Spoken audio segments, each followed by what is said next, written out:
extra on Saturday Breeders' Cup prep races. We've got like a ton of grade 1s, 2s, and 3s today across Keeneland, Belmont at Aqueduct, and Santa Anita. You'll see those races from Keeneland live here. Shout out to Keeneland, great partner with us to allow us to show these races. And of course, the Stronach Group at Santa Anita as well, allowing us to show their races.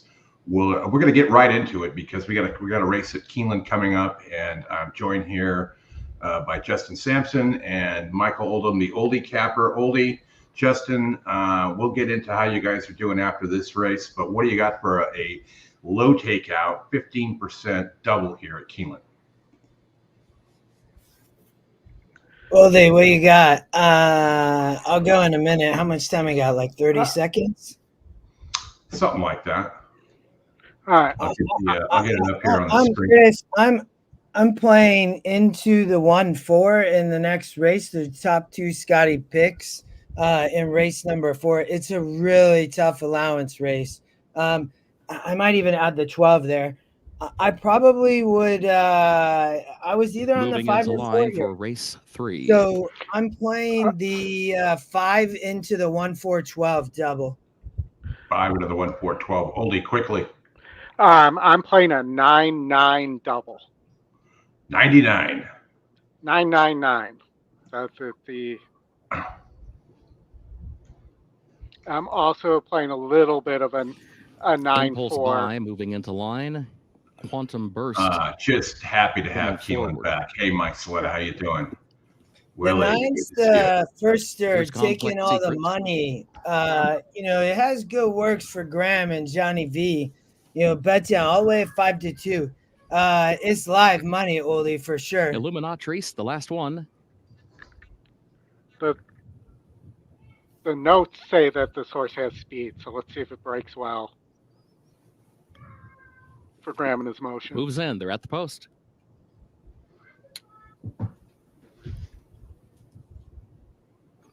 And they're off. And the answer to that was no. Complex Secret has early speed. Impulse Buy moves up as well as they head up the back stretch. And it will be Impulse Buy who comes forward and takes the advantage clear now. Impulse Buy against the rail, leads it by a length and a half. Quantum Burst is second, 3/4 of a length. Complex Secret is third by the same margin.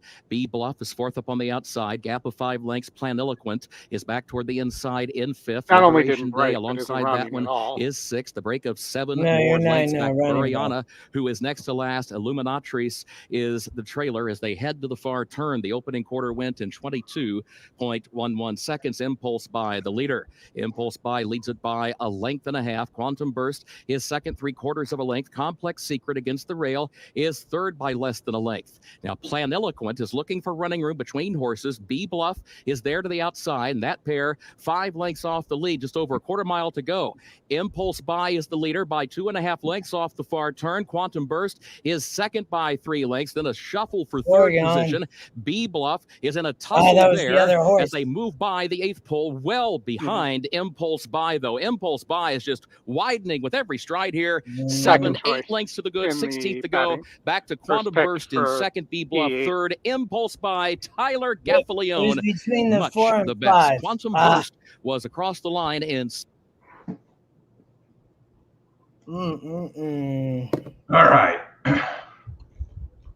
Well, you can't win them all. But that 4 was pretty impressive.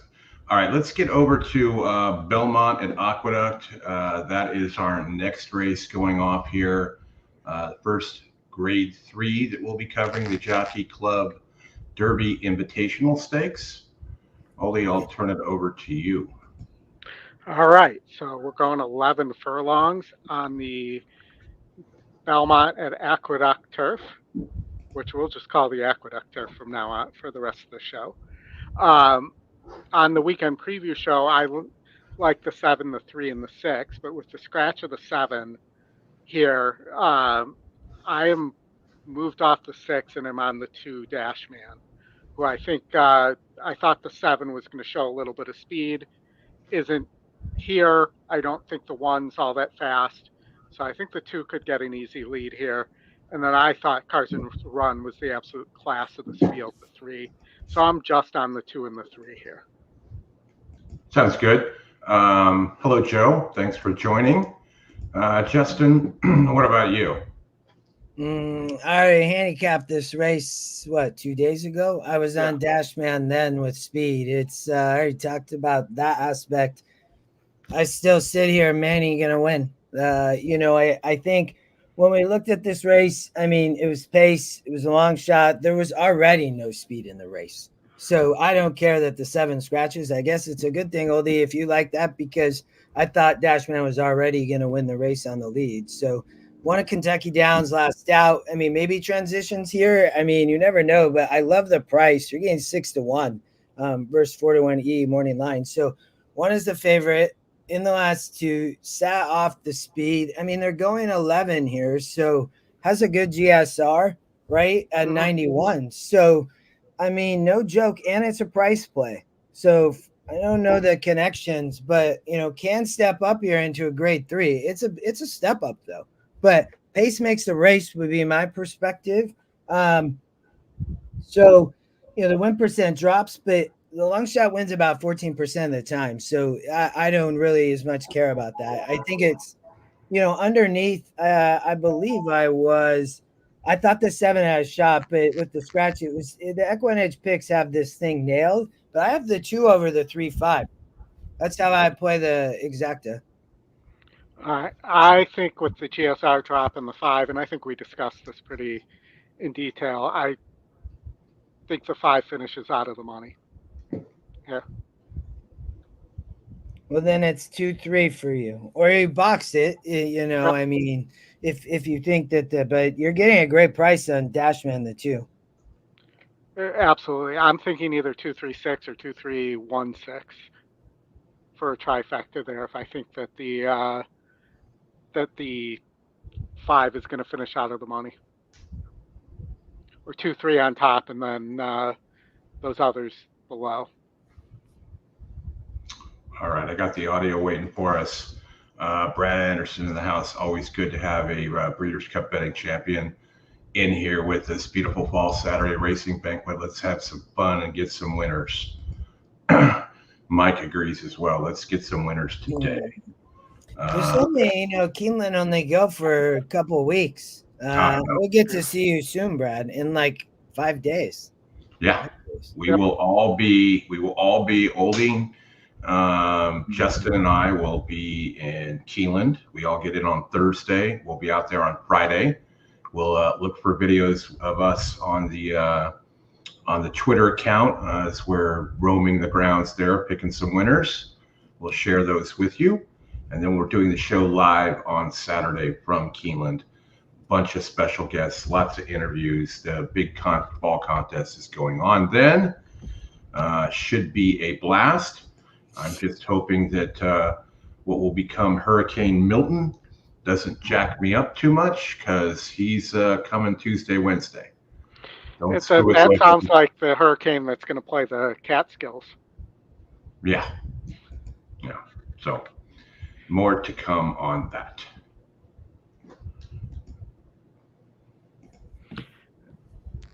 I mean, I did not expect the Pletcher horse to be 5-2.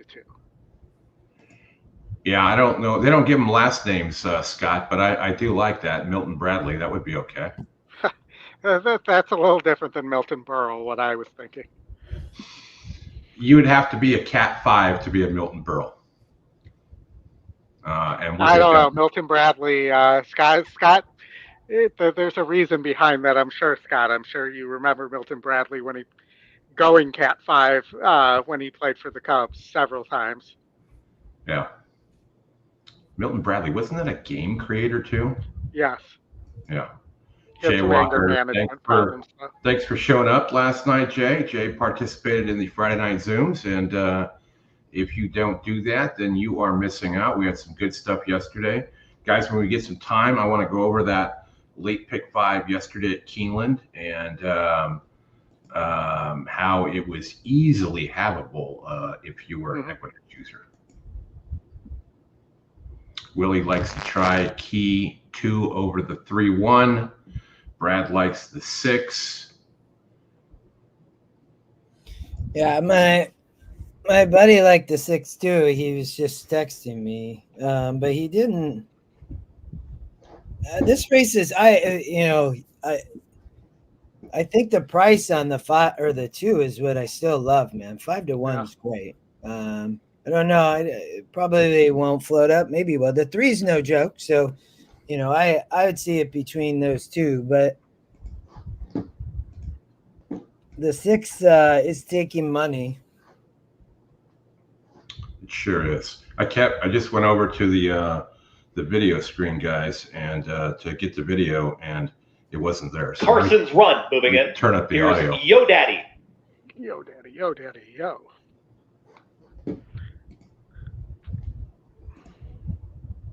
Deterministic. And El Razine. Last to load. El Razine steps in. Loretta Ortiz Jr. The Jockey Club Derby Invitational all set. And they're off. Step slow for Despio, but they all line up on the front end here as Yo Daddy now emerges. Okay, well, not what we predicted there, Yeah, Justin. for speed. Yo Daddy with a 10 And this horse is going to run like... And now Yo Daddy is sprinting into the Oh, turn. yeah. Yo Daddy wants to go, and he is already 4 lengths clear. I mean, all you can do then is just let it happen, Oldie. Yeah, but somebody's got to go. 3 and 4. No, I know. Yeah, we've seen this happen 1,000 times at New York tracks where they just let that leader relax on the lead. Pretty much what they're doing now. He slowed down. He's going to be 5th. And the trailer, Carson's Run. They move quickly here as they pass this in the wire for the first time. It's now Yo Daddy, a bit more settled, went 48-4. That posted half-mile time. Yo Daddy is the leader. Deterministic is to the inside. That second quarter was for 25. Curtis is towards the outside now with a head in front of Deterministic, who's back to 3rd. In behind them, it's a snug hold on Dashman. Dashman's to the inside of El Razine, who's now 2.5 off the lead, and the trailer is Carson's Run. They work to the backstretch, and they're chasing Yo Daddy. Yo Daddy, 1 minute 14.36 for 3/4 of a mile. Yo Daddy is the leader. Despio is right there chasing from 2nd. Deterministic is well slotted towards the inside in 3rd. El Razine starts to move in closer now, is taking a clear 4th. Dashman, 2nd to last, and no move yet from Carson's Run. Still the trailer as they pick up the tempo once again and work into the turn. Yo Daddy is in front. It's Yo Daddy trying to take him all the way. Yo Daddy went 1 minute 38.4 for a mile. Yo Daddy Deterministic is just waiting for room towards the inside. Deterministic just bobbled slightly there as they enter the top of the lane. Yo Daddy is there. El Razine makes the move. Carson's Run. And here comes Carson's Run now launching a huge rally. And Carson's Run just sweeps by the entire field. Carson's Run, Deterministic is battling back towards the inside. Carson's Run is kicking away inside the final 16th. The heart of a champion. Carson's Run wins the Jockey Club Derby. Again, with the Appleby, the only Grade 1 winner in that race, or even Grade 1 placed horse. Well, I guess. All right. Hey, Dave Duncan, Racing Downwind. Good to see you. Al, good to see you again. Saw you last night. Thank you for joining over there. No, Oldie's son did not design the EE logo, but he does a hell of a lot of good work for us. That opening he did, along with many other things. Just a quick note. Let me take a quick look at the time here. We've got a Woodbine race in 2 minutes. You guys want to head over there? Yeah. I guess let's go. Okay. Oldie, get that pulled up. I'll flip it over to you. Did you guys see on Twitter that Australian horse that ran like 1 mile and an 1/8, I think it was yesterday or the day before, in a Group 1 and was ahead by 30 lengths? I mean, ahead by 30 lengths halfway through the race. Ended up winning by 15, and you go find it. The track, the announcer call was, he was like, "This is just a demolition." And they had Baffert watching the race on a tablet, and he's like, "I've never seen a horse 30 lengths ahead halfway through the race." Yeah. And then I've never heard him say a demolition. It was just crazy. So, yeah. But yeah, Brad, Carson's Run all class there for sure. Okay, you talk about Woodbine. I'll get ready to roll. All right, so Justin, I know we're a little different here, but I was 168 as I run the race sim. I thought the 1 and the 6, the 2 attired horses, are legit here, legit threats to win. And then I thought that if those 2 get into a pace duel, the 8 could be running late, as you see on the race sim. So I ended up 168. I think the 7 has a little bit of a look. It's definitely an overlay right now, but I didn't like Simon as much as I like the other 2 trainers with first-time starters.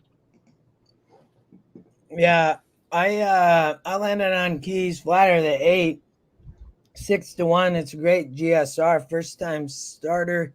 It's second Scotty pick for Josie Carroll. So, she hits at 14% first out. I think the attired horse is legit, the 1 and the 2. So I thought it was between those 3 horses. I put the 8 on top, though. I like the price at 7-1. I mean, it's only 8%, but it's the second pick. I'd probably play at 1-8 box, maybe, is probably how I play this race. But I had the 8 on top. I'm going 1-6, 7-8 try box here. All right. And for all you folks that have asked us over the years, hey, I want a mug, I want a T-shirt, I want a brooch or a pterodactyl, right there in the chat, that is our new swag shop. You can order directly from there. Only the discount's still going on? I believe so, and there's another promo that's going to be starting soon, but hold on, I'll take a quick look. So you can go there. And I'll pin that. Yeah. You can go there, order whatever you want. If they make it to order, they will ship it to you. And we do appreciate it. We are going into the gate here at the Vine. So let me get that up. Philly. And good luck, everybody. Again, as Limoncello Spritz for Terra Racing Stable steps up. Anna Williams Scott with Regal Moment, first timer. And Keys Flatter to the outside gate. The barn of Josie Carroll, and will be sent away. The field about to be released. I think they ship to Canada. You can try. Again, it's we're using a service, so we don't actually ship anything. They stand for the start. No, we want people to get stuff and not wait on their way. And as they begin, a little bit tardy, or rely on Scotty or me. Back to last serious screen, dropped behind and going out in front. Early was Regal Moment, but sweeping through from well back. Rhaenyra's come to the front and pushing up in the lead by about a long neck. I like where the 8's sitting. They've come away by a length and a half. In third placing, Regal Moment. Actually, and heavy on the inside now, serious green from top of the mountain. They didn't break all that well. And up the inside, making headway, Him to Her. And last of all is Keys Flatter, who's 3 wide, about 4.5 covers them. Going out in front is Rhaenyra, a neck to Helena, a length away, serious green, top of the mountain, and taking off again is Regal Moment. From Him to Her, Limoncello Spritz, and last is Keys Flatter. Inside the 3.5. Rhaenyra hasn't been troubled at all, shows the way by a length after having assumed control. Is getting clear from the opposition by 2 lengths. Serious Green coming up to share second with Helena, then top of the mountain.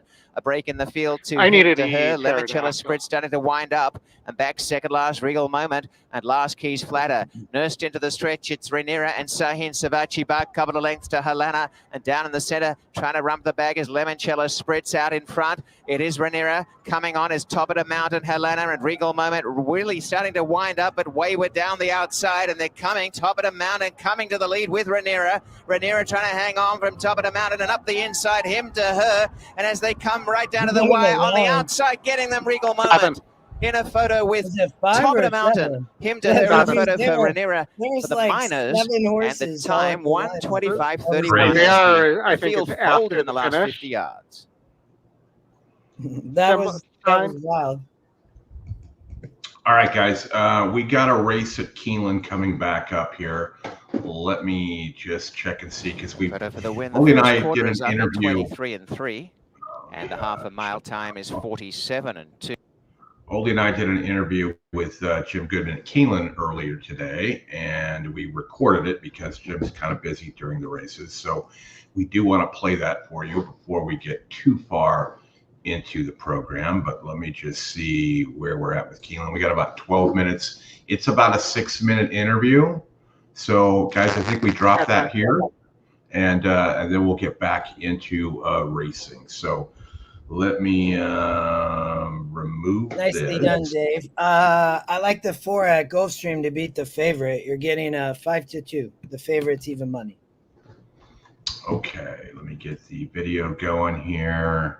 I'm going to change the banner first so that people don't try and ask Jim questions, because he is not going to be able to respond. And we'll be back with you in just a few minutes. We're joined with by Jim Goodman, the Director of Wagering Development at Keeneland. And Jim, it's good to see you again. We wanted to, first of all, thank you for letting us show your video and get people to wager on Keeneland races. And it's a great product.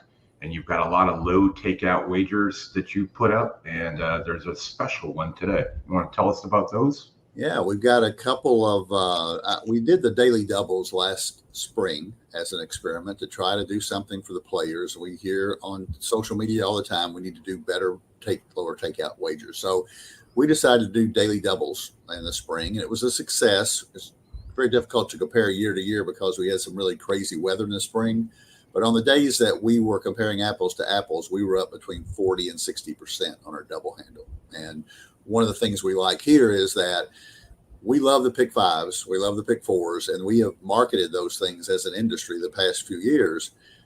Those are very difficult to hit, as you all know. And so I would like people, especially novices, and especially people just getting into the game, to learn how to do exactas and daily doubles. And I think this is a good segue for them to learn how to do more exotic wagers and have a better chance to win, because a 15% takeout versus a 22% takeout is a huge difference in payoff.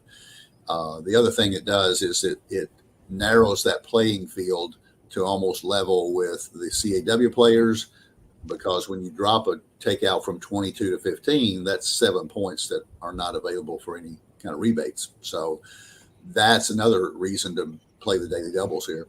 We've got the Keeneland Turf Pick 3 as a 15% takeout. I think we've been doing that for 4 years. A lot of tracks have copied us, which is great. But we were the first one to do it. We did $200,000 in that handle yesterday, in that pool on Friday. It paid $600 for not any big shots. It was twice the parlay. So the $3 minimum really helps that because you can't spread as much. So when you hit something, it's really going to pay. What was the other one you wanted to talk about today? Was the pick 5? The Future Stars Pick 5 today. Yeah. So Peter Rotundo from First Bet, used to be with the Breeders' Cup, called me and Jack Jaworski about 2 months ago and said, let's do something different on what we call Breeders' Cup Preview Day. There's 15 winning your ends this weekend between Keeneland, Santa Anita, and Belmont at Aqueduct. Mm-hmm. And it just so happens that 5 of the 2-year-old races are today. We ran the Darley Alcibiades yesterday on Friday as our feature, but we have the Breeders' Futurity, and there's 2 at Belmont and 2 at Santa Anita. So we tied them together into a 15% takeout, $1 pick 5. I think it's a good opportunity for people to look at those races as a wagering opportunity. Gets people's eyeballs on our races as well as Aqueduct and Santa Anita. So I think it's a good thing that we work together to come up with that wager. So I hope everybody looks at it today and plays it. It's, 2-year-olds are unpredictable, but it's gonna pay. And who's going to improve today? Who's going to, Queen MC shipped from down here to run in New York, so she's going to be the favorite. Queen MG, I'm sorry, up there. But in our Breeders' Futurity, I think you can make a case for quite a few in here. So it's going to be an interesting wager. It's a fun one. We will definitely cover that on the show today. Okay. And look forward to being on site, streaming live from Keeneland next week. Oldy, do you have a couple questions for Jim? Yeah. So Jim, first of all, great card yesterday. We really enjoyed it. Immersive, one of my favorite horses, won. She will look good. Yeah. And we had a spirited discussion between Scotty, myself, and Justin, who is one of our other hosts on that race, and Immersive was very impressive. But one of the things that came out of that from our community, and you've probably heard this before, is how difficult it is to tell which horse is which in those Grade 1 races with the same color saddle cloth. So I was wondering if you had any ideas for improving the viewing experience, both on the track and on TV, for making it a more watchable product. Well, my title is Director of Wagering Development, so you can tell where I am on that situation. And Gatewood Bell, our Vice President of Racing, feels the same way. We've got some sponsorships in place, and historically, they've been able to choose the colors of the saddle cloths. We are constantly talking about that, and we understand that a player, especially watching on a TV that may not be a great TV at an OTB, or looking at a very small screen on their phone, very difficult to pick up. And I understand the concern, and the only thing I can tell you is that we would like to work to a solution. I can't give you any promises it's going to be done right away, but we are aware, because Gatewood and I both play, and my job is to get as much handle as possible. So I don't want anything to negate the eyeballs looking at our stakes races. And, it's a fabulous product, and it's just, we're looking for ways to enhance that. A couple of the ideas that was going around the chat, some of them were kind of silly, but was kind of like runners, where you have the numbers on the, or the colors with the numbers, like the saddle cloths on the jockeys, but that would also obscure the silks. The other idea was using the colors on the saddle cloths, but not the actual saddle cloths themselves, but the numbers. So let's say number 1 would be red, number 2 white, so on and so forth. I totally agree with you. And all I can tell you, we're a very traditional racetrack, but we're also innovative. So I think balancing those things, we should be able to come up with an idea that solves the problem of our sponsorship. For example, the Maker's Mark Mile in the spring. It's red saddle cloths. Darley, Alcibiades, are blue saddle cloths. That's been tradition, and it's part of what they sponsor those races for a reason, to give their visibility. But I agree that we need to come up with a solution. So I'm 100% in agreement with you. All right. Well, thank you, Jim, for taking the time out of your busy day. We know you got a lot of stuff cooking there.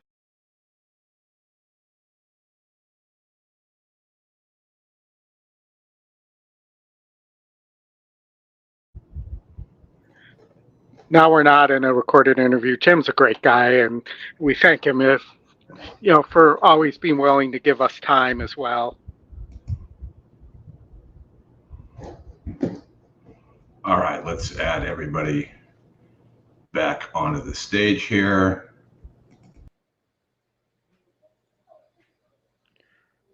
Oh, Chris lost himself there. But I'm pulling Keeneland up, race 4. In the meantime, here we go. Okay. Let's take. There we go. We do thank Jim for joining us this morning. We'll have a few other comments on that as well as we move along here. But let's get into the next Keeneland race, guys. All right, big field on the turf at Keeneland. Justin, we may have been a little different here. I thought this 9 had a big look. The long shot here, who's currently sitting at 16-1. You're okay. Keep going. I just figuring out where I was just 9-4-7 here. Okay, go ahead. Tell me about him. All right. Well, the 9 was top pace at the time, but the 13 got in, but doesn't need the lead. Has shown when it was in the Clement barn at this distance that the horse could rate a little bit and sit right off and just pounce against similar. Did win last time out, going 8.5 for Londano, and 22%. Scotty long shot here. You're getting 17-1, which is a huge price. And, so I thought that horse had a big look. I also liked the 4, who's dropping out of stakes races and some really good allowance optional claimers at Saratoga and coming in here, and has a little bit of tactical speed. And then the 7's your morning line favorite, but is kind of, pretty equal on the board, also dropping out of that same stakes race for Shell DeVoe and with Jose aboard. So those were the spots I thought made the most sense here. I understand degree of risk. Degree of risk beat easier at Kentucky Downs, and is moving up in class here. And I just thought the price was too low on this horse. And I know you like the 1, also the second pick you said before.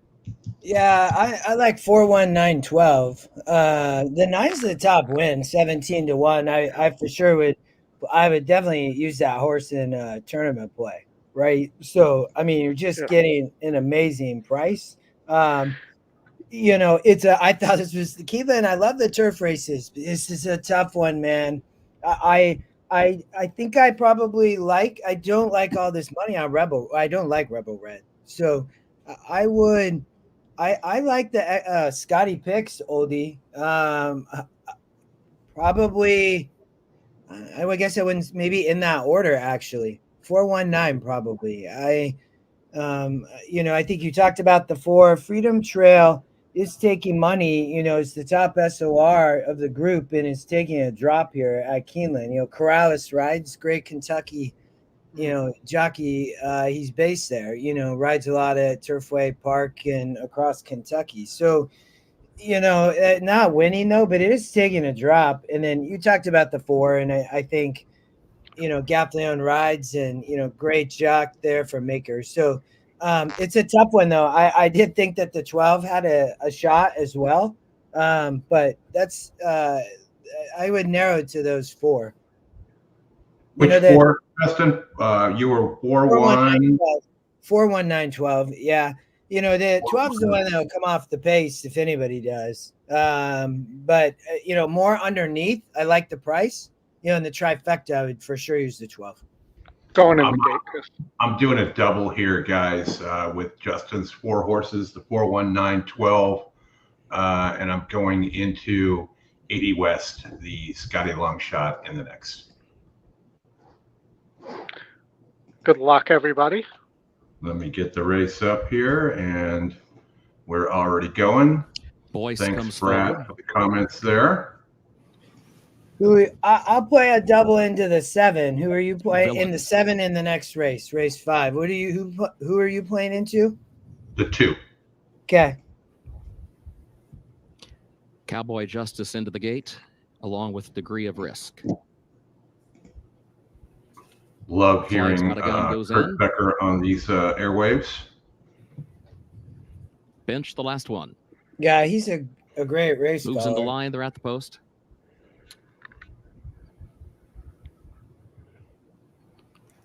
And they're off.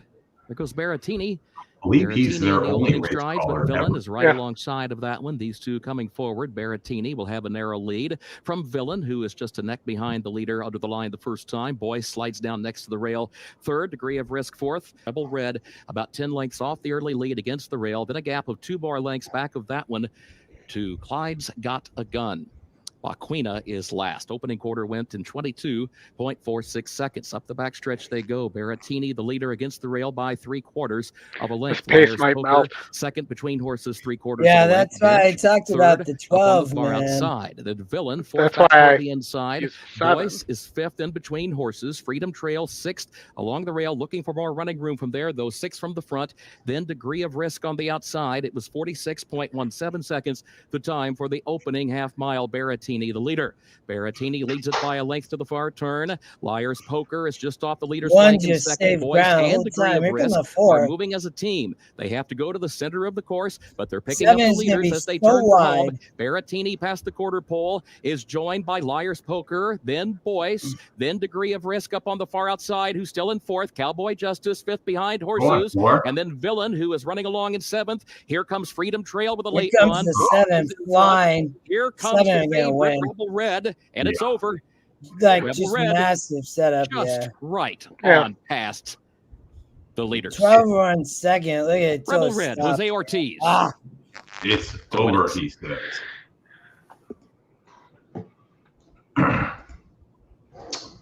All right.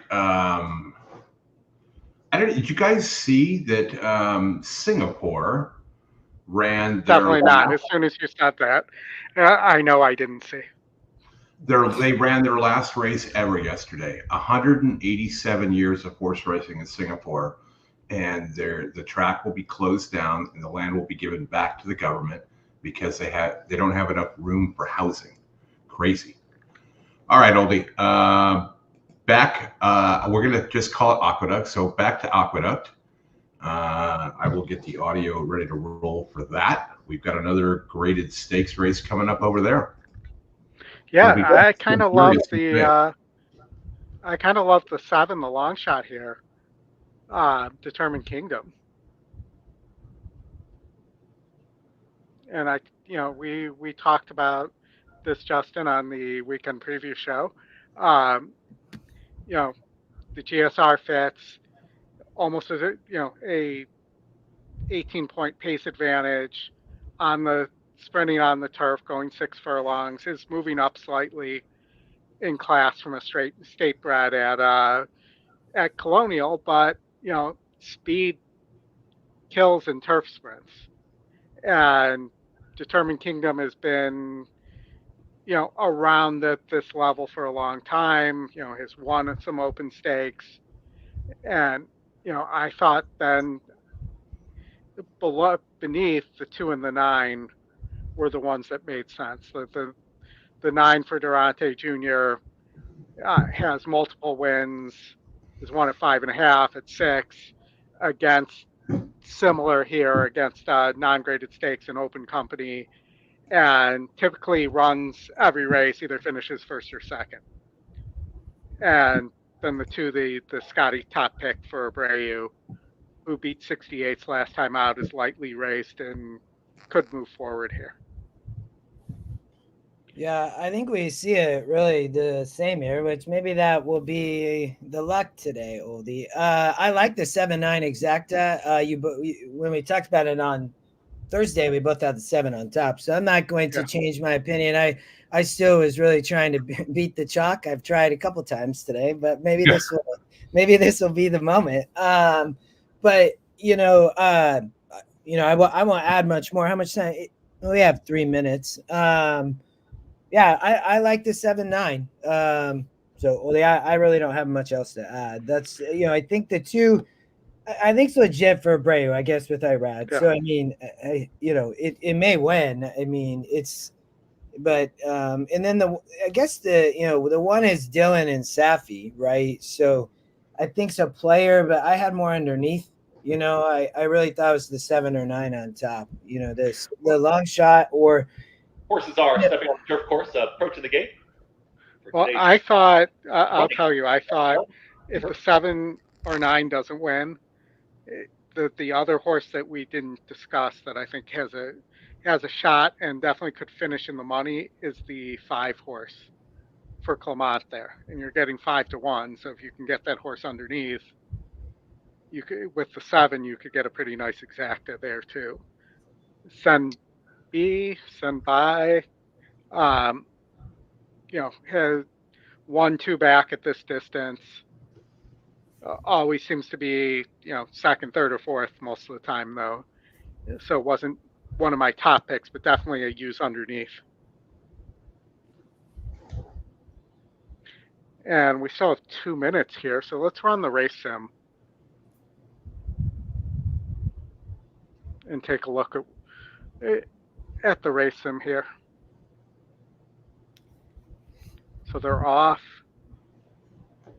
There's no speed. It looks like no speed to the inside.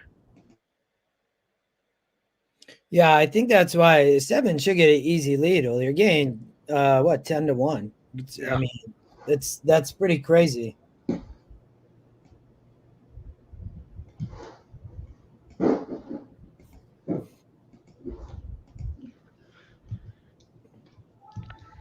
And you see the 2 finishes up here as the 2 and the 1 finishing on the race sim. If we go, yeah, that's right. I almost like, yeah, I don't know. I think it's a competitive race for sure. Yeah, and you can tell that by the fact that the win percentages are so spread out too. I mean, there's 6 horses with a double-digit win percentage, including the 4 for Trombetta and the 6 for Morley. Son of a birch. And then you have the Queen's MG Oldy that shows up in race 7. Correct. Yeah, that's gonna be a good race too. You do get a couple scratches, so that does help. Yeah, I mean, to me, this Ness horse is a wild card in that race. The 9. I think that horse just might be the speed of the speed there. I just don't know if it'll get the distance. Yep. Don't forget the $1 Coast to Coast Pick 5, 15% takeout, and the computers cannot bet into that pool. Thanks for that, Racing Darwin. Do appreciate that. People should take note. We're getting ready to go into the gate here at Aqueduct, and then we're going to have Gulfstream and Woodbine, and they're going to do their best to go on top of each other again. We need to have a conversation with them. They could do that every day but Saturday. Yes. It wasn't. It was only bad kind of here early. It gets better shortly. Yeah, all you need is one little gate incident, which would spread them out a bit. So. Well, let's not hope for that, though. Well, I mean, just something, not bad, but just something Can we minor. Pull the sound up here. They're going in the gate. Yeah, we're getting ready to rumble. Dan going with the 9, in race 7 and all his multi-race wagers. Good luck, everybody. David Harrison will join us shortly. And I did play a little bit of a 7-9 double. I played your 7.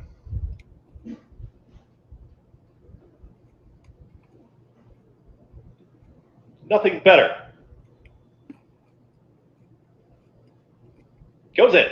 All set for the Belmont Turf Sprint. And they're off.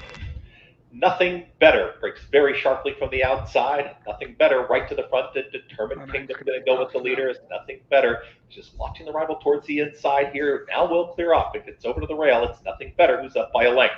Here comes Elegant, who's close to the kick today.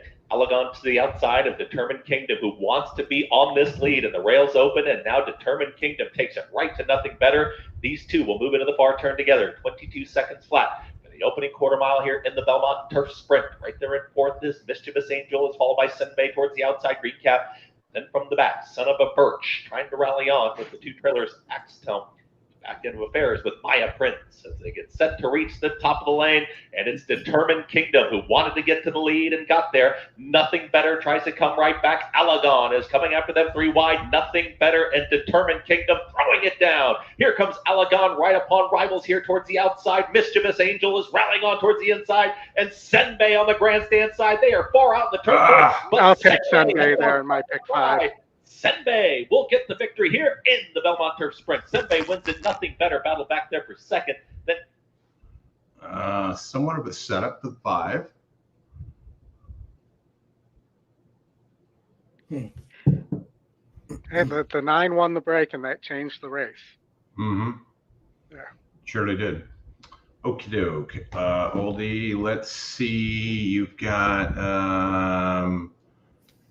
Woodbine and Aqueduct. Let me check and see where they're both at.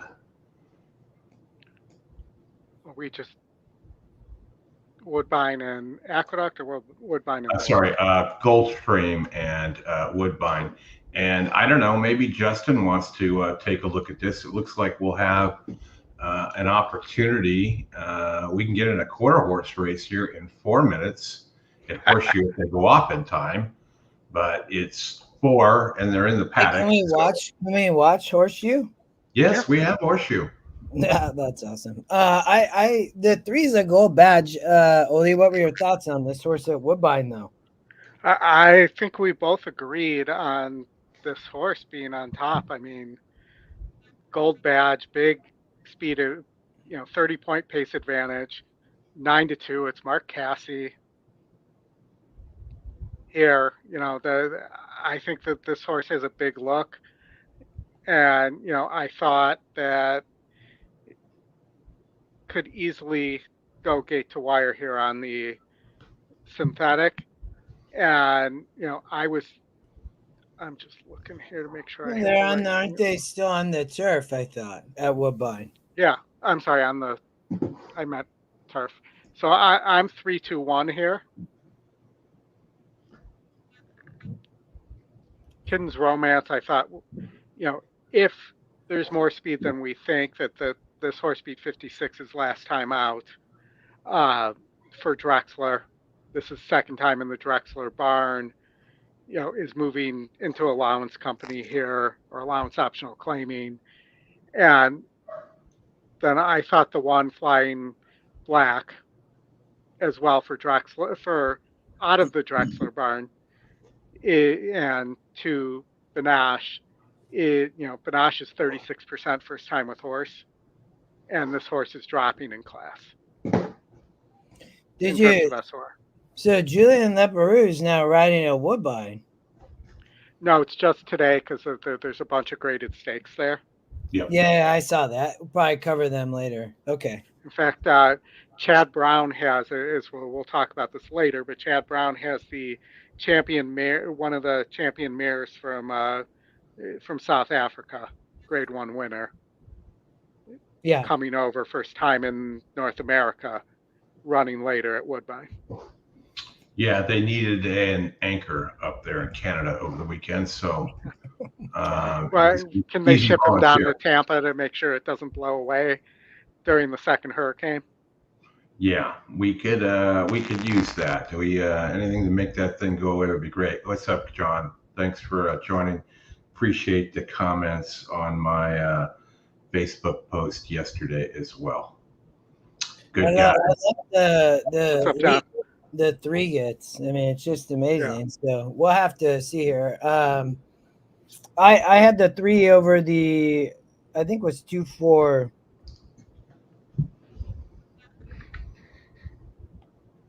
So you had the pick. I just had the 3 over the 2-4 when I looked at this, Oldie. I think. Nah, I mean that's just I wouldn't. I think it's actually a tough race. I definitely I'm gonna win bet the 3. Sprinting there on the turf can be tough, but I just did the same. Lone speed. Just did the same. Manager in the house. Thanks for joining, Manager. The one and only. Hit the like button, hit the subscribe button, hit the bell button. We appreciate it. Helps the channel out a lot.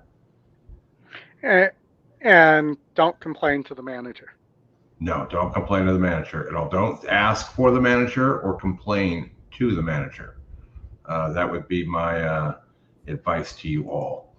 All right, so 2 minutes to Woodbine, 3 minutes to Gulfstream, and we know that's not right. 0 minutes to Horseshoe.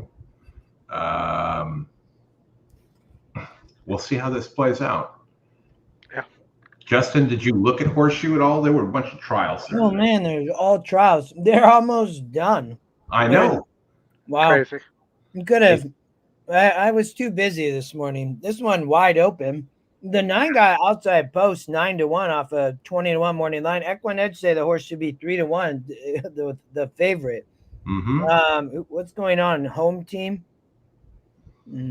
They started at like 10:48 Eastern time.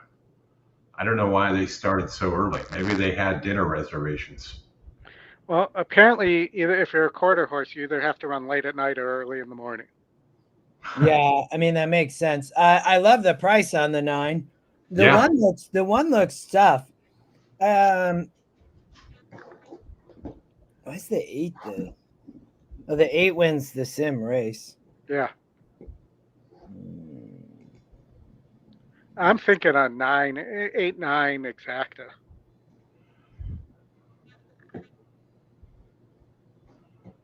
I think I know you're talking about racing downwind, and I think that's the guy that his trainer is Todd Pletcher. He had an interesting post earlier on the day where he was, basically saying, "Hey, if you want me to come on your show, I'm happy to do so." We reached out. He's got the link. If he pops up, we'll bring him in. Hey guys, they're going in the gate at Woodbine. Okay, let me get you over there. Destiny Row also 5-1. Getting a square price of 5-1 on the 3 right now. Now 9-2. And Rashmi going forward. Rashmi for Vincent Chaminade or Vincent, and they're going in pretty well as they move up with Amazing Queen. So no clear-cut favorite. We have 5-1 Poppy's Joy for Julien Leparoux. Wide open. 5-1 as well for Perfect Lady B. Into the line goes Poppy's Joy, and now Voice from Above.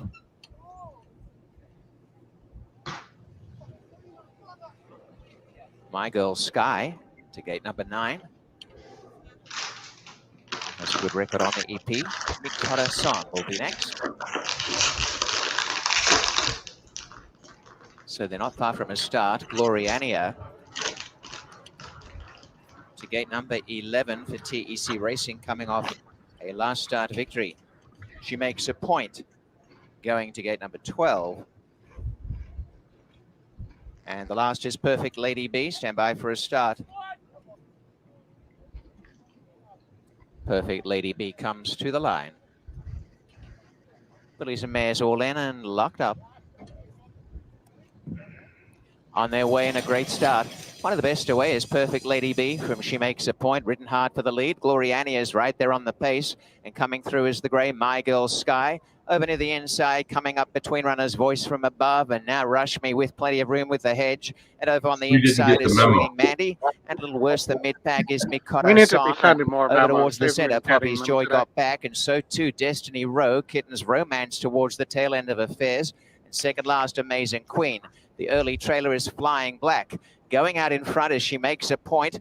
Leads by about a length and a half. Racing up to second, Gloriania, Rashmi, and then on the outside, Perfect Lady B. Swinging Mandy behind them, a length away, My Girl Sky, Voice from Above, Mikota Zon, Destiny Row, the inside of Poppy's Joy. 3 wide is Kitten's Romance, and 4 wide, Amazing Queen. At last is Flying Black. They come inside the half mile, and showing the way by a length, She Makes a Point from Gloriania. Rashmi's had a great run in third. A length behind them, Swinging Mandy making ground. Perfect Lady B hustled, is losing some ground.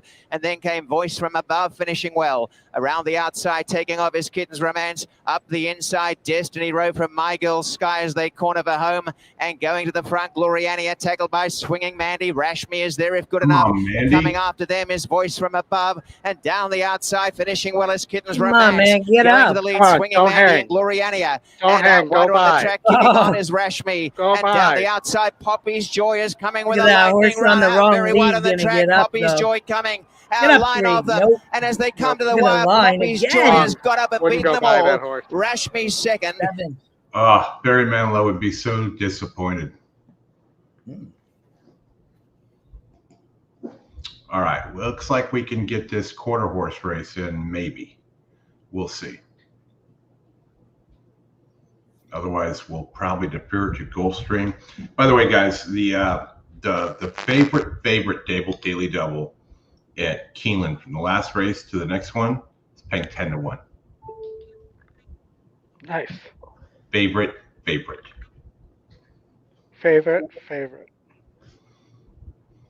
All right, these guys are in communicata with each other to go off at the same time.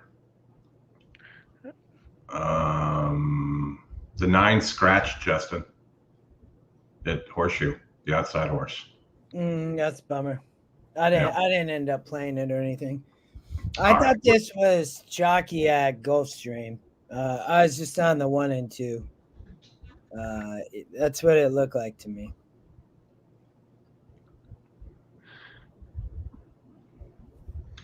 Boy, couldn't get Mandy home. We're in search of our first winner.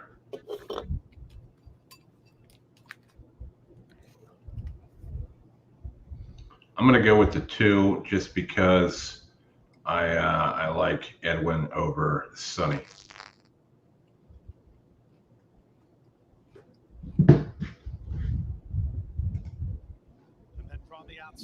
And I'll take a look at where we're going next. Keeneland.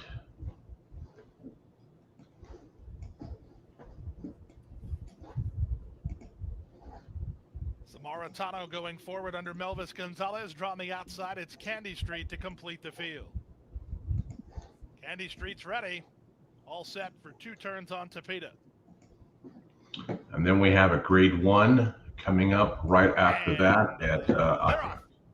The Carlos David duo begin quickly, moving at the rail. That's Hay River to take the advantage from Ice the Kicker, and moving on their outside, Samaritano has speed. Candy Street drops back under Jaramillo. He takes him in hand to race about 4. Chuck Brower, welcome to the show. Thanks for joining last night. Lots of good insight with the stakes today. Is at the back of the field as they chase the speed of Hay River. Hay River rounds the turn on top by a length from Barn Buddy. Ice the Kicker second. Samaritano is now third from a headstrong Splendid Summer. Zayas has him fourth at the rail. Followed fifth by Candy Street, racing ahead of Flatter Me, and the Honeyman is last. The field of 7 separated by 5.5 lengths through a 24-1 opening quarter. It's Hay River putting up the numbers with a 2-length lead. Second is Ice the Kicker from Candy Street, who gets started in the white cap on the outside. Moving at the rail and racing into fourth is Splendid Summer, then back to the fence, and the Honeyman. He begins to pick off rivals. Samaritano, who was up near the lead at the start, is now last of all, and just ahead of him is Flatter Me. They swing to the far turn through a 48 2/2 mile. Candy Street making a bid after Hay River on the top end. It's been a sweet journey for Splendid Summer. He looks to tip and roll from third. A gap of 3 back to the Honeyman, who finds his best stride and comes on next. They reach the top of the stretch, and Zayas is on the go. 3 wide with Splendid Summer, who blows by Hay River and Candy Street. 3 clear of the Honeyman. Trying to wind it up from the back is Samaritano. Off the turn on the stretch drive, Splendid Summer asked to finish it up now. He's 1/8 of a mile from home and 2 it's actually the stretch run. Thank you very much. Exactly, Pete. I need to get him. I'll get with him this week on that. 16th to go. Splendid Summer's almost there. Samaritano launching late. Here comes Samaritano. Samaritano got him. Close 7 got him. One didn't break and almost still nearly won. That's crazy. Third was the. They still haven't gone off at Horseshoe. They have not? Really? Okay. I mean, I don't think I could make this up. What are they doing? Are they even close? They're not. All right, let's just cover Keeneland. We've got 8 minutes to race 5 here. If you guys want to touch on the grade 1 at Aqueduct, feel free to do so.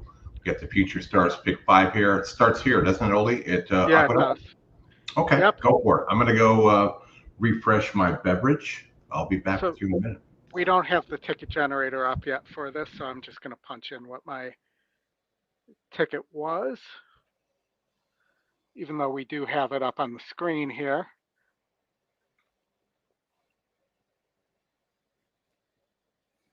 For 610.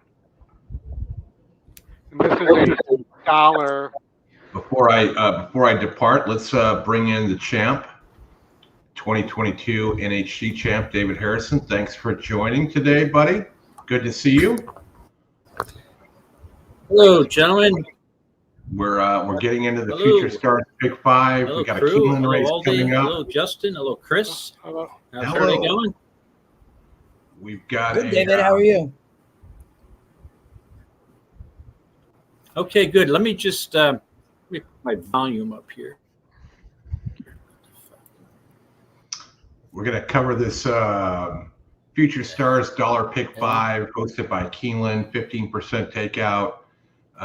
And then we've got the Grade 1 coming up at Aqueduct that I'm sure, David, you've got an opinion on. So in the first leg, I spread here. I was 1, 2, 5, 7, 9.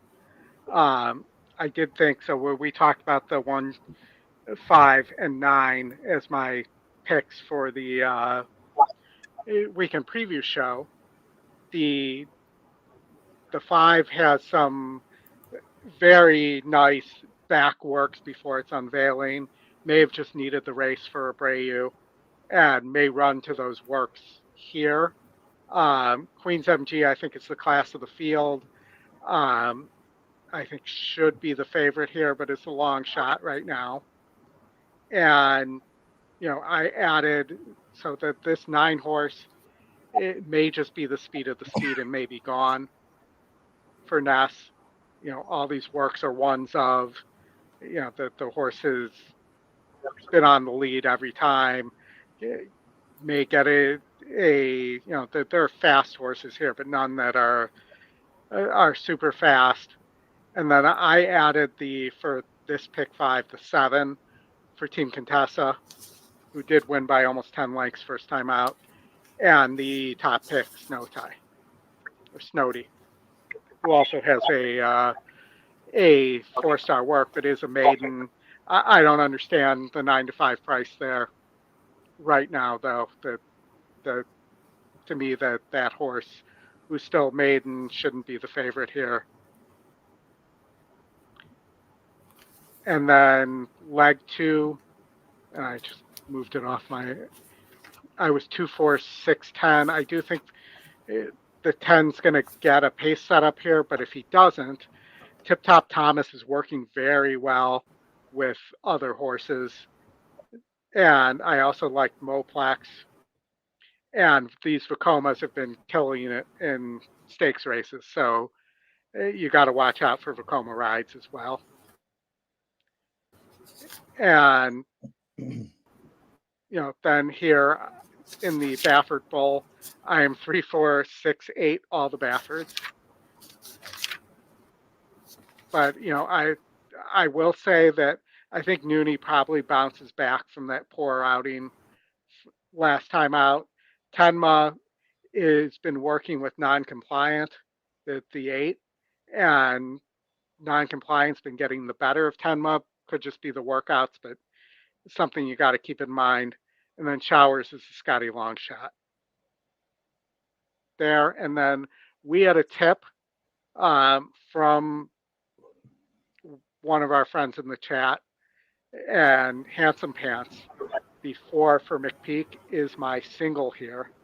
And, Handsome Pants, which was Chris's nickname right after college. That's what they called him when he went out to the bars or was seeing a band. And then to close this out, I'm on the Captain Obviouses here, the 1, 3, and 7 in the American Pharoah, the Yakteen and the 2 Bafferts. And that's a $1 pick 5, a $240 ticket that I shared into the chat with the chat. David, anything you like here, or Justin?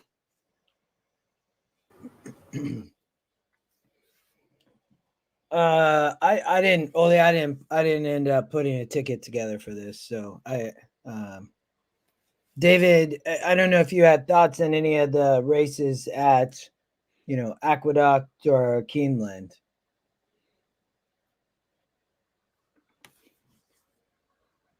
Did we lose David? I think we lost David there, so I guess he didn't have any thoughts now until he comes back. But we are getting close to Keeneland race 5 here as well, so I want to make sure we. Hey, Oldy, refresh your screen and then go back to the pick 5. We got Keeneland in 2 minutes too. 2 minutes. I like the 7 here at Keeneland, 5-2 currently, taking money. But that's where I landed at Keeneland. David, can you hear us?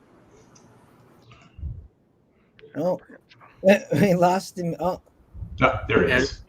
He's okay. back. Can you hear me, gentlemen? Yes. Yes. Okay. Was I the only one having technical difficulties, or was it everyone? Just you. Just you. Okay.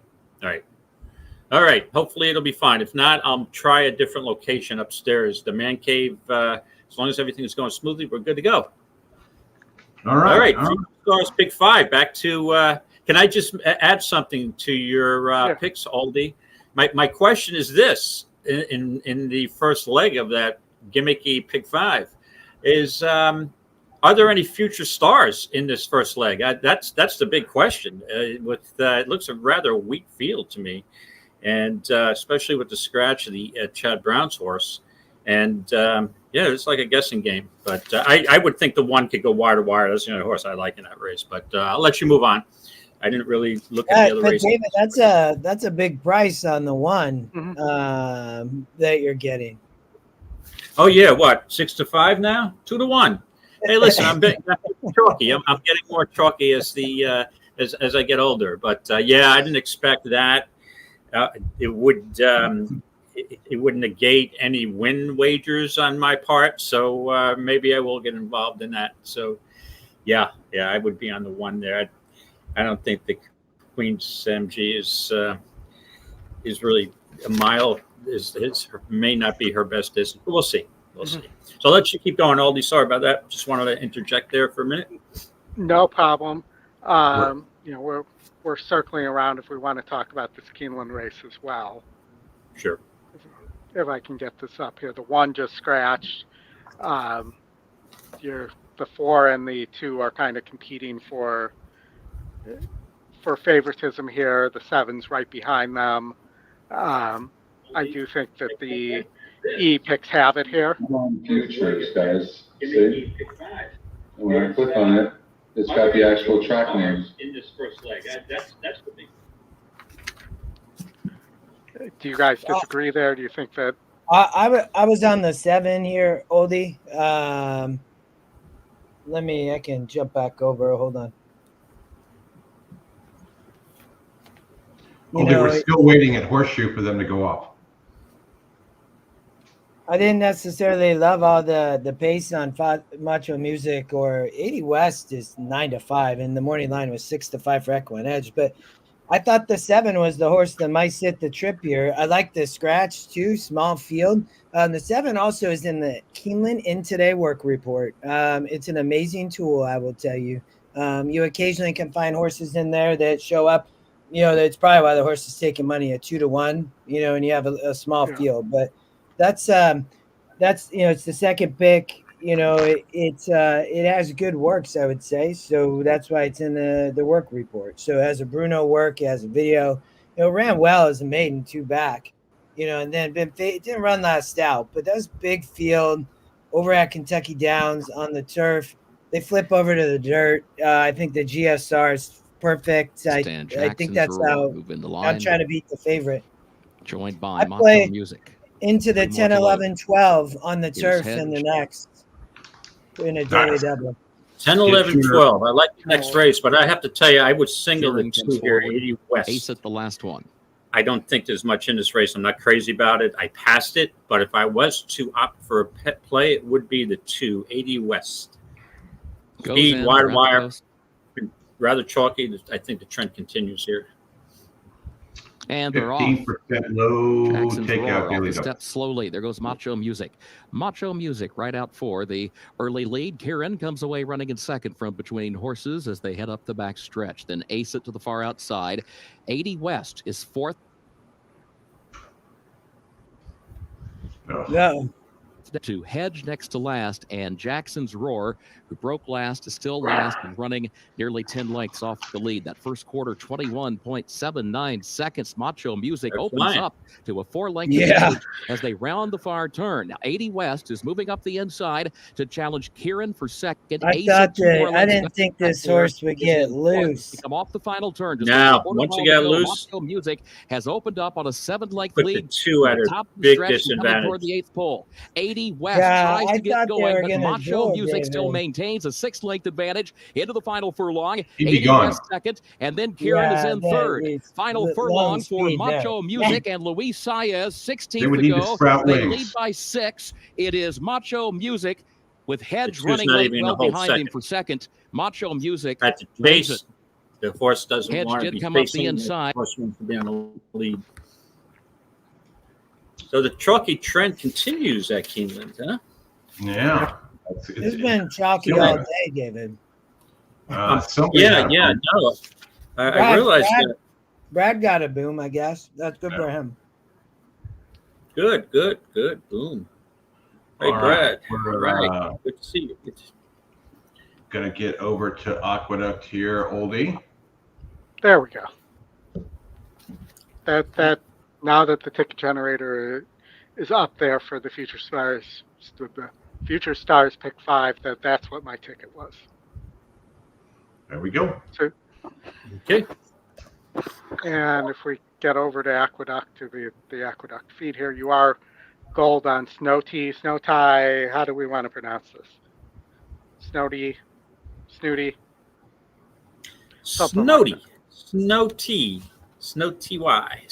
I guess. Automatic starting position in each challenge winner. One of 14 races in the Breeders' Cup World David, that favorite double at Keeneland paid 10 to 1. How much did it pay? 10 to 1. Okay, all right. I'd like to have my doubles spend a little more, but just to full disclosure. I did get on the chalk train earlier at Keeneland. I loved a horse called States' Rights in the second race, and I played a double with States' Rights over the Rudy Brissett's horse, and it only paid didn't pay a lot, $15 double, and I kind of smashed it. And you can see the speed is king on the main track there. Once you get on the lead. And I have to tell you, Rudy Brissett's filly looks like a talented horse. So that was impressive. Just drawing away there. You know. Scratch number 2, the Queen's MG. Scratch Queen's MG. Looking forward to seeing you next week. Oh, huge. They shipped over there, and then Queen MG scratched. Yep. Constellation doubles, pick 3. The Queen's MG just scratched, right? Yeah. Yep. I'm going to try to pull up my Aqueduct feed here. Wow. David, looking forward to seeing you next weekend at Keeneland. Yeah, absolutely. And I just looked at the extended forecast, knock on wood. It looks like every day from Thursday on is going to be mostly sunny and near 70. How about that? Have you seen the forecast for Tampa? Not so good. We got a hurricane. No, but I've seen. Yeah, be careful because I've seen the forecast for Sunrise, Florida. We always watch because the condos down there watch because of the hurricanes, and I just got an alert that there's a tropical storm watch for Central Florida. Now Milton, I believe. Yeah, right? Milton Bradley. Milton Bradley going to be rolling through Tuesday, Wednesday. Should be fun. Are you going to be able to get out? When are you planning to fly out? Fingers crossed. I fly out Thursday. Okay. That's a huge scratch here. If not, I'll just get in the car and drive.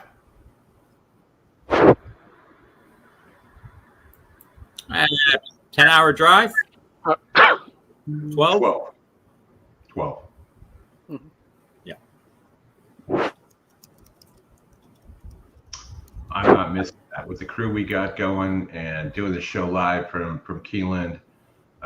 You missed it earlier, David. We did do an interview with Jim Goodman earlier this morning. Jim's got us in a good spot. Oh, great. Saturday to do the show from the contest room. Should be super awesome. All right, so we'll have a slight delay here as they get the gate oriented with the scratch of the Queen G. Believe it or not, the horseshoe race finally went. Oh, finally. Oh, okay. Like, it just finished a minute ago. All right. With the 8 who we were all interested in. And I'm going to do an audible here, or a pivot, as whatever you want to say. Yeah. Based on the odds, I think I would fade the one horse here, Snowdy. I am going to the pondering. Horses are at the gate. And coming up next, second choice. I think pondering offers a little bit of value. I don't really like the 9 at all. Billy, begin to load. Snow White. Snow White. Okay, we've all been wrong on that name. Yeah, Snow White. Snow White? They mentioned in the chat. We've got a 2-year-old stakes coming up at Woodbine right after this one, so we'll get out there. And Mike, we won't see you at Keeneland, but we will definitely hook up soon. Snow White. I mean, I would have never. I see it now. No. I would have never gotten that. To me, it needs 2 W's to be Snow White, but that's just me. Or an H. No. Yeah. Snow Wet, sure. Social Fortress and Icona Mama.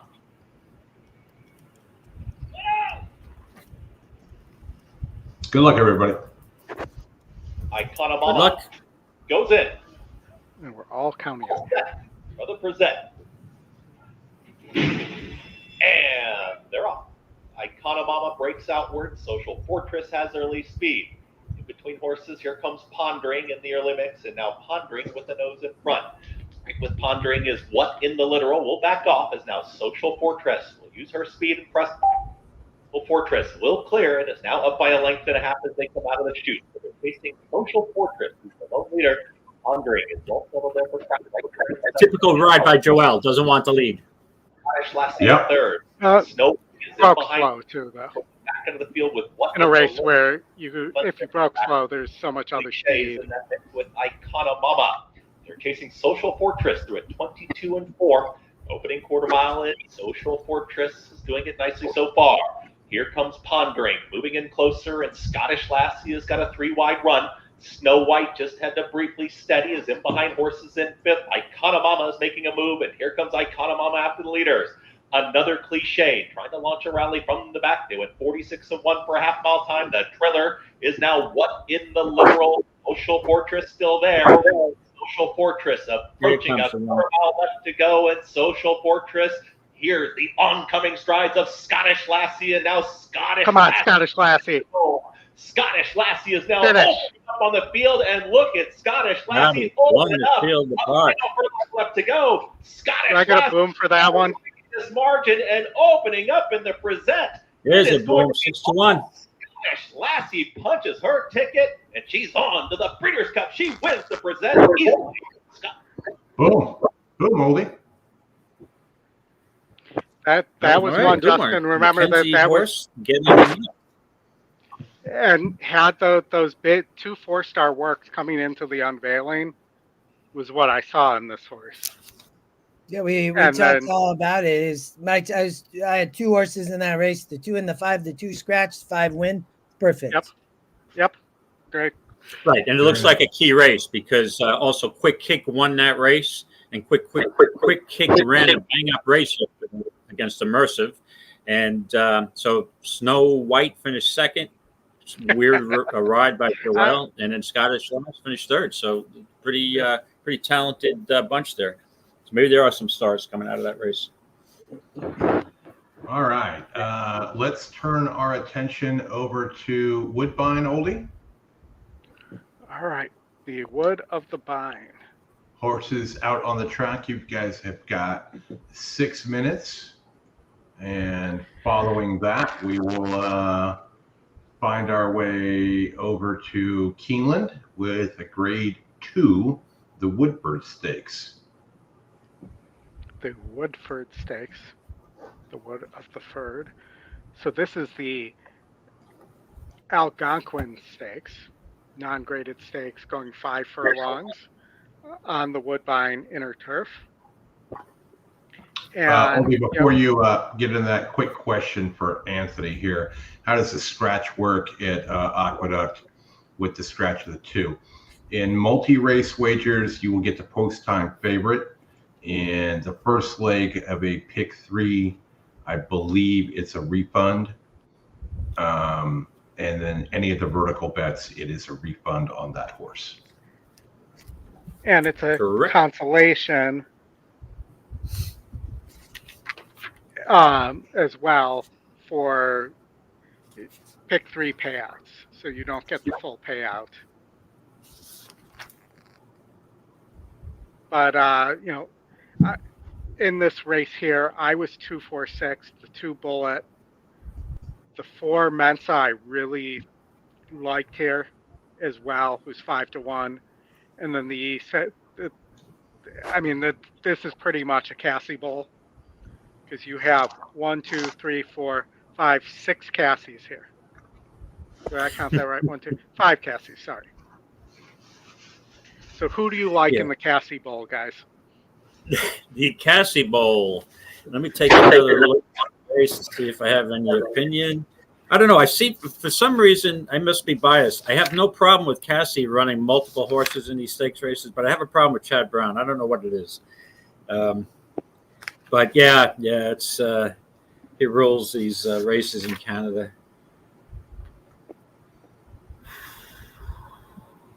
So usually when you have 6 horses, you go with the longest or the second longest price in the field.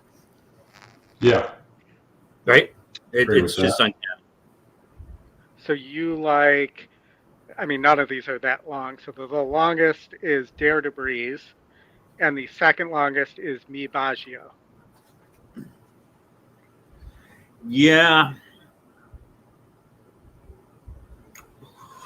Who's got... I'm looking at who's got the best speed in here of the chat of the 4 Mensa, David's like bred to sprint on the turf. Mm-hmm. This is a Resolute Racing horse. Mm-hmm. She's fast, or he's fast. Sorry, but they're only going 5. That's what I thought here. Could be really tough. I thought the 2 had a shot as well, but the 4 is that's where I landed just from a speed perspective. Yeah. I think where I would go here is the 2. I know it's not it's a short mm-hmm. price, but based on the trouble line last time out, bobble start, and just totally cost itself any chance, working well. Yes, 3rd race off a layoff, probably set for the best for an improvement here as long as the horse. I'd be on the 2 here, Bullet. So Bullet for David, Mensa for Justin. Yeah, I'm 2-4. Like that's right narrowed here, Oldy. Yeah, but I love the 4 with the speed. Yeah. My biggest question on Mensa is, does this horse want turf? That's a big GSR drop from the synthetic. Yeah. There, and that the turf effort wasn't nearly as good either against weaker. So, I'm thinking maybe you look at somebody like the 8 French Horn instead. You're getting similar prices. Well, not that similar anymore, but 9-2 on French Horn. And French Horn almost won the Astoria at that Saratoga, was my 3rd pick, Oldy. And has a big work on the grass, too. That's Sophia. So maybe put the 8 on top and put a try together here. I'm using the 4 and keying it in 1st and 2nd in a few different bets. So I'm with you, Justin, with the 4. John Stewart horse, Resolute Racing. They don't just ship up there to run 6th, right?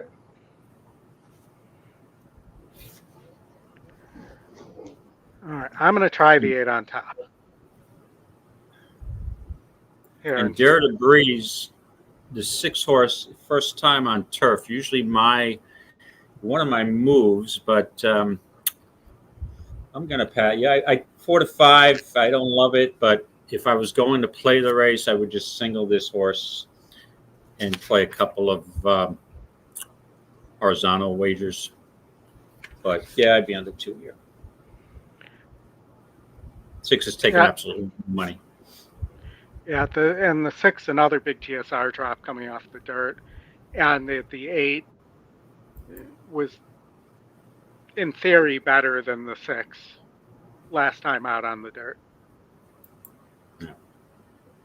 at the Adirondack. So, all right, they're going in the gate here.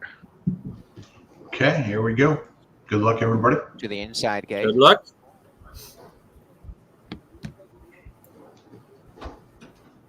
Winner earlier in the season of the Monmouth Stakes is Bullet. Grade 2 after who's this the hot one, favorite guys. here, has come to gate 2 for Patrick Husbands. Pop Rocks is next. Santa Anita first race coming up at the top of the hour. That is 4 p.m. And Mensa is just waiting his turn behind the gate as Pop Rocks pops ahead into the gate. The front has been open to entice her to walk right in and has done that. Mensa following now. Sahin Savachi riding Mibago, gate 5.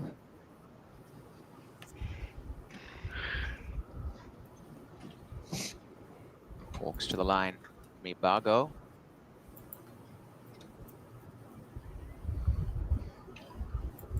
Gradually getting closer, but not in just yet. Little tentative. Horse 5, Mibago, exiting a race at Saratoga. Now Dare to Breeze for Vincent Cherminot, and they're coming in well. Unbridled Weather, he will be next. With Barn of Angus Bunton. The last is French Horn. And she looks well. French Horn at 9 to 2 is in the betting here as the second favorite currently. For Sofia Vives, the outside gate. The bet 365 Algonquin Stakes. All in. Locked up. Good price in that 4, Justin. Off to a great start. And Dare to Breeze and French Horn away sharply with Unbridled Weather. Mibago, Mensa the center. On their inside is Share to Shenanigans. They're all in full flight early. And in behind them is Bullet with plenty of speed to target. And a length and a half away last is Pop Rocks. Going to the front on the inside is Mensa by about a length. 2 in second, Dare to Breeze. Caught a bit wide, French Horn around Mibago. And on the inside, Share to Shenanigans from Unbridled Weather. Bullet creeping closer now is about 4.5 off the leader. And last is Pop Rocks. They race down to the final quarter, and Mensa in front, trying to shake loose from Dare to Breeze, who clings on 2 lengths away. Mibago and French Horn, the inside. Shared a Shenanigans, and Bullet is about to come to the outside, making her run. And as they come down the stretch, Mensa from Dare to Breeze, trying to muster momentum as Bullet in behind them. As Dare to Breeze has gone to the front, Mibago's coming on with Shared a Shenanigans out in front, narrowly Dare to Breeze, but Mibago leveling and Bullet the outside as they come right down to the wire. Mibago has won it. Yeah. Dare to Breeze second and Bullet is third in a sweep for Mark Cassie. I was going to say, I know you're going to be shocked by this, but Mark Cassie won that race. Makes sense. We got a 5 to 1 shot. 5 to 1 shot for Mark Cassie. Okay. All right. You got a 2 to 5 favorite right now at Gulfstream if we want to watch that race.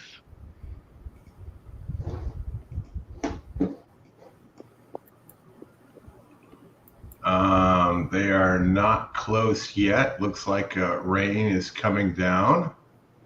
All right. What else do we got coming up? We got the Keeneland late pick 5 coming up. Justin, did you or David, did you guys have any thoughts on this? Yeah, Justin, did you look at a pick 5? I didn't look at a pick 5, but I have an opinion on the first leg. So if you want to go through that, and then we can coast through it. But yeah, I am. This is again, turf sprints are usually not my cup of tea, not my specialty, but I am intrigued by this race because I have some horses I know here very well. Have been racing in New York, and these are hard-hitting horses. I think I'm trying to beat no balls, whatever, no balls, no bows, whatever you call it. And I think the horses that have run together in New York, in the Harvey pack, Super Quest and Our Shot, they take turns beating each other basically, but Our Shot just seems to run a good race every time out and has had success over this turf course. Now we'll have to get a trip because he's a closer. So the way the race scenario shapes up, Super Quest will have the lead most likely, or be right up contesting the pace. And I think the 8's got a shot to go wire to wire, but the horses I like with the 8 are the 1 and the 4. So I'm trying to get the 1, 4, 8 in some kind of combination here. And I already put my wagers in. I boxed that, and I put win bets on the 4. So it's 1, 4, 8 for me in the first leg. Yeah, so I spread, and I played pretty big here because I had a best bet in the last leg. So I'm going to pull mine up here, and then you guys can gawk at how much I spent here. But I thought this race, both turf races, are so wide open here until the 10th. And since I singled the McPeak in the 9th in the Future Stars race, I wanted to use a couple other horses there just in case. I did think that there's a possibility that with E.T. Bard, who specializes in getting horses out of gates, that you could see one-timer from the inside on the lead here. And he could be dangerous at a price, your Scotty Longshot. But I was 684. If that makes you, if that interests you, David, here as my top 3 picks. So your 2 New York horses and my Illinois horse, No Balls. So, and then this is also the start of the low takeout turf pick 3 as well. So, and I will tell you, I played race the race 6, race 8, and race 10 for the turf pick 3 exactly the way they are here. And I believe I'll tell you exactly what that cost since we don't have that up on the generator here. It was $126. So leg 2, which was the Thoroughbred Club of America, I'm on the 7 is my top pick there. Red Carpet Ready, I think on the return to dirt, might run back to the previous 80 SOR races from earlier in the year, and back to the preferred service and the surface. And then I was the 4 and the 6. I think the 6 could be running late. There does appear to be a lot of pace here, and I like the angle of taking a horse that has a different run style than everybody else in the race, whether it's a top pace or a closer where everybody else is speed. And then I added Bright Work. I think that this race might be a little too difficult for Bright Work, but I know people are very high on this horse, but it's kind of a use defensively for me. Gotcha.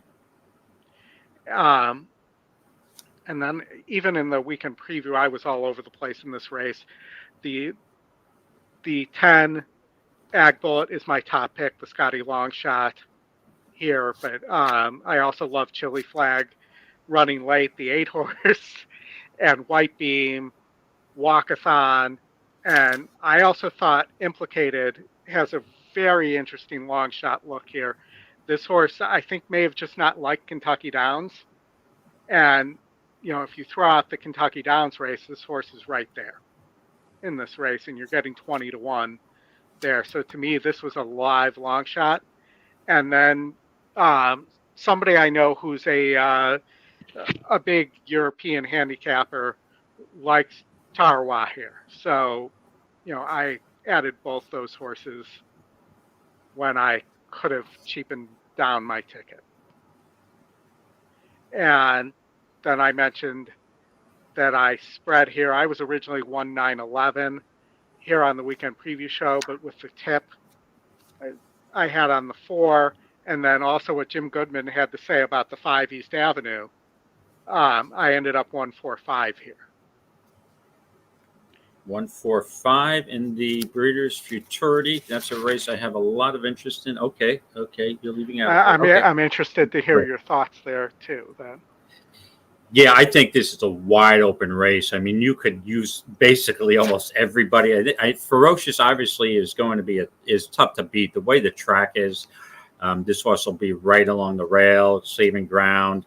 East Avenue may have the lead, but you'd think the one would, with Luis Saez getting his reputation of getting horses out of the gate off a Bulla workout, that horse is going to be really tough.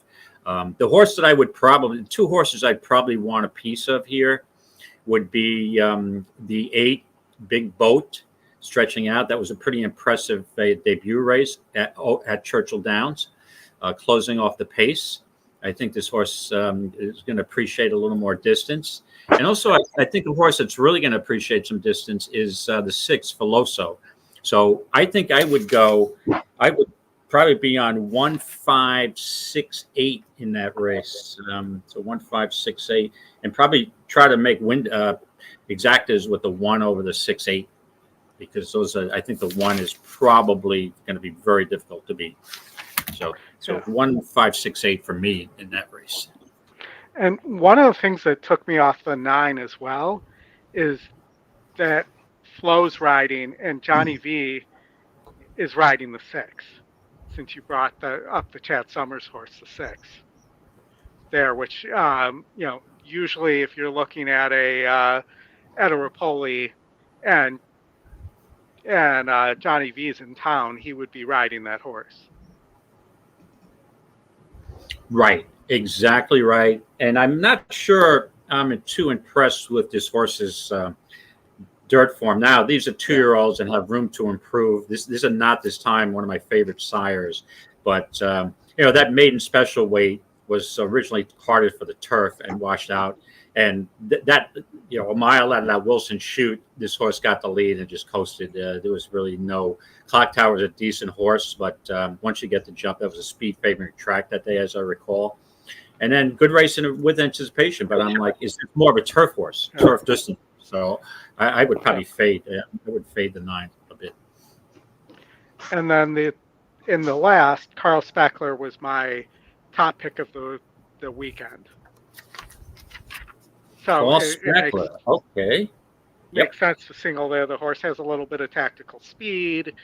That this race does not have a lot of pace, which I think is going to make it hard for the 3 more than looks. And I know Justin likes the 8 Spare to St. Louis, but is definitely taking a step up in class there. And Carl Spackler is a Grade 1 winner, and only has 1 loss at the 8 furlong the mile distance. And I think they have this horse penciled in for the Breeders' Cup Mile. Yes, penciled in for the Breeders' Cup Mile. Morning line at 8-1 in that race. But I'm going to. I really like the 3 in here, Oldy. Second race off a layoff. I'm not sure that this horse really appreciated the off turf course in a 4-star Dave, and rallied up nice for second. I think second race off a layoff. Sherry DeVos, she had a couple of winners over the last first couple of days, and I think this horse is ready to fire. Second race off the layoff. So if I was going to single, I would single the 3. But to me, it's a 2-horse race, and maybe you throw in Talk of the Nation, Todd's horse, but I'm not really crazy about. But yeah, to me, it's 3-9-9-3, one of the 2. But I'd lean towards the 3. They're loading in the gate at Keeneland. Yeah. Good luck, everybody. All right. Good luck, everybody. A wild Woodford. It's going to be a fun race. Goes in. Whoever gets the trip. No balls. Let's see if E.T. and his bear can get the hockey named one-timer out of the. Let my people go. Who? I was on the 10 here. Gear Jockey. I thought the 11 or 12 were good long shots though, but I was on the XY Speed approaches the gate. Been waiting to do that all day. I know you got another one ready too. We'll get there.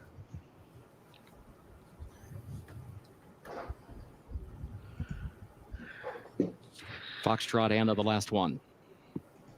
Then we're off to Aqueduct for another grade one. Yep. They're off in the Woodford, presented by FanDuel. XY Speed and Coppola both have early speed. Super Quest up close in third. Monet Hudson away in fourth. Our Shot moves up in fifth. Foxtrot Anna sixth up on the far outside. Charcoal is seventh back toward the inside. And then Arzak, who moves up eighth on the outside of horses as they work their way to the far turn. No Ball sneaks up through the inside along the rail, moves by two horses into the third position within 3 lengths of the lead. Then further back, Let My People Go, followed by Gear Jockey, who runs next to last, and One Timer is last. Opening quarter went in 21.35 seconds. Coppola to the outside of Super Quest. No Balls is third behind that front pair. Foxtrot Anna is fourth on the outside, 3 lengths off the lead. Super Quest, the leader. They turn for home. Coppola is still there on the outside. No Balls switches lanes off the rail, takes aim, still 3 lengths away. Charcoal comes up the inside into the fourth position. Arzak is still far back, trying to run late with Our Shot. Here comes David. Our Shot running forward on the outside. Charcoal needs room. Our Shot gets the lead. Hold on, baby. Our Shot gets the win in the Woodford. All right, trying to get this horse up for 3 God wins knows today how for long. Luis Saez. And let's see. He hasn't won since July of 23, but every race he runs, he's just, flying on the outside, in between horses, all kinds of trouble. Today was the day. Beautiful. Yeah, it looks like I could have gone just 6-8-4 there and been just fine. And got, because those were my top 3 picks for the weekend preview show. So, unfortunately, no exacta, no triple. What a ride from Luis Saez. He was outrun early on. He was down on the inside, and he had his work his. Who ran second here? The 9? I don't know. No, the gray. It was kind of a blanket. Who's the gray horse? The gray horse got up. Something Charcoal. Who? Yeah, that's a long shot, right? Yeah, 3. Hey-o. Yeah, 29-1. That was the exacta there. That's going to pay huge. 4-3. Ba-boom. That's a boom. Yeah, for sure. All right, Ollie, let me get you out to Aqueduct and get the audio queued up here. We're just a couple minutes out. We are, and on the weekend preview show, I was 10-4-6 here. But I also think, based on the works I've heard about for Tip Top Thomas, this might be the Fletcher that wins today. Tip Top Thomas. Tip Top Thomas. One of 161, working with Gate to Wire, who ran yesterday, or I believe actually was scratched yesterday, but would have been the favorite yesterday. So Tip Top Thomas. Chancer McPatrick, I think, needs a pace setup, I think, but I was wrong last time about that, and the horse got home, so maybe the horse is just good enough to be this year's Chad Brown horse that everybody thinks is going to win the Derby, and then, as a closer, and then just misses.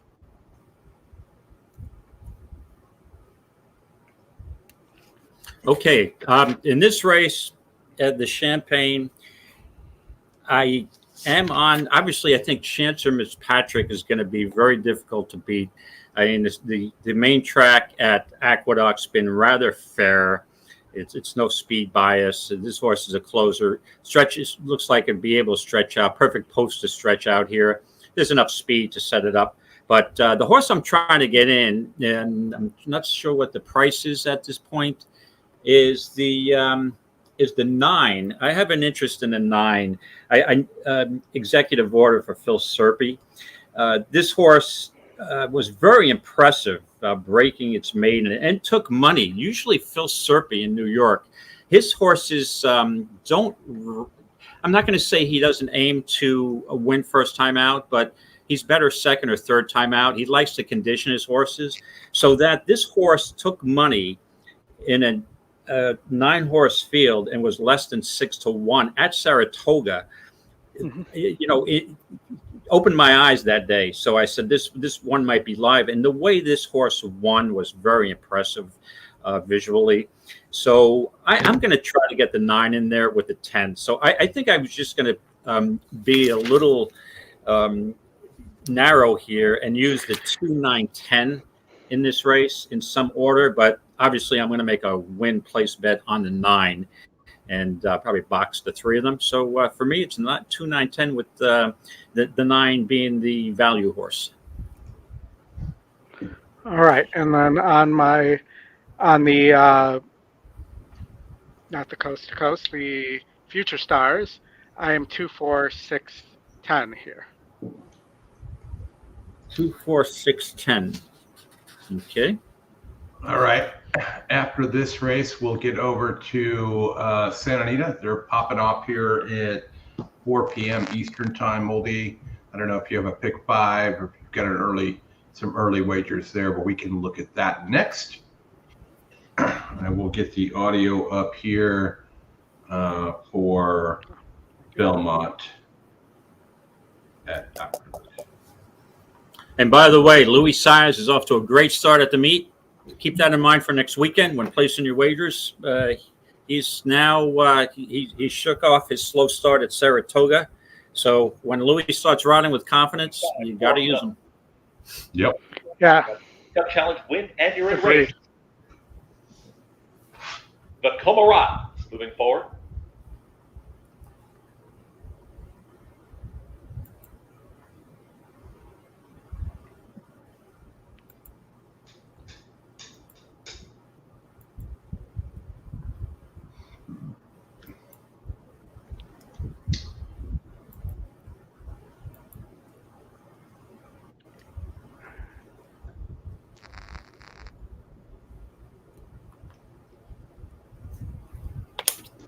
Tip Top Thomas moving in.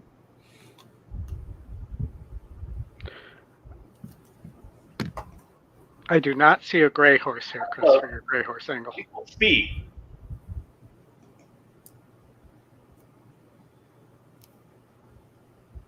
Moplex.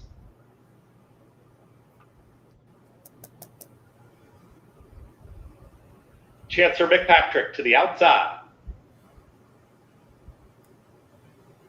All set for the Champagne. Breeders' Cup, win and you're in. No. Is that what I'm hearing? No. And they're off. In between horses, Smokin' Wicked has early speed, but here comes Moplex, and Moplex is ready to challenge at the rail. Here comes JJ Zozo, and now Tip Top Thomas. That's the leading duo as they get set to come out of the chute well off the rail. JJ Zozo's in front is up by a full length. Then comes Tip Top Thomas watching the action here from second. In behind them is Colonel Bob, who's a shared third as Moplex is backing off the pace now, but far outside executive order. They are lined up there in that mid-pack grouping as at the rail, their lethal speed. The 2 at the back after breaking on top, Smokin' Wicked and Chancer McPatrick had to catch up to the field is the trailer. It's about 6 lengths back from a 22.47 opening quarter mile. JJ Zozo has a half mile left to go and is now chased along by Tip Top Thomas, who's well within range. And here comes the move from Tip Top Thomas. 3 wide executive order is moving forward as well. At the rail, there's Tacoma Rise. That is flying.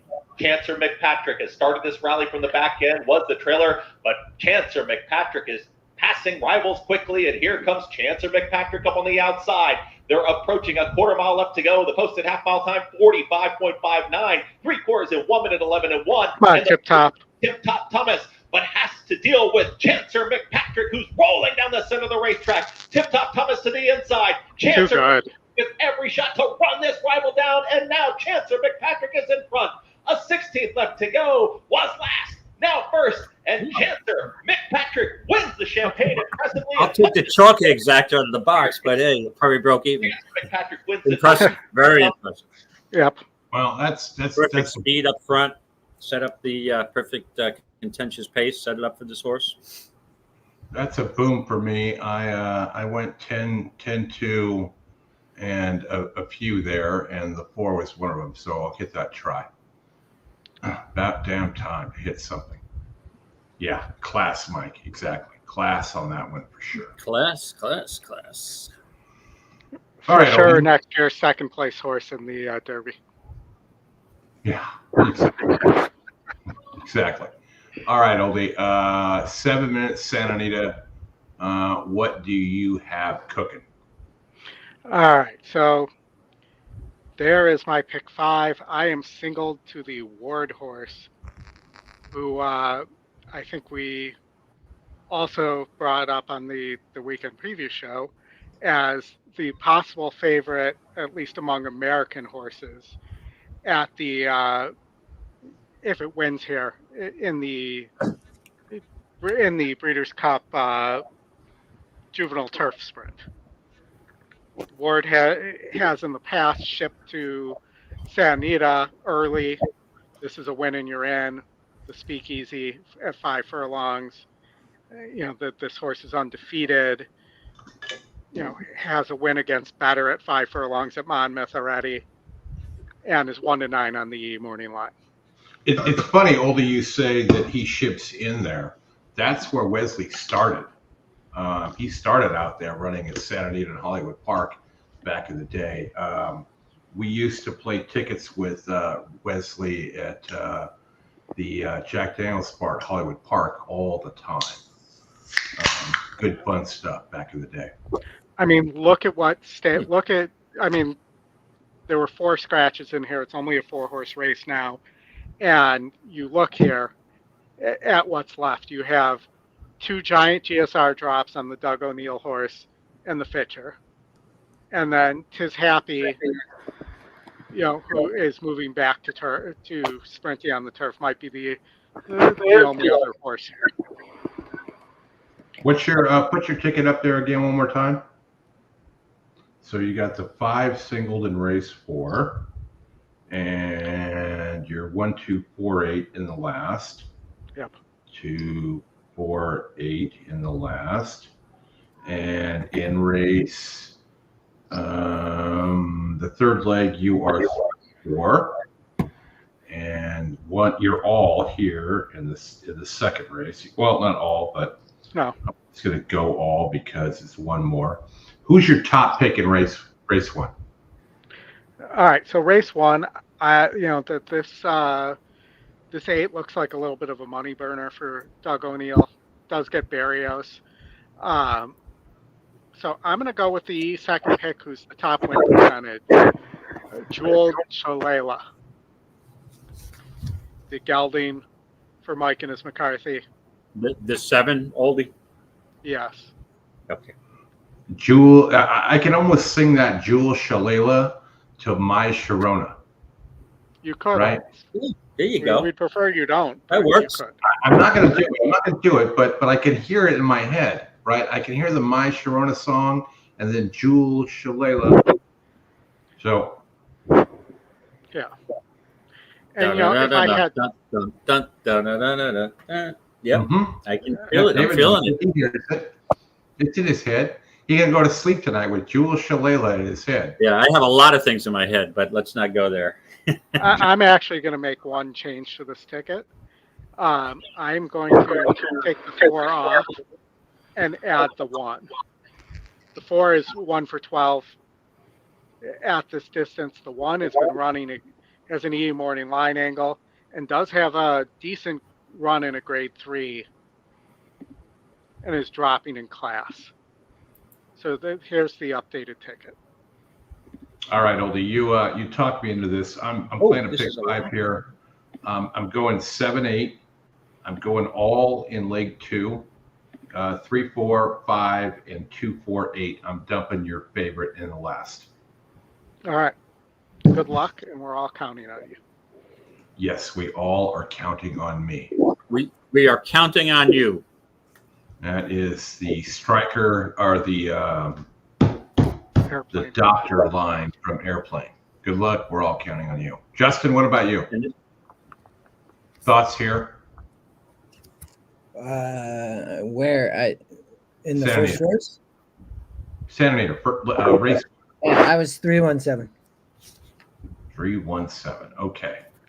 They're going to run. And that's another song. You Can Count on Me.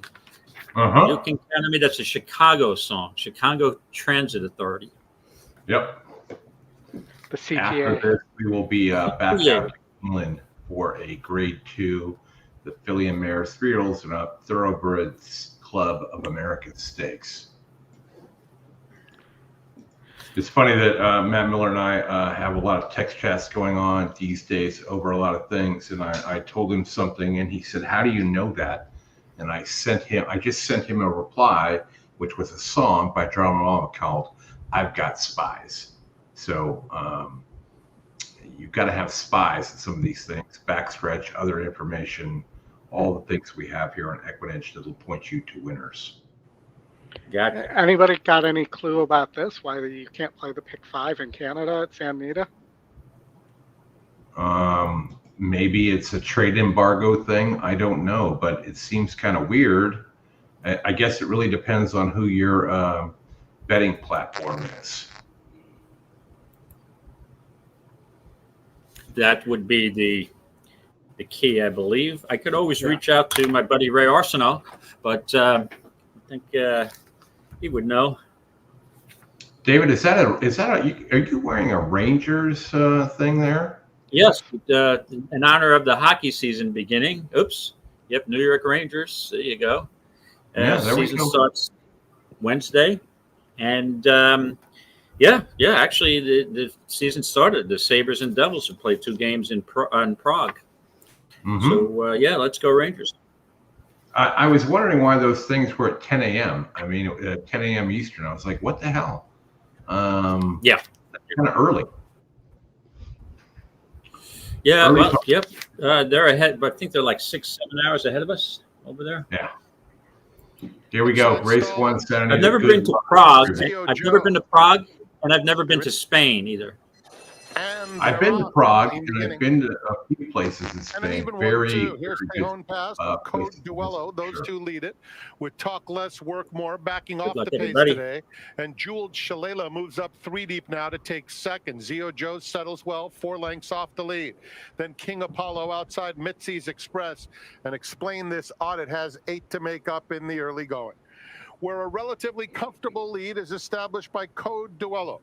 Code Duello and Kyle Frey sailing along with a 2.5 length lead. Jeweled Shalala clear-cut second. Talk Less, Work More on the outside of Tejon Pass. Then Zio Joe, 5th, now 7 lengths off the lead, followed by Mitzi's Express. Inside King Apollo, 4 clear of Explain This Audit. Nearing the half-mile pole for Code Duello. Left alone on the front end, 2.5 length advantage. Are we just not giving out times here? Talk Less, Work More on the muscle third. Doesn't look like At it. the rail, Tejon Pass is in 4th, followed by Zio Joe, 5th, now just 4 lengths off the lead. Another 2 back to King Apollo, who races a length in front of Explain This Audit, and tailing off is Mitzi's Express. They pass the quarter pole with Code Duello to catch. Jeweled Shalala, a gray 1-2 punch coming to the 8th pole. Code Duello, Jeweled Shalala up alongside, and what a trip for Zio Joe. Patiently handled by Hector. Yeah, well, I was wrong about that one. By the top pair. Yeah. Much the best was Zio Boom. Joe. Just toying with them by almost 4 lengths. Jeweled Shalala second in front of Code Duello, and Explain. We got a grade 3 at Woodbine if we can get there in time. We can.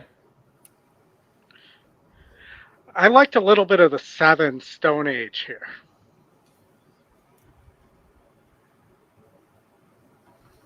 Yeah, Oldy, I looked at this race. I thought the 14 I thought would be tough, but I thought the 7 was for sure the horse with it. I was just looked at 7-14 here.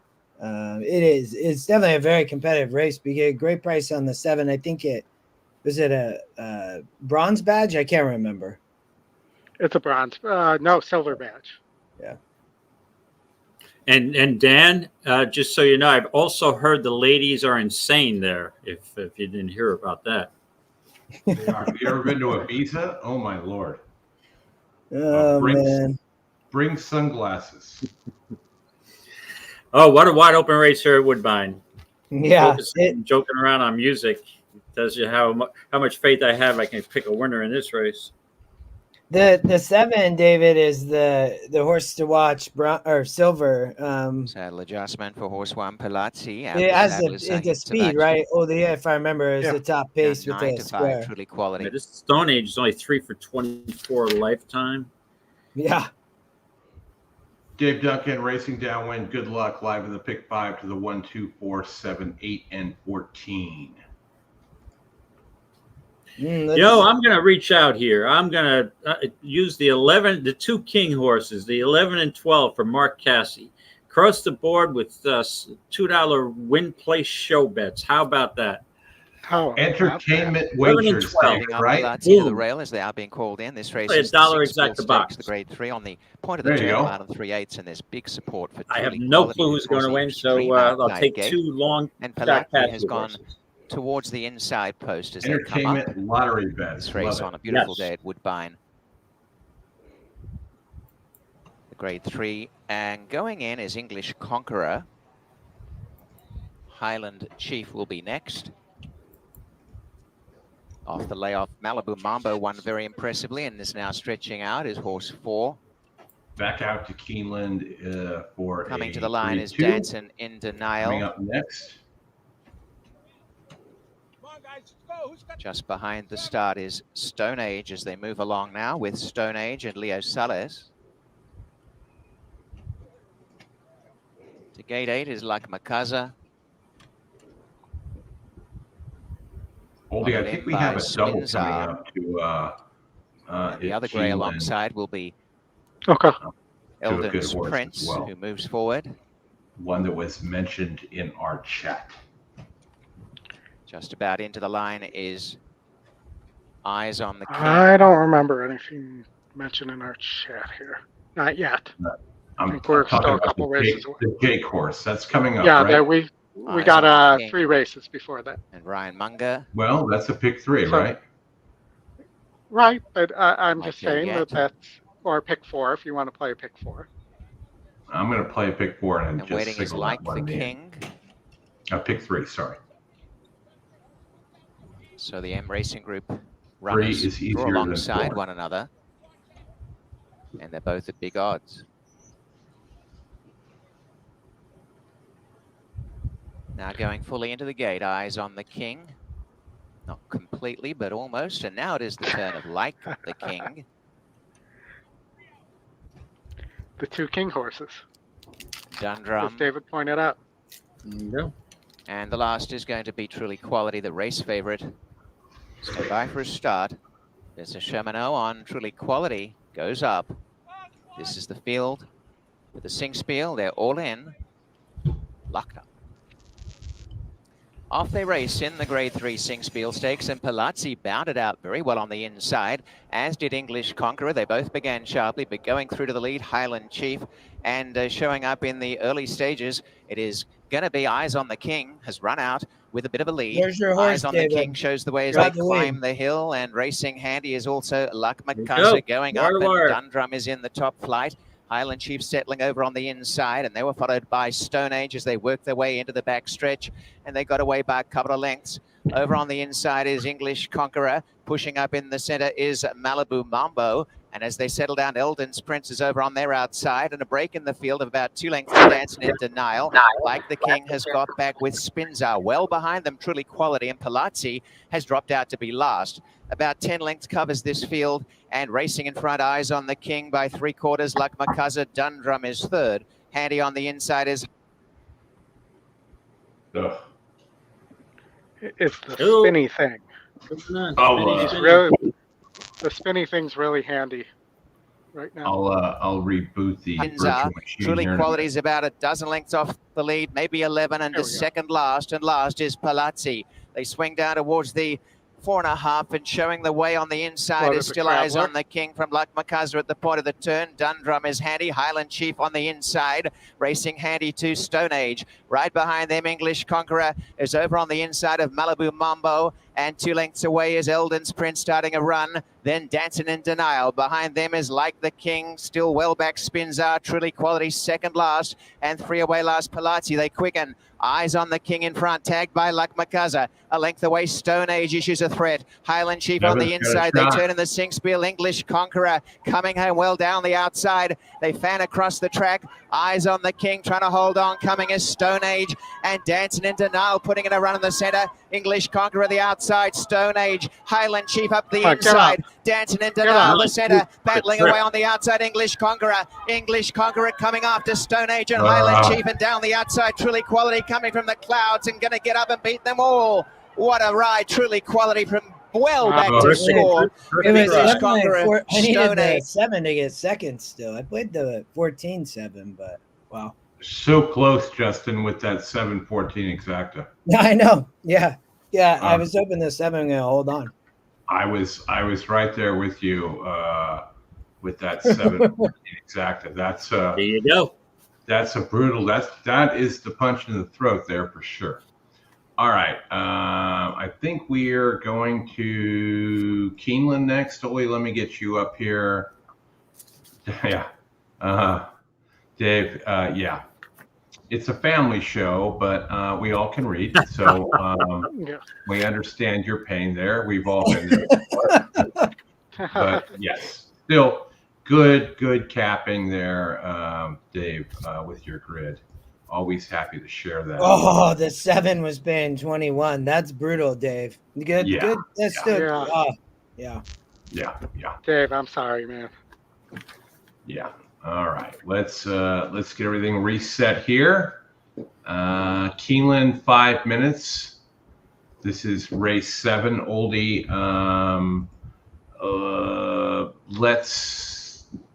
Let's go through this, and let's kind of start with race 9.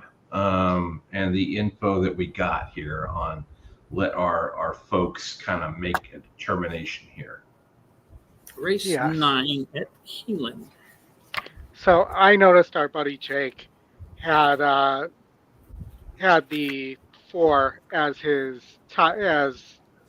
his lone pick for his chart, and so I asked, and I know that Jake raises some horses and gets them ready for racing as kind of what he does.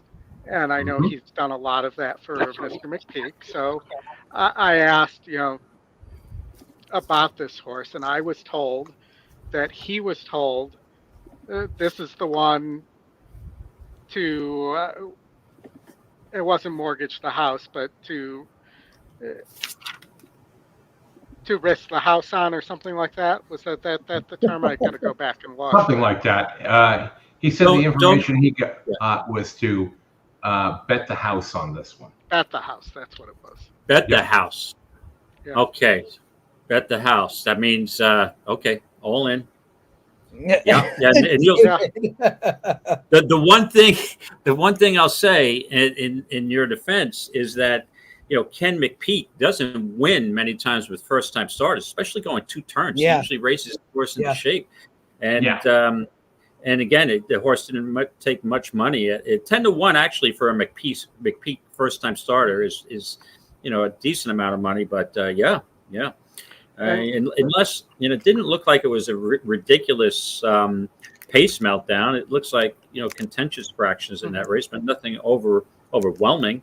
So you might have something there, and I'm on Filoso, but I think I'll use that 4 also. It's interesting to see what odds that 4 is, because if the 4, you got to tip on it. The whole world's probably got something going on it. It's probably going to take money, so we'll see. Well, and it's 7-2 on the morning line as well, and so. Handsome Pants, where Chris and I were discussing this, he told me this was his nickname after college when he was out there touring. But, McPeak does have, the habit, and also, you mentioned Julian's in Canada, but he is putting Brian Hernandez up, which makes me think he does think highly of this horse versus putting Julian up as well. And so I think this horse is probably pretty dangerous here. I will say we also got a tip from basically Jim from Jim Goodman said that the there's buzz around the track on this 5 East Avenue. On East Avenue, yeah. The buzz is so loud, I even get the buzz up here in Rochester. So from a different source, but yeah. That Godolphin's very high on this horse as well. And so, those are a couple options for beating the 1, who are the mage connections, but not the mage breeding. Yep. Mm-hmm. And my note here refers to this horse as a buzz horse because it was the first time out there. This horse, I believe, started at 10-1 on the morning line and was bet down to favoritism based on the buzz that this horse could really run. All right. Handsome Pence. Yep, that was my nickname in college.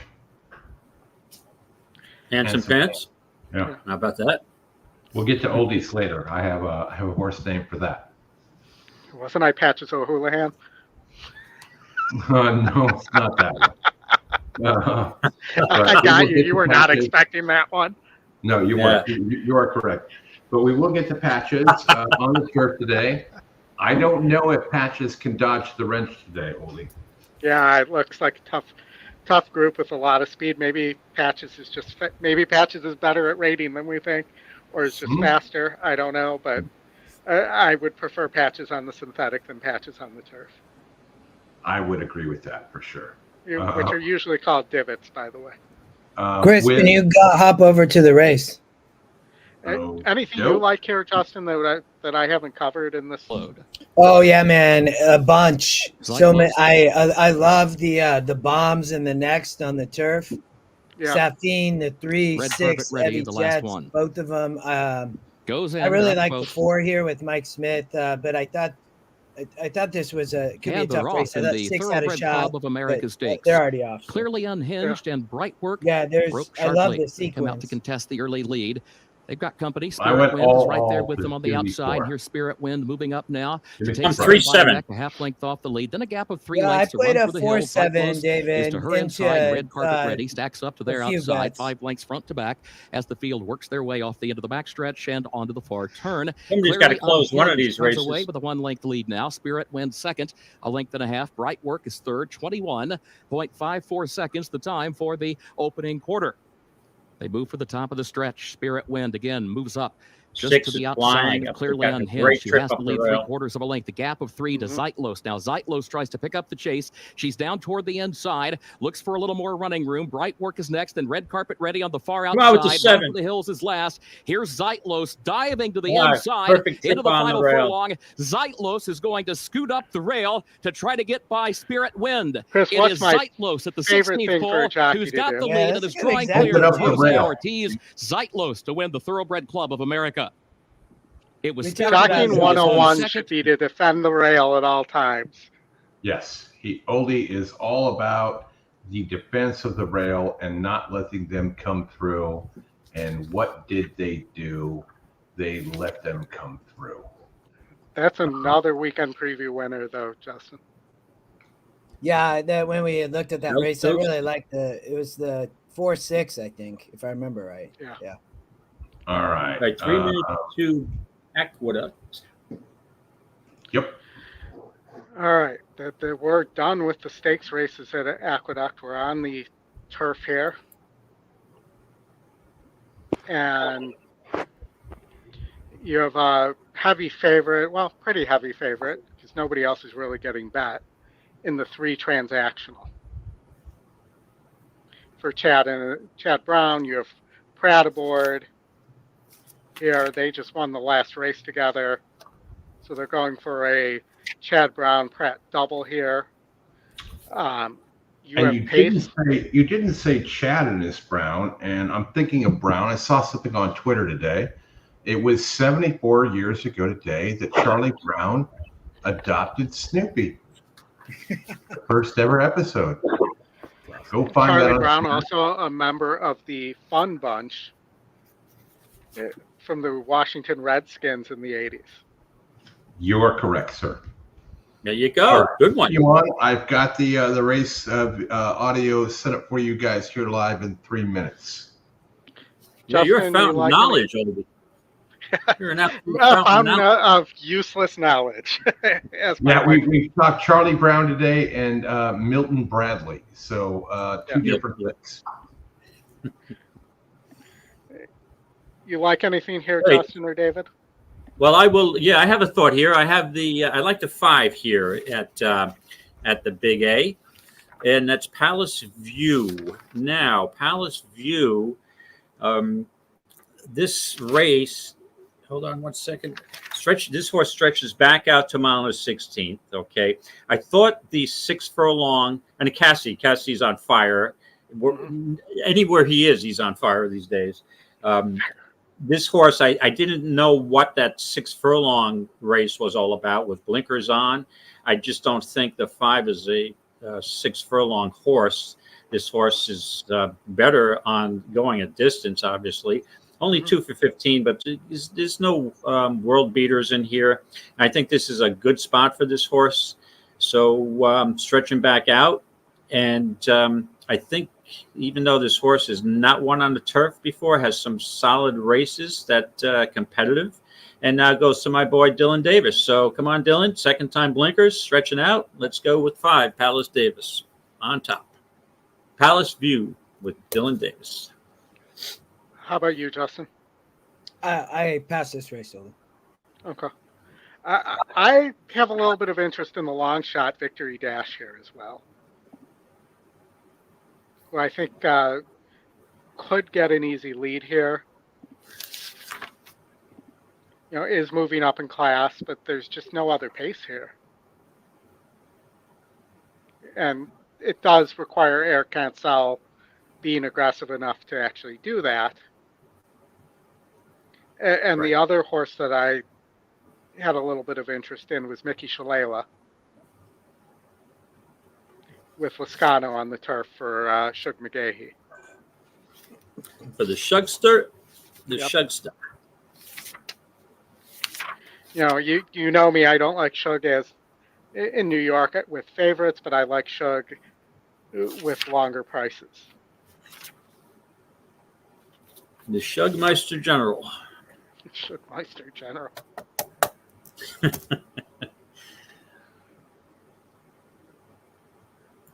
All right. And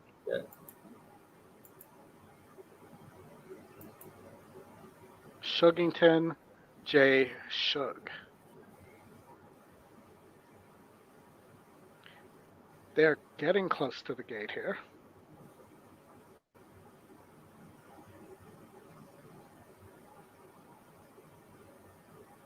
Will they go in? Here they go. Do they want to go in? That's always the question, isn't it? Correct.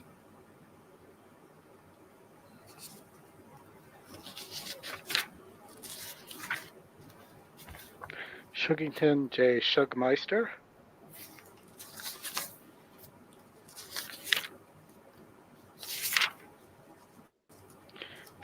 You know why we're not hearing the audio?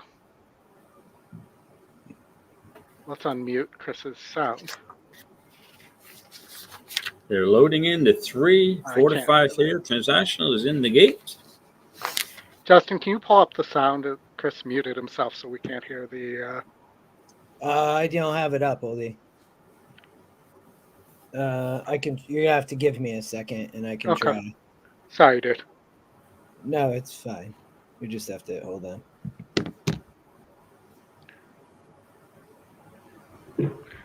Going in the gate. The 8 just went in. Looks like the AEs are left here. Here comes the 15. Our country goes in. Oh, there, he got it. All right. Here we go. Good luck, everybody. I'm on the 5 with my boy Dylan Davis. And they're off. Transactional has early speed towards the inside, and also right there comes Victory Dash with the early kick. And at the rail will be Out of Waterbury.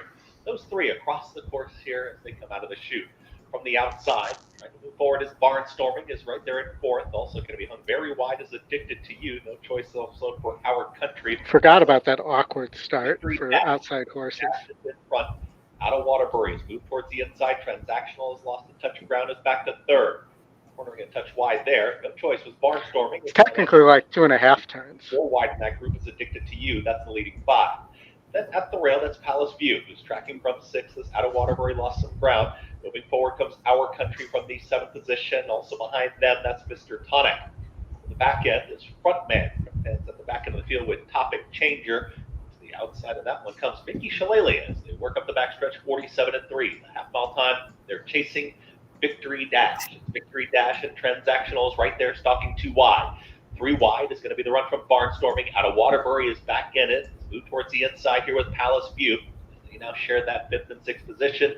Losing ground quickly was Addicted to You. Following them, here comes Our Country, and Our Country is moving into it, warming to the task. They went 1 minute 11-3. For 3/4 mile, they reached the top of the lane.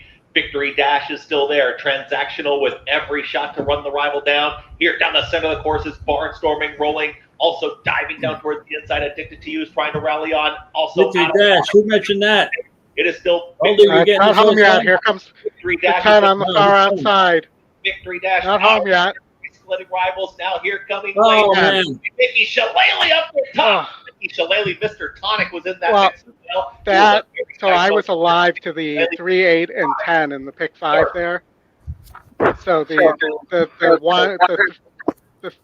8 getting caught there cost me a little bit, but it still paid. That's the Shugmeister General, Mickey Shillelagh. Okay. All right. Boom. That's a big price. All right. Decent price. Decent price. All right. 6-1, 10-1 on the morning line. I'm trying to pull up the Will Pays here. I had it 6-1. for a minute and then 6-1. I think. All right, gentlemen. I'll be back in a minute. I'll be after yesterday, that one race. See you in 2 minutes. Okay. Sounds good, David. We will get on over to Santa Anita, Oldy. Yeah, and that's a pretty good boom. So that was the difference was 3,200 to the 8 would have been 3,200. The 10 was 1984.75 there, and that was shared this morning with the WhatsApp chat. Okay, doke. So Santa Anita, race 2. We're both spread here. Yep, I've got them all.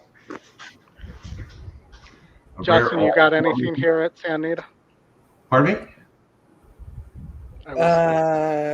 We're in race 2. Yeah, I didn't have a strong opinion here, so.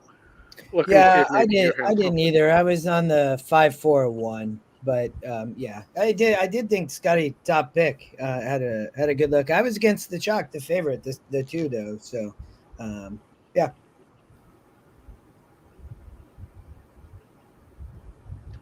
All right. I thought the 5 had a little bit of a luck, but none of these horses really. I mean, the 4 is moving to Peter Miller, maybe. Here, I mean, just missed at Los Al, but it's 8-5, and I don't like that price at all right now. I don't know. This is one I just don't have a strong opinion on. Chris, do you have an opinion here? When I don't have an opinion and I want an action bet here, I'm just going to go with the top pick of the 5. You can really never go wrong with those, right? Yeah. Getting a square price, 7-2 E morning line. You're getting 6-1. Those historically, over the course of time, are going to be good for you. So I'm going to punch that one a few times with a win bet and see what happens, right?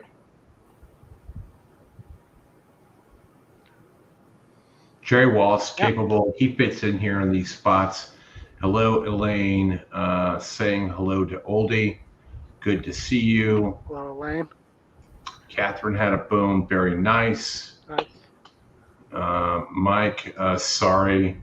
When you get a dam, that's not good. So, and the dam is not the mother of the horse. It's just. Well, I'm guessing, Mike, that you were on the 8 there. Yeah, he did in his BC qualifier. That would have been huge for him.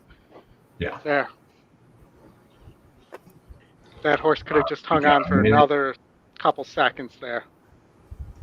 Minute to go, and then I'm going to reboot our drinks on me. Way to go, Catherine. All right, set them down. You can actually Uber me alcohol if you wanted to. I don't think you can. You might be able to do that in Illinois. I'm not sure. I think that they changed the rules because of the pandemic. And you do it here in Florida. I've known people that do it all the time. Hint, hint. Hint, hint. Yes, I got your hint. All right, let me see where we're at Santa Anita. We're getting close to the gate, and we'll get out there in a few. And then coming up next, we've got a Woodbine race we can get out to, and a Gulfstream race. We'll have to pick one of those. A couple of 2-year-olds. Keeneland coming up in 14 minutes with a Grade 1, the First Lady Stakes. First Lady Stakes. Yes. And we have a bunch of graded stakes still to go, both at Keeneland, Woodbine, and we have the late pick 5 at Woodbine coming up. Mm-hmm. If anybody has some strong thoughts there, I'm just glancing at it right now. Yeah, you have a very interesting horse in Spansive who's your top pace. They're going 8.5. War on the 2 for West 2 at the will be the last distance. one to load. Getting out to Santa Anita. Frank Miramonte on the call. We're in the gate. Frank and his Miramonte. They're all in the gate. Pop Doro out quickly, picking it up along the inside. Legitify is asked for early speed, as is War on the West, who sprints quickly on the outside, up to battle for the lead. Spiritus will settle just behind this one, now 4 off the lead. Picking it up is now just behind him, and Big Drinker is by himself at the back. Around the first, he's drinking by himself. And Tyler Bays calling out the fractions prompted by War on the West. 3/4 back in. Drinking alone is never good. Secures a good spot in. Especially when you're on a horse. Picking it up inside. Or you are the horse, either one. Big Drinker starts picking up from behind. He was much further back moments ago. Absolutely cheaper. Hard, I mean. 6 lengths front to back. They're heading to the half-mile pole. Peter Miller first and last. Legitify is in front. Has it a length and a half. War on the West second. If they finish that way, do we then declare that the Peter Miller double? Fourth. Big Drinker. Or the Peter Miller back after first and last? 5 lengths off the lead with 3 furlongs to run. He'll make a 3-wide bid, maybe 4 wide, and another 3 back to Spiritus, who has dropped out. Legitify comes to the quarter pole unopposed. It's Legitify with a 3-length lead on Pop Doro, and Big Drinker clearly into third, picking it up steady to bid on the turn, and has dropped out a bit, top of the lane, and Legitify has a 4-length lead, pursued by Big Drinker on the outside of Pop Doro. Those two battling for second currently with a 16th to run, and it's Legitify by 3.5 lengths. Big Drinker moves into second for the Peter Miller Exacta. Legitify. Oh, it's a legit Peter Miller Exacta, not my made-up one. Pop Doro and picking it up.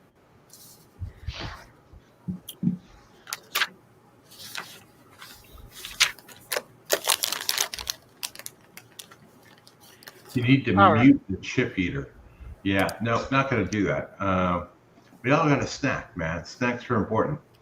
So, where do you guys want to go? Gulfstream or Woodbine? They're going off at the same time. I think Woodbine, because it's Is it a graded stakes? No, it's not. It's up to you guys where you want to go. I'll leave it up to the group. Well, they're actually, when I look at the times now, Gulfstream is in 2 minutes, and Woodbine is in 6, which could mean going off at the same time. But, we can kind of go through them both, even if we do double box if they torture us. You've got 2 big favorites, 2 favorites, 7 to 5 and 8 to 5 at Gulfstream. And you've got a 9 to 5 horse is the favorite at Woodbine. Oldy, Justin, where do you want to go? I passed the Woodbine race. I looked at Gulfstream and was on the 3 and 7. You're talking Gulfstream race 8? Yeah, let's go to over to Gulfstream, Oldy. Gulfstream race. Oldy, no. If he's playing at pick 5, just Oldy, go ahead. It's fine. Everyone. It's okay. So, so I'm going to go 1, 4, 7, 9 here, 11, but we can go to Gulfstream and look there. No, Oldy, stay here. I'm going to get off probably after the Keeneland race. So just why you stay here since you're going to cover Woodbine. Well, I thought that this 11 Spansive in race 8 was a very dangerous single. Now this horse nearly won 2 back on the synthetic, or 3 back on the synthetic,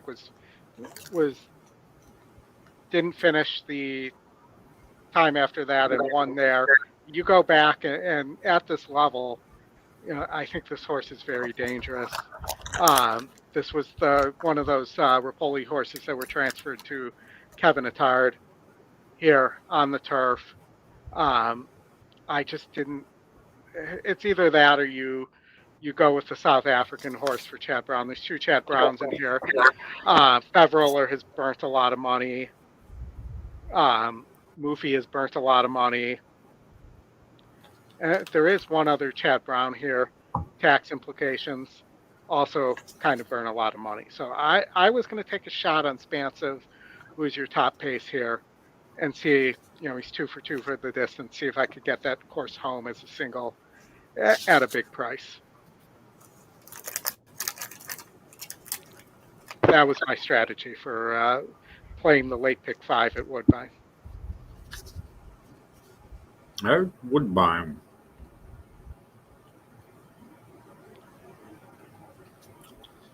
I'm trying to. I'd like to try to get Sparkle Blue home in the 8th at Woodbine, but to be honest with you, I haven't really handicapped that in depth in that race, so I am going to pass on that. And what the 7th race is coming up? Yeah, we made a special weight. I probably pass on it. And we can go to Gulfstream and then. But that's, and I can keep an eye on Woodbine if you guys. I've got an eye on Woodbine, Oldie. Gulfstream's at 0 minutes. They will probably go right off 4 if they get their shit together. But Woodbine's down to 2, so it'll be a dicey Mo Chara here in terms of who goes off first. We might do double box here on this one. Yeah, and I think the 7 and the 3 are probably pretty right there. I have done well playing against Sano first-time starters over the years. He's 4% in 89 attempts this year. So, you could look at Fly Commander if you wanted to add a price, or Silver Punch. I think Fly Commander for Ochoa is probably the better option, even though that horse really hasn't run in any of its races once it hits the stretch, but it does have some tactical speed in a race with no speed. Yeah, and I'm right there with you, Elaine. It's coming straight for Tampa. I'm about 30 miles north, and I need to get on an airplane on Thursday, so let's get it over with and move on. Justin, at Gulfstream, you mentioned a couple horses. Who are you on here? Yeah, it's just chalk. I thought it was the 3 or 7, one of the top Scotty picks. Looks like Oldie might be singling, so Oldie, go ahead. No, I'm not. I'm just playing around. Oh. Oh yeah, I mean, play a cheap pick 4 or something. But yeah, I thought it wasn't a great race, Chris. But I thought it was between those two horses. I'm assuming this race, I think, probably came off the turf. Would be my guess. Yeah, Wow. I mean, these off the turf races are really a mess right now. Yeah. Agreed. Yeah, well, which makes me think, why not just go with the one with Zayas? Why? Because it's Sano, and you're getting 5-2 there, and that's not enough for me to use one of his horses as a first-time starter. Is what I think would tell he's you. like go to him, Oldy. I think he's like 0 for 84 or like. No, he's 4% in 89 starts in the last year. So yeah, that's yeah.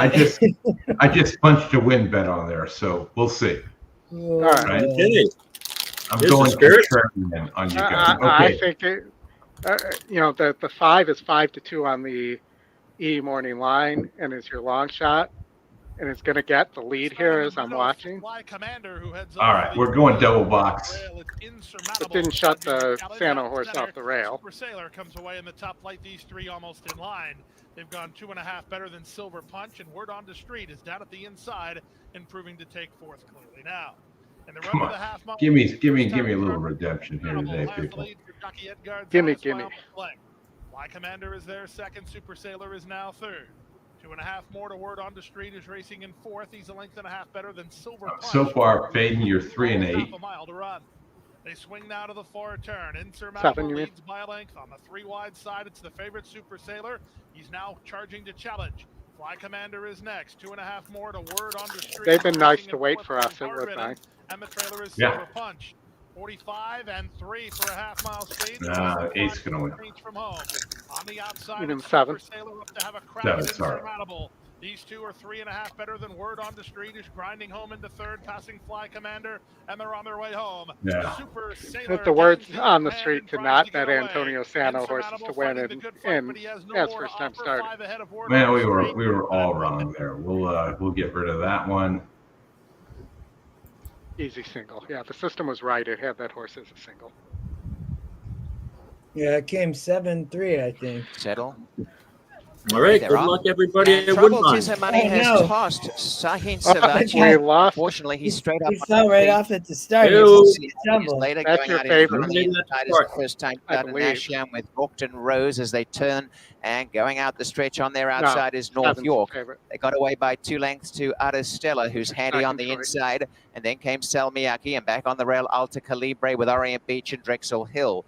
As they start the run into the backstretch, the leader by about 3/4 is Nashian. In second placing is Yorkton Rose. A length and a half away, third North York. Aristella getting a nice trip, lighting up the rail. One to Salmiaki. Drexel Hill forced up on the outside, now 3 wide. And back in the center, Orient Beach and Alta Calibre out the race. 'Tis Her Money. They race tight as they start the run towards the 4.5 furlongs, and showing the way narrowly is Nasham, pressed by Yorkton Rose, and on their outside, North York. Aristella's had a good run. Then Salmiaki. Drexel Hill's covered ground. Starting a wind-up move is Alta Calibre on the inside, and Orient Beach at the back. They swing off the turn, and showing in front still Nashian. In second is Yorkton Rose. North York on the outside, pumping up to join them, and they really descend to take over now. Yorkton Rose and North York, and battling away on the inside is Nashian. A great ride here for Aristella, if good enough. Patrick Husbands has been waiting and is coming, and now Drexel Hill with a wet sail. Alta Calibre needs a run.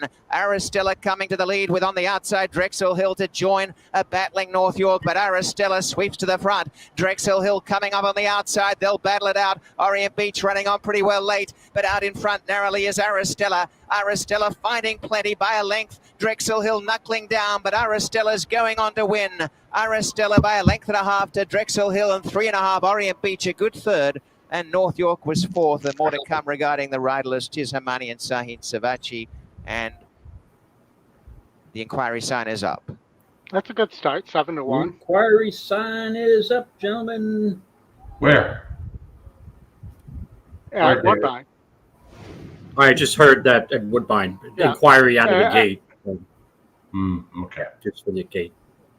All right, we're going to get out to Keeneland. They've got one popping off here in a few.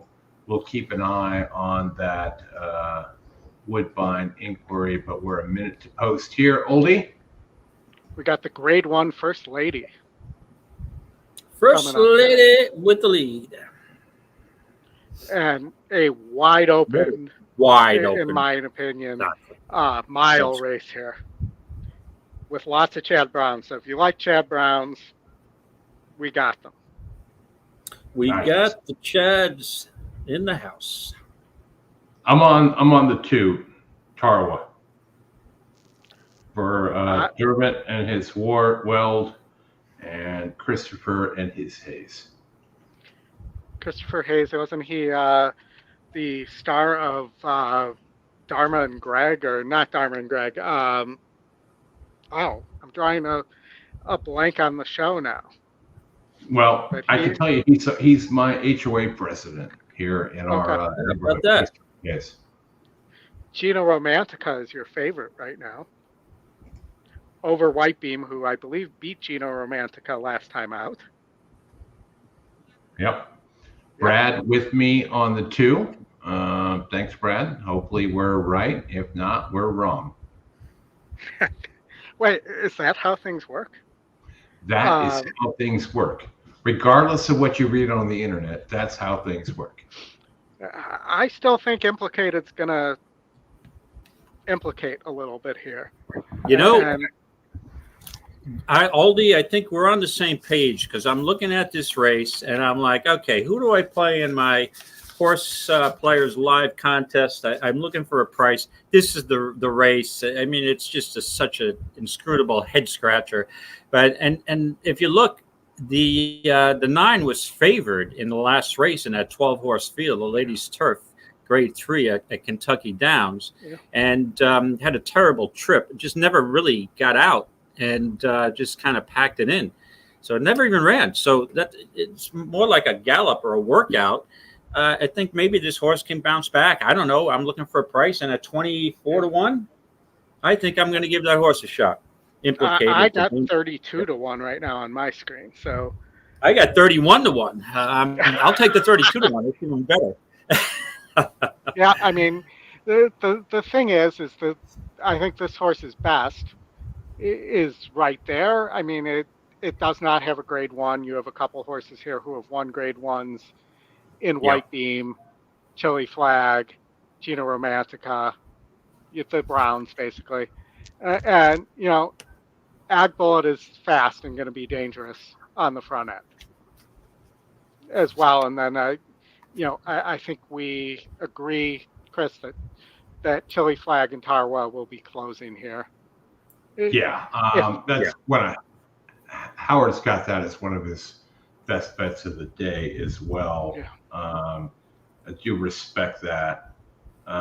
In my Keeneland pick 3, I went all to the 4 in the next. So getting a price here would be super helpful. And Justin, I know you like some prices here. Yeah, we covered this race on the preview show, and it's I thought this race was so wide open, Oldy and David. David, I actually landed on our good buddy Luis Saez in the 3-horse Safine. So, great pick 4 here. This pick 4 actually ends with a race at Keeneland, a maiden special weight race that has Bob Baffert and his wife owned. It's a Bob Baffert bred horse. The 8-horse was Speed in the last race at Who's the sire on that, Justin? It's American Pharoah. Yeah. He's got free shares on that. So Natalie J. Baffert. Yeah, so they show up in that race, but I'm just it's a good sequence. I mean, it's gonna have a good pool. I'm getting 45 to 1 on Safine. Evie Jets is the other bomber, 31 to 1. I think both of these horses have shots. They're both in today Keeneland work report, and they show up there. This race is so wide open that I'm trying to find every angle possible in a turf race like this. It's probably, I bet it's one of the most competitive races of the 2-week meet, I bet. So it's going to be a good one. I'm excited to watch it. Check out the works on the 1 Jungle Law, the dirt works from before the unveiling. in the last, Justin. Yeah, no, that horse has a shot, Oldy. The 145, I think I was 145.89 there in that last race. But yeah, it's for sure the one Jungle Law. Louis Saez again. He's won all day. We're still talking about him, but yeah. Walkathon. Yeah, Constitution. With implicated. Horse. There's a horse I like in there, but you left my horse out, so I'm not even going to mention it. Just in the last? In the last. Yeah. No, that's good. I'm gonna withhold it until I see what the double odds are going in with from the 10th to the 11th from the Coolmore Turf into that race. White Beam, the last one. The only hint I'll give you, the trainer can be a little rusty. Goes in, they're at the post.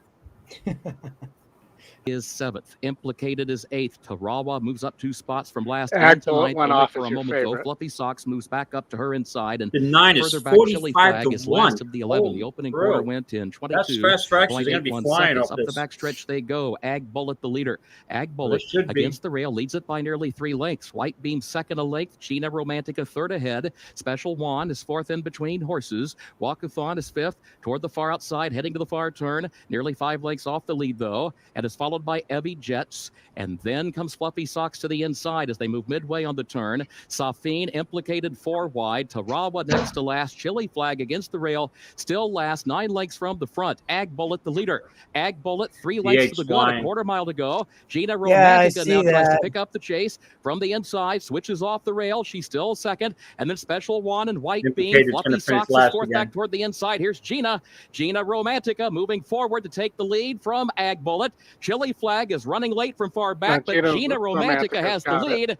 It is Chili Flag to second. Gina Romantica. Jose Ortiz goes back to back on the card. Gina Romantica wins the First Lady, presented by UK Healthcare. Because the one Fluffy Socks got up for third. So, Catherine, I would assume you're at your favorite bar on Saratoga Lake. I'm assuming it's Local 550, if you're still with us. Is it Local 550? That's my favorite Saratoga Lakefront bar. I love it. Let us know, Catherine, where you're at. Good lobster rolls there. The New England, the Connecticut style lobster roll, not the New England style.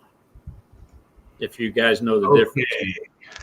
Getting over to, we've got Aqueduct in a couple minutes, and then Santa Anita with the grade 2. Where do you guys want to go?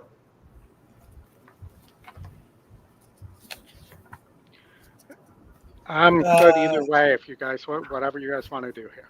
I'll leave it up to you both. I'm out. I got to go hang with my kids and my uncle's in town. So it's been a pleasure. Good luck, everybody. I will see you all next week in person. See you next week. All right. Yep. Looking forward to it. It's going to be awesome. Bye. Thanks, Justin. Enjoy the rest of the weekend, man. Yeah, Justin, enjoy your kid time. Good to see you again. Good. Okay, let me get the Aqueduct race up here. I think maybe this Chad horse could be vulnerable. I want to think that at least. Maybe the 6, who almost went gate to wire on the turf, can do it here on the dirt. You've got the big favorite with Pratt on the 3. Yeah, I mean, I might play against and play just a 6-2 exacta box here, because that'll pay nicely.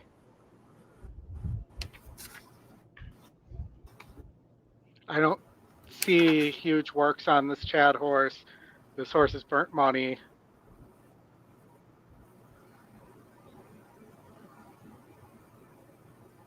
I don't see why this horse has to win.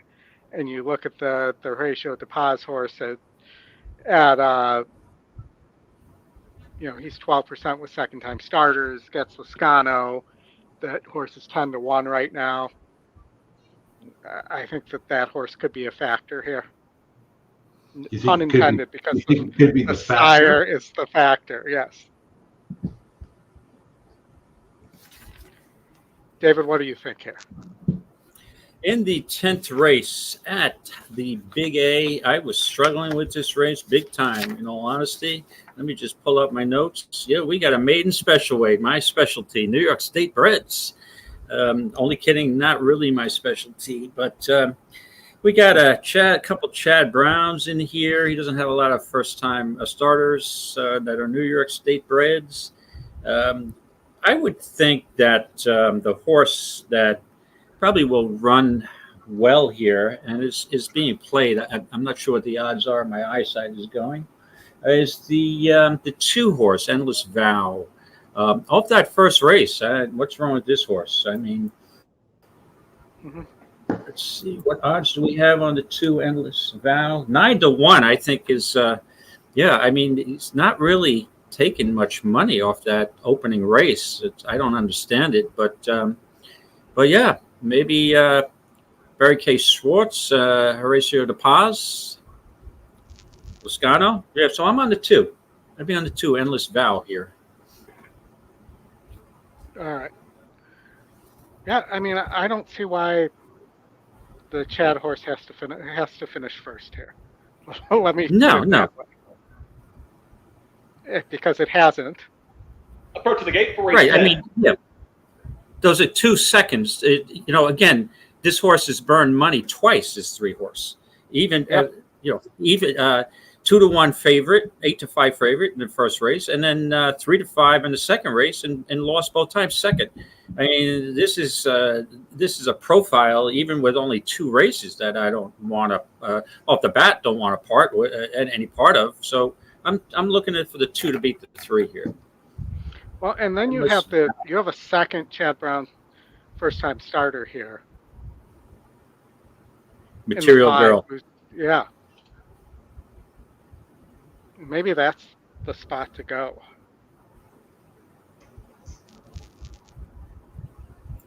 All right, we're getting ready. Now I got the Madonna song in my head, Material Girl. Jeez, now I can't get it out of my head. And I'm certainly not going to sing it, even if we have requests. It's just not happening today. Guys, I think you need to request. He wants you to clearly request. So he has to go material.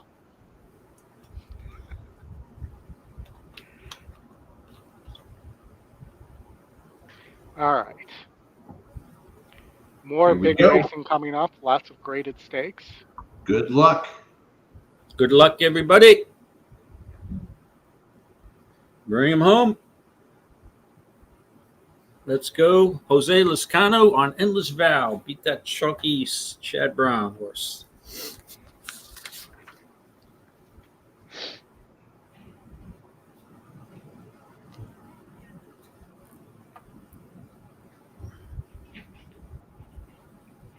Material Girl. A little reluctant there is Birdie in the Rose. The Madonna horse. The Madonna horse. Yep. Material. Sorry, now you got me singing it. Yeah. We're gonna get copyrighted, Chris. Don't sing. You're gonna get copyrighted, which makes me do extra work on YouTube. Getting out. And it might also make people's ears burn. Lenny.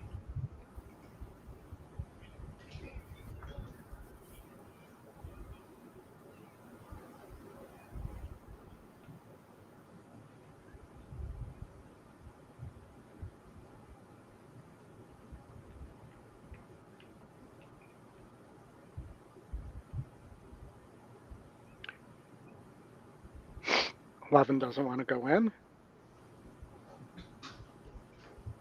And then we got the Baffert Bowl coming up. Yep.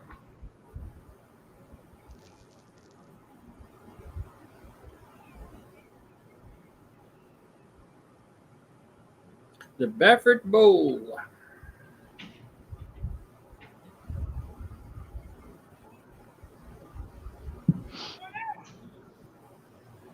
Fifi LePew. That's too low. That would be Pepe LePew. Ended. I was thinking the same thing, buddy.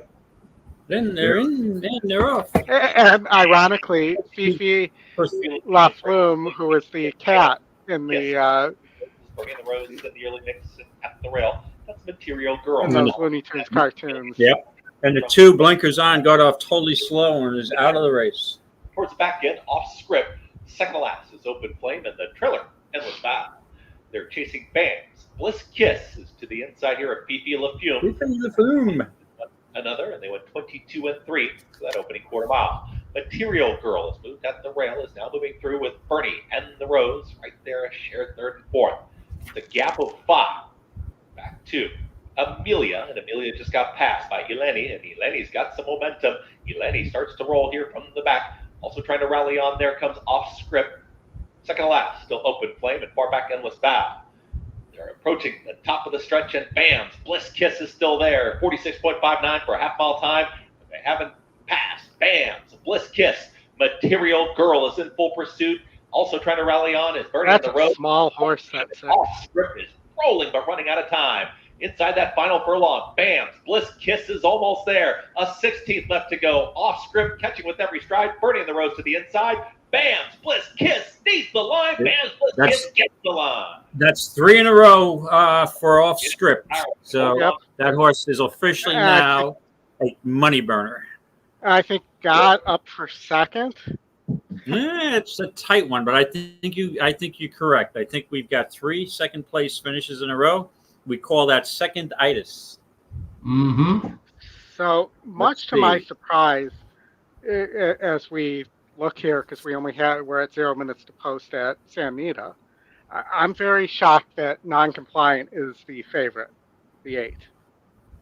I did use in the Future Stars, but I was just 3-4 and everything else. I think there's a good chance that Noonie bounces back, and Tenma hasn't been working as well as before the last race, but I think maybe doesn't need to be worked that hard right now because it's in shape. But we'll see. 3 minutes to post over here. Do you have any thoughts? Have either of you on this race? You're holding in the pick 5, so we'll see what happens.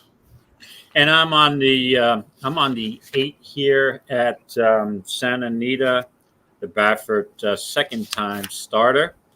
I think it can improve stretching out here, and that's who I have in my horse. Ooh, you might have a second place heater there. No, they posted the 3. Yeah, the 3 did get up.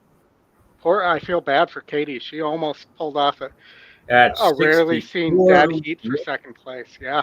Yeah. And that's 2 winners on the day for David Duggan. So his barn is heating up. He's got the old hacksaw out. Louis Rivera on both of them, I believe.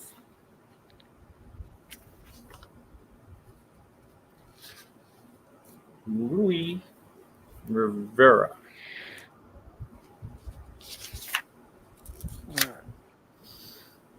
Louis. All right. So you're on the 8, Chris. You're 3. 7-1 at Keeneland in the next race. 7-1 ain't bad. Nope.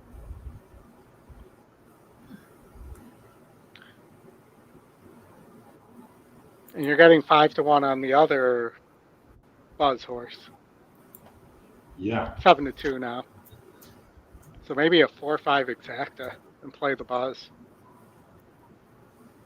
Ride the Buzz.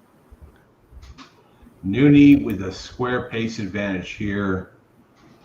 Didn't get it done last time in the grade 1. Just moments away from the grade 2 Oak Leaf Stakes presented by Oak Tree, as you can see on your screen. Martine Garcia in here to ride for Bob. Up by herself. I thought this was a very good warm-up from her, and she looked the best of the field in the flesh for me, for sure. She also is my top pick because I think that first race was super impressive, drawing the rail first time out. And I'm going to take a quick she has also come back pit stop to before work this phenomenal, race goes as off. you just saw her work on My next first week from the girls on the desk, but non-compliant. Just a picture out here at 7-5.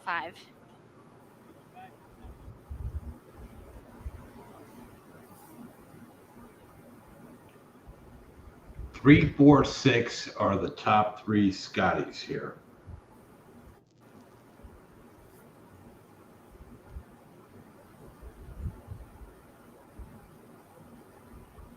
Do you dare play a try like that, David? In a race like this? Mm-hmm. Yeah. I mean, sometimes if you're looking for something, but I'm never going to play a try the first 3 favorites in a try. Well, the 6 is 8-1. Okay, 6 could. Yeah. It's a win and you're in for the Breeders' Cup Juvenile I'm Fillies going to just play division. Colt 3, 4, 6, just as they are listed on the top. In the air tonight. You're just throwing the 8 out, huh? Yeah. Throwing the 8 out. You got to check something, right? Yeah, exactly. That's why they call it gambling. You have to make a decision. Dream Away, huge favorite in the next for Wesley in his ward. It's 6-5 with Juan Hernandez. Probably play a double there with the 6. In the Oak Leaf, presented by Oak Tree. Non-compliant and Nooney are the first 2 out. Showers splits that pair and goes after them. And Tenma is very keen, looking for a spot 1. Showers almost blocking the other Baffert horse of the front-running Nooney, and she's able to guide over and now. Force the 8 4 wide. Pace, opens up 2. Tenma now really has some breathing room in second. They're followed by Non-compliant and Showers, 3rd and 4th, followed by In the Air Tonight and Omen Joy at the back of the field, 6 furlongs to run. I'm hearing the Phil Collins song on my head right now. End. It's a 2.5 length edge over Tenma, who tracks her in second, and then comes Non-compliant in the clear while 3rd, 2.5 or 3 lengths off the lead. Showers is 4th, 4 lengths off them, another 4 back to In the Air Tonight, and Omen Joy at the back with a half mile to travel in the Oak Leaf, presented by Oak Tree. Nooney left alone on the front end. Extends that lead out to 3 lengths on Tenma in second. Non-compliant gets her cue and now takes up the chase, moving into second, 3 furlongs from home. Showers is 4th with 6 to make up. It's another 4 lengths back to In the Air Tonight. And Omen Joy, here's Non-compliant, looming alongside of Nooney. These 2 square off at the top of the stretch. Nooney digging in, Non-compliant alongside. They put 4 on Tenma in 3rd, 3/16 of a mile to go. Non-compliant and Nooney are head and head. Non-compliant gets the upper hand past the 8th pole. Nooney trying her best, well clear of Tenma in 3rd, past the 16th pole, and it's Non-compliant and Juan Hernandez in control. Yeah. Non-compliant has won the Oak Leaf, presented by Oak Tree.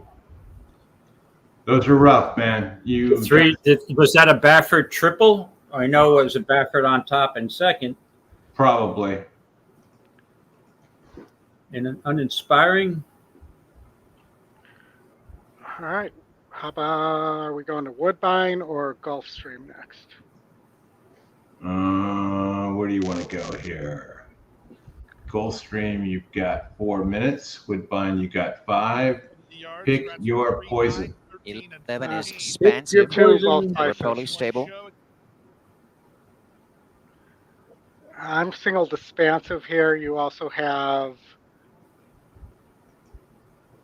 a couple Chad Browns. I think that we should talk about this one horse, Princess Kala, that was brought up in our chat this morning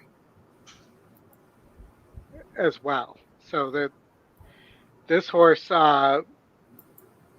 is apparently very well thought of from South Africa. It goes into the Chad Brown barn, only showing 3% in our system, but it has multiple grade 1s over there. Obviously their grade 1s probably are not as good as our grade 2s based on the SOR, but I think that the fact that Chad shipped this horse somewhere, that this horse could be, and that this is Resolute Racing as well. Mm-hmm. With Chad, so that this might be one to look out for at a 6-1 price. The 8th race at good old Woodbine.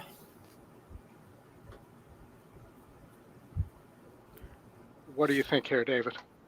Yeah, this is the race that this another wide open race, and I'd like the 12 Sparkle Blue drawing the outside post there. We did see a closer just come sweeping up in the last turf race at Woodbine, right? Flying on the outside.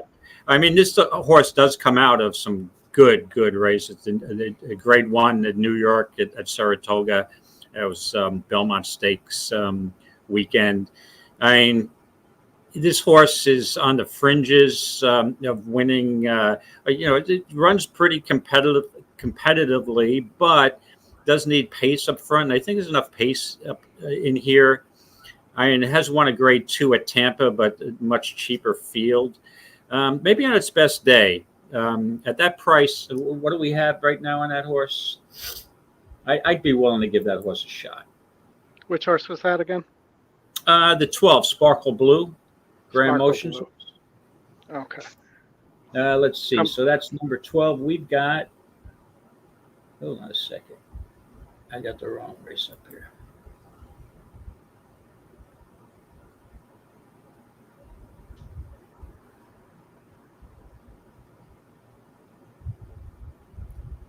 What odds do we have here? We're 10-1 right now with 6-1. Okay, yeah, 10-1. Taking some. Yeah, okay. I'll go with that. I'll go with Sparkle Blue, just on a win place wager. And I think that's because nobody's really taking money. As I look here, I look at the morning, sort by the morning line.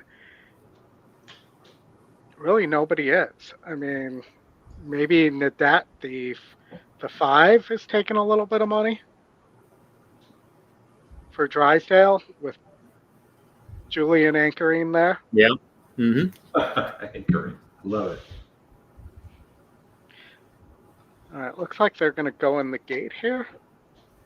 Yeah, I'm watching now. We got dual screen up. Let me flip it over. Need my help? There we go. And guys, please hit the like and subscribe if you haven't in the past. Yes, please do that. And Canisi to gate 3. Man, how these guys run to gate number 4. What is the problem with running 3 minutes apart? Coming forward for his start is Dolce Suppressor, the best turned out horse of all, getting out to 35-1. Fevrova in her final race here in her career is 3-1 favorite. Nadet has gone in. Mission of Joy will be next. Murphy for Jonathan Thomas. They're moving in pretty well. Tax Implications will come up. Thanks so much, Anna, as they come in for the start of the Bet365 dance smartly. And they're moving in pretty well. Deeper out on the track. Fevrova, this is her very last race of her career. They're going to go on. She goes in. Queen Macha out wider. Exactly the same time. Expansive. Red Rover, let Fevrova come over. The last is Sparkle Blue for the start. Goes in. This field is all in. Locked and loaded. On their way. And Princess Color stood there and did not get out the gate in time with the others and missed it by about 8 lengths. She is a long last as they break. So going out in front is Canisi over on the inside. And as they settle into stride, a good beginning by Dolce Suppresses a neck away second, a length to Mission of Joy right on the pace. Fevrova's handy on the outside, coming through right up the rail, going from gate 11 to the hedge. Expansive has come up to push for the lead. Racing handy, Millie Girl and Fevrova next from Tax Implications, and also Princess Color. She's caught up a ton of ground. And as they settle, well behind them early on the inside is Mufi behind Queen Macha. Sparkle Blue is on their outside. And about 3 lengths away, last of all, is Nadet. Racing to the lead on the inside by a neck is Expansive, has come through to join. On the outer is Canisi. They show the way. Millie Girl is handy over on the inside. And racing their Mission of Joy and Dolce Suppressor. Princess Colors on the inside of Tax Implications. Fevrova's had a wide trip, but is starting to wind up early, is coming home nicely. In behind them is Queen Macha the Grey, and back second last, Mufi, and Nadet is last. They race down inside the 3/8, and Canisi on the outside of Expansive by a length. Mission of Joy, Millie Girl under a tight rein. Fevrova's on the outside, running on Dolce Suppressor. Princess Colors up the inside and trying to get going as Mufi and Tax Implications. And Mission of Joy's gone up to hit the front. Coming is Fevrova and Tax Implications. Millie Girl on the inside, but Tax Implications is run to the front. Coming through in the center is Mufi. And down the outside of the track, Nadet from absolute last. Nadet is flying home. What a performance from Blue. Nadette and Moofy to the wire. Moofy. Yep. Moofy. Good old The top pick, who was 18-1 there. We kind of missed that. Yeah. Kind of.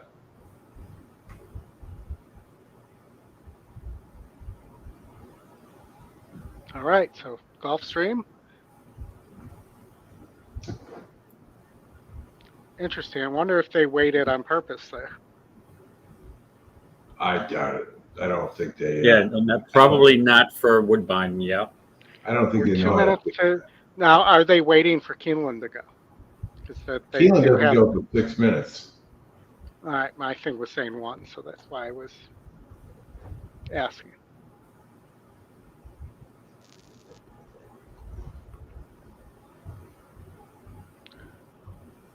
Hold on 1 second, guys.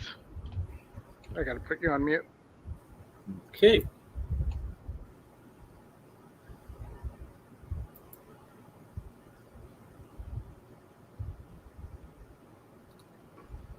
All right, David. Ninth race at Gulfstream. Let me just take a quick look here. I'm sorry, you're on the. Did you say you're on the 4? Yeah. Let me just take a look at my notes. I did look at this race earlier, but again, I am mostly concentrating on Keeneland and the Big 8 today. But I did take a glance at this. Let's see if I have any words of wisdom or even maybe words of non-wisdom. Or if I maybe use the swag method and take a sophisticated wild-ass guess. There you go. That could work at times. Hey, one of my old favorites here is running, Sal's Dream Girl. This horse has had a few nice wins for me over the years, especially used to race at the New York circuit. Actually had a couple of wins for me down at Gulfstream this winter. I'm not sure that this horse after the claims, but I don't like Ferrer picking up the mount. You're on Burnaway, but this is off the turf on the Tapeta. Yep. Not sure that Sal's Dream Girl. Sal's Dream Girl, I believe, likes the turf course a little better. And we got. Let me look at the outside post. The next right thing at 7-2.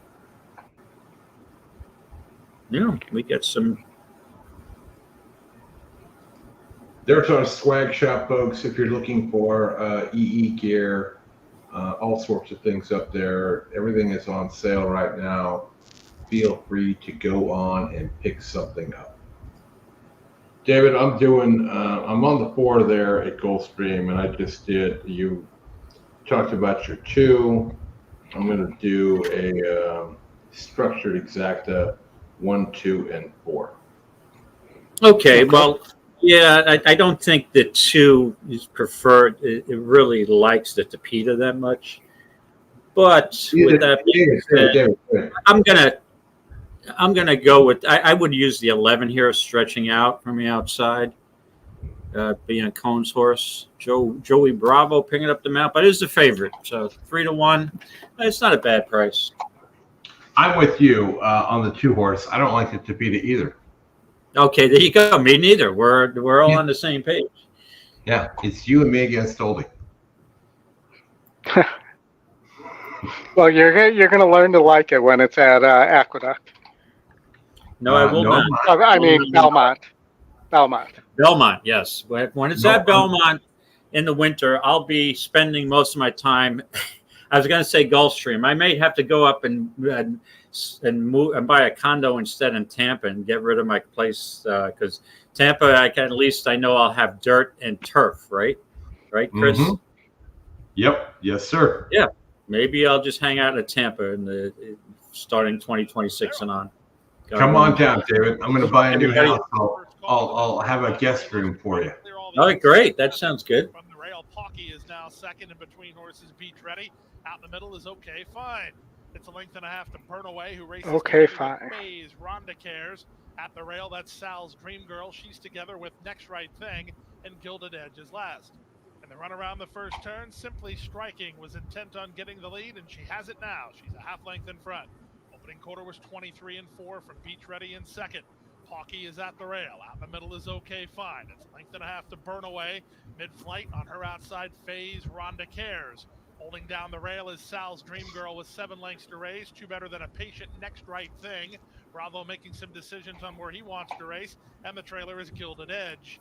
They go to the half-mile point. The opening half-mile in 47 and 1. The leader Simply Striking by a length. 3 wide. Okay Fine. In between horses and Beach Ready. Pawkey's at the rail. Outside goes Faye, Rhonda Cares. Then it's a length and a half to Burn Away. Hard ridden, trying to find clear racetrack. Moving out the inside is Next Right Thing. She needs a way through, but starts to pick it up. Gilded Edge is next. Sal's Dream Girl shuffles last as they reach the top of the stretch. 3 quarters, 111 and 1. There's plenty of hopes here. They stack. They Who do you like? Turn for home. Simply Striking. These races are carbon copies of each other all the time. Come on, 4. Here comes your 4, Chris. Come on, get up with that 4. 4 or 7. Please. Come on with that 4. Get him up. Simply Striking almost home. Burn Away with a late push. You got it. Oh.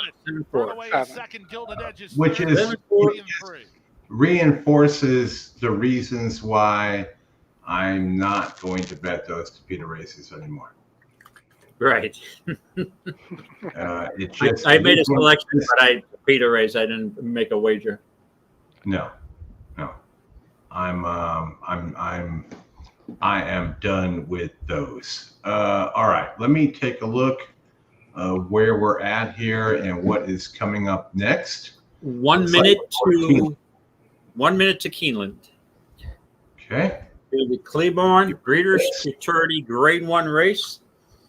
Ferocious. The 1 horse is 4 to 5. I'm on the 1-6 exactly with Veloso, who's 29 to 1. Hey-oh. Hopefully I get a boom there, but I'm doing a 1-4 exactly here, guys. Okay, I'm on 1-6. I'd rather have a 6-1, but we'll see how it goes.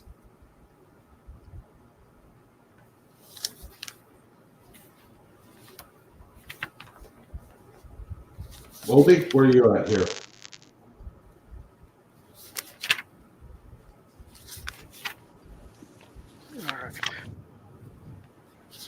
So I'm playing a 4-9 double here also. 4-9. Tenacious Leader approaches the gate, along with Handsome Pants. 15% low ticket. You're on the Handsome Pants train here, right? Right. Dapper Handsome Moon, Pants.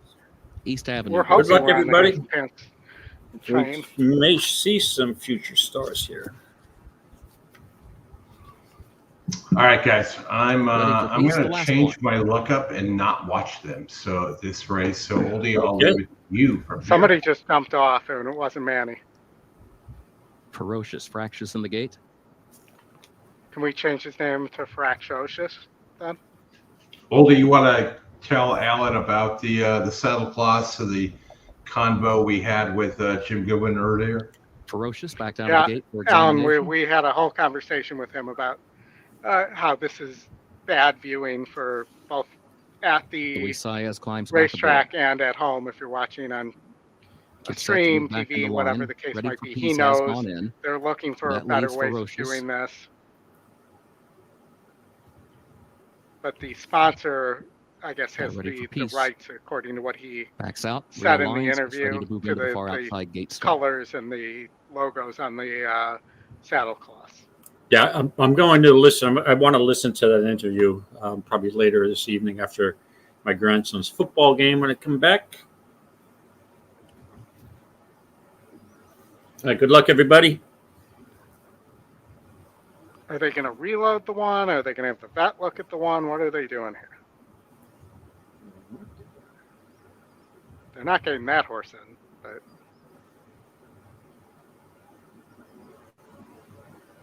Ready for Peace goes in. Now here's Ferocious. Once again coming forward.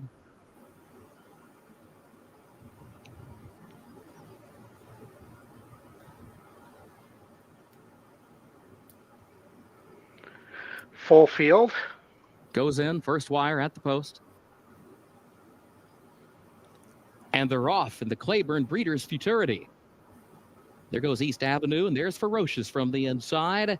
And Optical will be up close in between that pair as they head 3 wide, moving up from 5th. Around Big Boat in 6th. Optical shuffled back along the inside into 7th. Macero is 8th. Tenacious Leader is 9th. Gap of 7 more lengths back to Filoso, who travels in the 10th position just to the inside of Saratoga Cruiser. Last of the 11, 23.18 seconds the time for the opening quarter. It is East Avenue, the leader. Midpoint of the backstretch, Dapper Moon just off the leader's flank. In second, 3/4 of a length. Ready for Peace. Far outside is in third. Now Ferocious is 4th against the rail. Moves back up the inside into the 3rd spot, still 3 lengths off the lead. Handsome Pants is 5 from the front, then Big Boat over his shoulder. A widening margin at the wire for East Avenue. 1 minute, 43.17 Impressive. seconds. Wire to wire. Ferocious home second, followed by Filoso, who made up a lot of ground to come from far back. All right, now I just got to be right about my best bet. Yep. Because I'm alive in the late pick 4, late pick 5, and the turf pick 3 to the 9.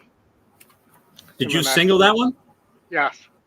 Not nice. Here I didn't, but I'm single to the 9 in all 3 of those plays. Oldy, we got the 4. East really? Avenue, ultra impressive. No. After breaking his maiden, going 6 furlongs, the other tip horse to the 2 turns, and he takes control of this race and never looks back. Terrible. It was a brawl at the break for whoever got the lead, and nobody really passed anybody after that. Mm-hmm.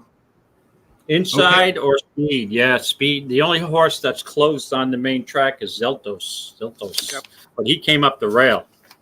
Looks like the outside closing is not happening today. Well, and at 8.5, you have the short. It didn't matter here, but you have the short finish line too, so it's hard to close to the short finish line. All right, we got Aqueduct coming off, and I like a horse here, Russi, the 4-horse for James Bond. I will go with the Baffert Tall Paul here at 5-1. Oh, Paul. Evan Davis aboard.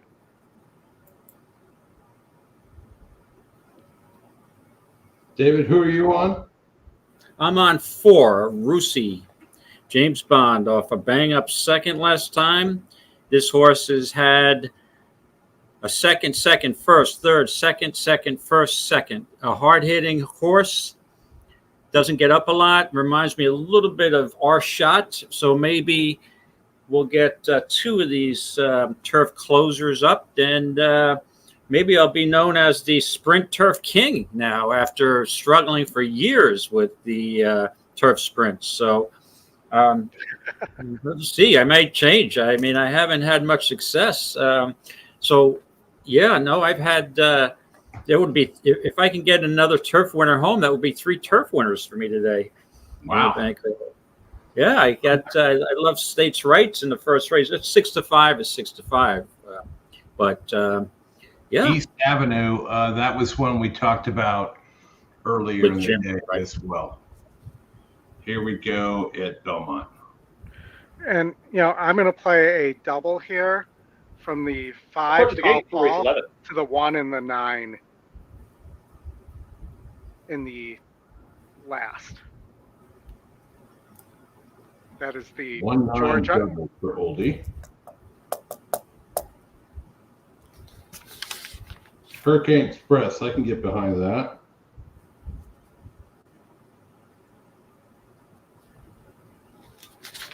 One and the 9. 9.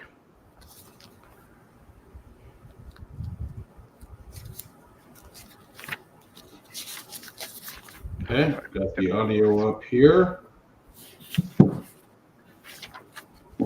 Come on, Paul. Be tough. Horses are set to load. It's post time. Post time for race 11.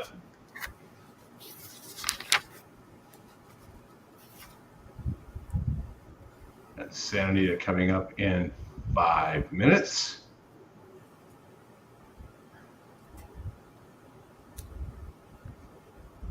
Race for a 4-horse field. We got 2 even money shots, an 8-1, a 9-1, and a 7-1 short field. It's Santa Anita.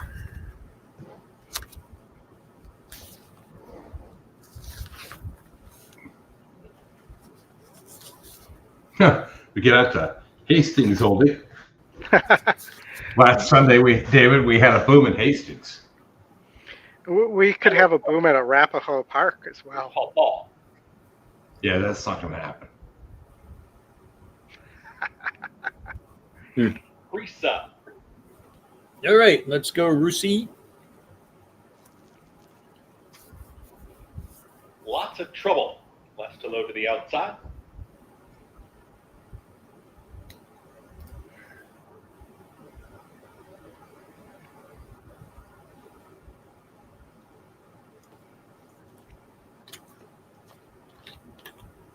Lots of trouble going in. All set.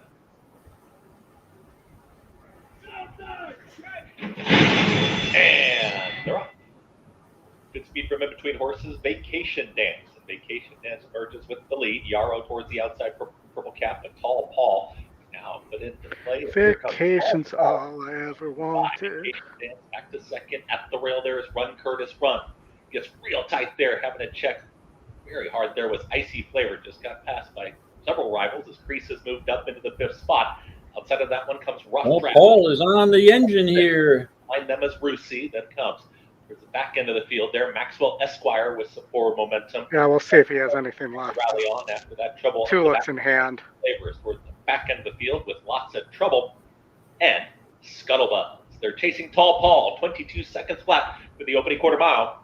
Tall Paul and Dylan Davis are in front, and Tall Paul. Good job shutting down the rail there. Run has some run, but nowhere to go yet. Loose towards the outside. Vacation Dance is coming through right now. Run Curtis Run. Run Curtis Run. Who's in front? Going to be too late again. Now finds the seam at the rail, and here comes Run Curtis Run, bursting on through. Tall Paul right there. It is still Run Curtis Run. Run Curtis Run with lead. Second. Then came Vacation Dance, who's in a photo with Yarrow and the oncoming Maxwell Esquire in 1:08.3. We do have an objection at Keeneland. Yes. The 1-5 against the 1 against the 5, but it's probably an objection and not an inquiry. I didn't see any head-ons. I just picked it up now. Here we go. I'm looking at a head-on here. My video is all messed up. Yeah, me too. You guys. That's early in the race.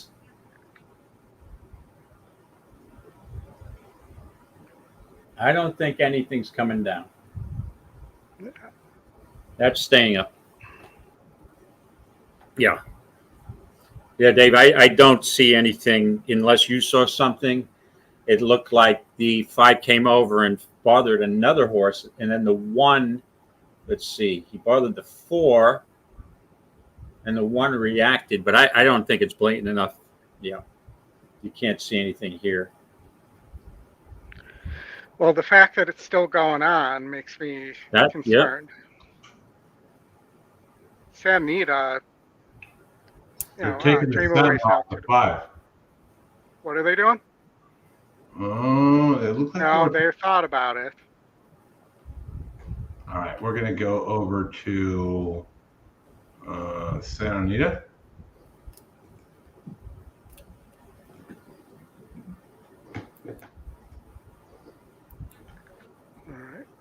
And we'll watch that over there at Kentucky. So remember, you bother a horse in the early in the race. Last one. That's okay, but if you or not okay, but if you hit the other, touch the other horse with your whip, that's okay. And a very nice one for Tiz Happy, confronted immediately by the filly Dream Away, and Dream Away goes on. In second is Tiz Happy. Another 2 back to Smash It now up to third, and Pally Kitten trails past the half-mile pole. Where it is, Dream Away, the prohibitive favorite with a 3-length lead. Smash It flies through on the inside of Tiz Happy to contest that second spot. Another 4 back to Pally Kitten. Dream Away loose coming to the quarter pole. I would assume at this point it's coming down. It takes up the chase second. Tiz Happy trying his best on the outside, still in there third. Another 3 back to Pally Kitten. They're at the top of the stretch with Dream Away in front. Pally Kitten now becomes the late danger, coming swiftly on the outside, and here Here's Pally Kitten reading up the real estate with every stride. Well, yeah, the 1 to 5 down to 2. Smash it, Pally Kitten. Pally Kitten, smash it. It will be Pally Kitten from last to upset them in the speakeasy. Smash it ran too well to lose. Dream Away was no third. change, guys. No change. No change. That's what I thought. No change.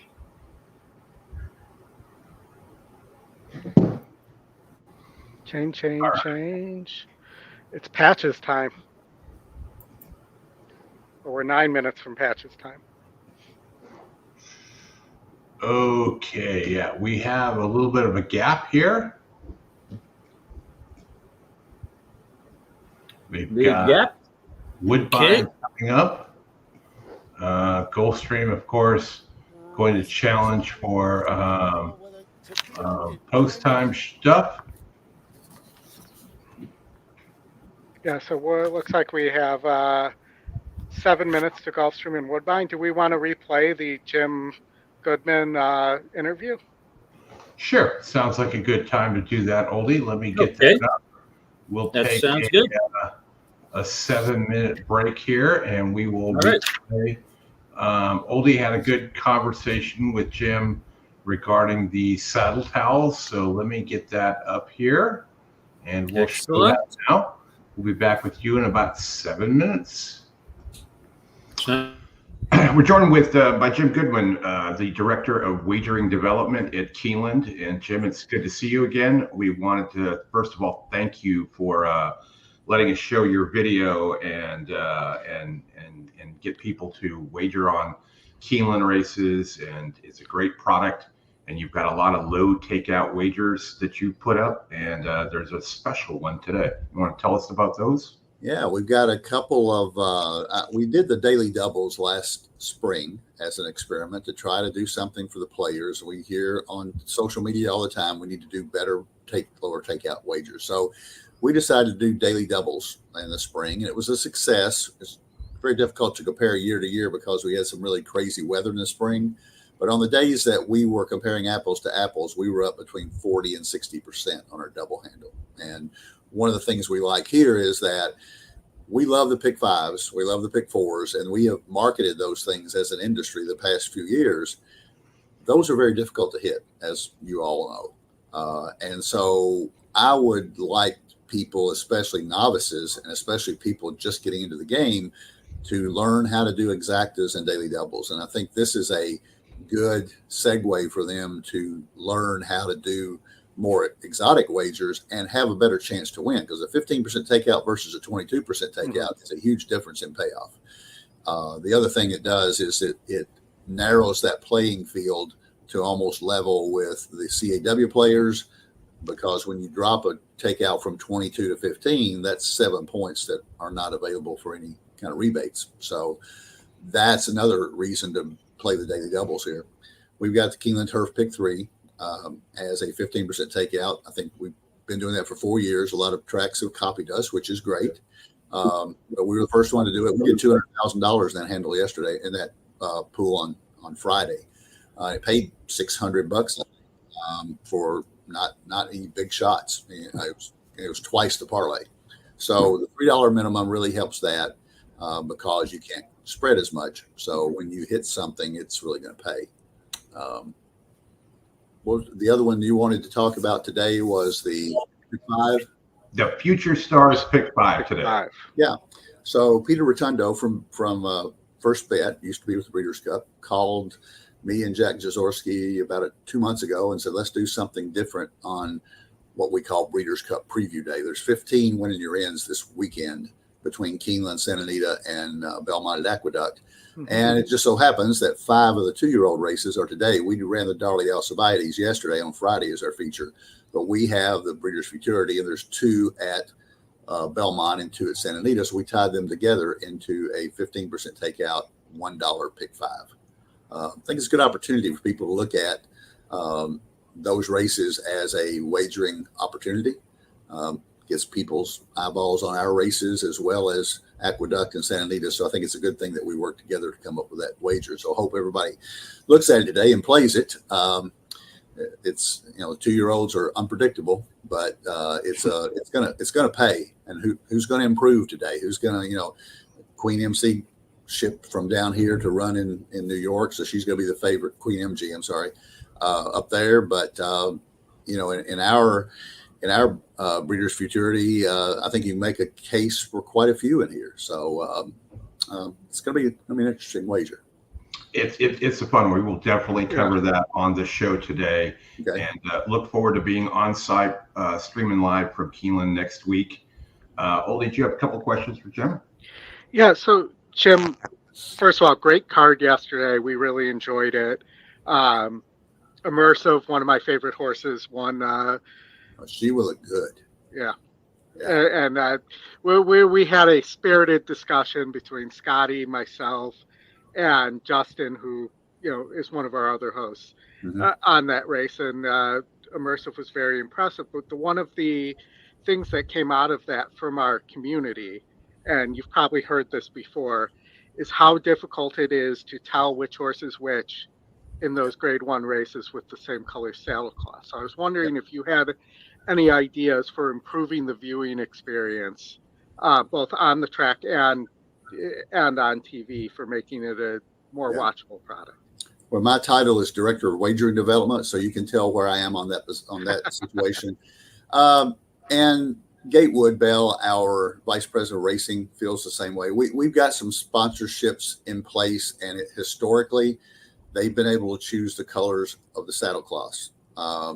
We are constantly talking about that, and we understand that a player, especially watching on a TV that may not be a great TV at an OTB, or looking at a very small screen on their phone, very difficult to pick up. And I understand the concern, and the only thing I can tell you is that we would like to work to a solution. I can't give you any promises it's going to be done right away, but we are aware, because Gatewood and I both play, and my job is to get as much handle as possible. So I don't want anything to negate the eyeballs looking at our stakes races. And, you know, it's a fabulous product, and it's just, we're looking for ways to enhance that. A couple of the ideas that was going around the chat, some of them were kind of silly, but was kind of like runners, where you have the numbers on the or the colors with the numbers, like the saddle cloths on the jockeys, but that would also obscure the silks. The other idea was using the colors on the saddle cloths, but not the actual saddle cloths themselves, but the numbers. So let's say number 1 would be red, you know, number 2 white, so on and so forth. I totally agree with you. And all I can tell you, we're a very traditional racetrack, but we're also innovative. So I think balancing those things, we should be able to come up with an idea that solves the problem of our sponsorship. For example, the Maker's Mark Mile in the spring. I mean, it's red saddle cloths. Darley, Alcibiades, are blue saddle cloths. That's been tradition, and it's part of what they sponsor those races for a reason, to give their visibility. But I agree that we need to come up with a solution. So I'm 100% in agreement with you. All right. Well, thank you, Jim, for taking the time out of your busy day. We know you got a lot of stuff cooking there. And just rocking back and forward a little bit, has come to the line, goes in, they're all in. Locked. They stand well. Come on, Patches. Off they race, a perfect start. Away very sharply, Patches O'Houlihan, driven straight to the front. And going to the inside, Outlaw Kid showing toe with First Empire. And from the outside goes Bring the Band Home around the extreme outside. And racing handy in the early part is I'm a Gambler. And DeBarb has got back a little bit. And as they settle down, well behind them is Flag of Honor, who's behind Balakazoo and Carolyn Street. And racing down the side together, Patches O'Houlihan being attacked for the lead by Bring the Band Home. They're 3 in front. First Empire sharing third with over on the inside, Outlaw Kid, and 3 wide, I'm a Gambler. DeBarb in behind them, making some ground. Then War Bomber, well behind them, Flag of Honor and Balakazoo the rail. And last is Carolyn Street, turning in the Nearctic. Patches O'Houlihan and Bring the Band Home with on the inside Outlaw Kid. Running home is I'm a Gambler and First Empire, and down the outside Debab. Flag of Honor goes to the inside. Across the track, Patches O'Houlihan, and over on the inside, Outlaw Kid. Outlaw Kid, the rail, and Patches O'Houlihan drifting out there clear, and running home down the outside. Debab will switch course out very wide. Patches O'Houlihan, the king of the sprints. Wow. Patches O'Houlihan wins the Arctic from Debab. War Bomber is there in the photo with Outlaw. Stand side. There you go. As they would say in Europe. All right. Pretty effort by Patches O'Houlihan. He dodged the wrench. He dodged the ball. He sure did. All right, Oldy, let's get out to Gulfstream race 10. I like the 3 here. Yeah? Yeah. Okay. It's that time of week for Gerald Ochoa to win a race.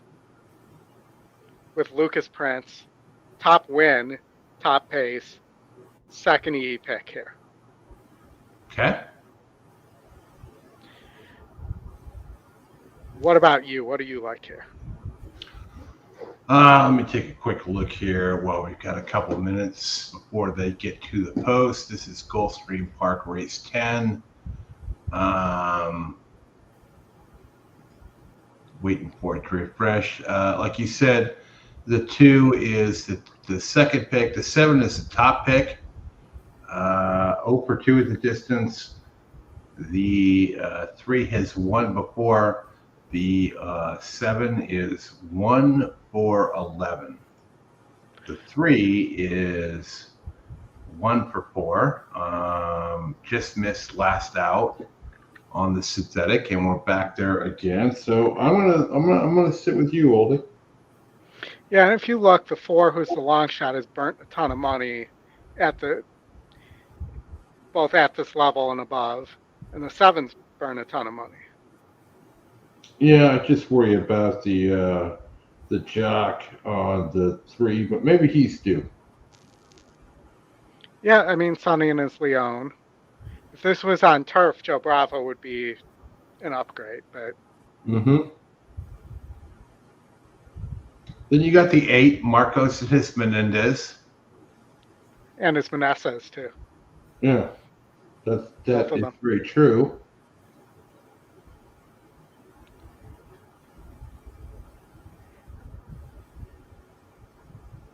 I mean, if you can get rid of Bravo here and just go 8-3, that could be something. But you got to fade the 7 as well.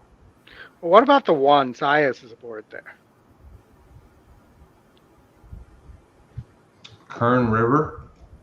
Yeah. 1 for 12. Hasn't hit the board in a while. But it's 9-1. You're not getting 9-5 or 5-2 like you are in the 4 and the 7. Sure, but there's a reason for that, right? Well, as the I'm gonna go 3-8 here. They're off, by the way.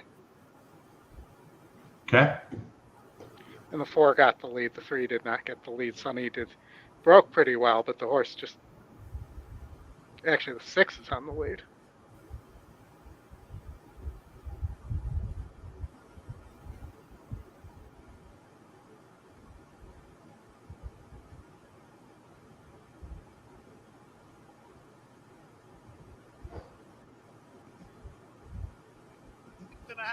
On the far outside, it's urged to merge, dropping back is Banneker. Dr. Perry is toward the rail, then Lucas Prince. Off the turn. Yeah, Lucas Prince ain't going to run. Brian, he has the lead. Urge. Needed the lead. Merge runs at him on the outside up the rail. Dr. Perry closing good ground for Bravo with less than an 1/8 to go. Dr. Perry front and center to take the lead. Urge to merge is second and trying to get back to him. Dr. Perry urged to merge. Dr. Perry in front. Dr. Perry wins. Urge to merge second. Sir Banana Brian Hill.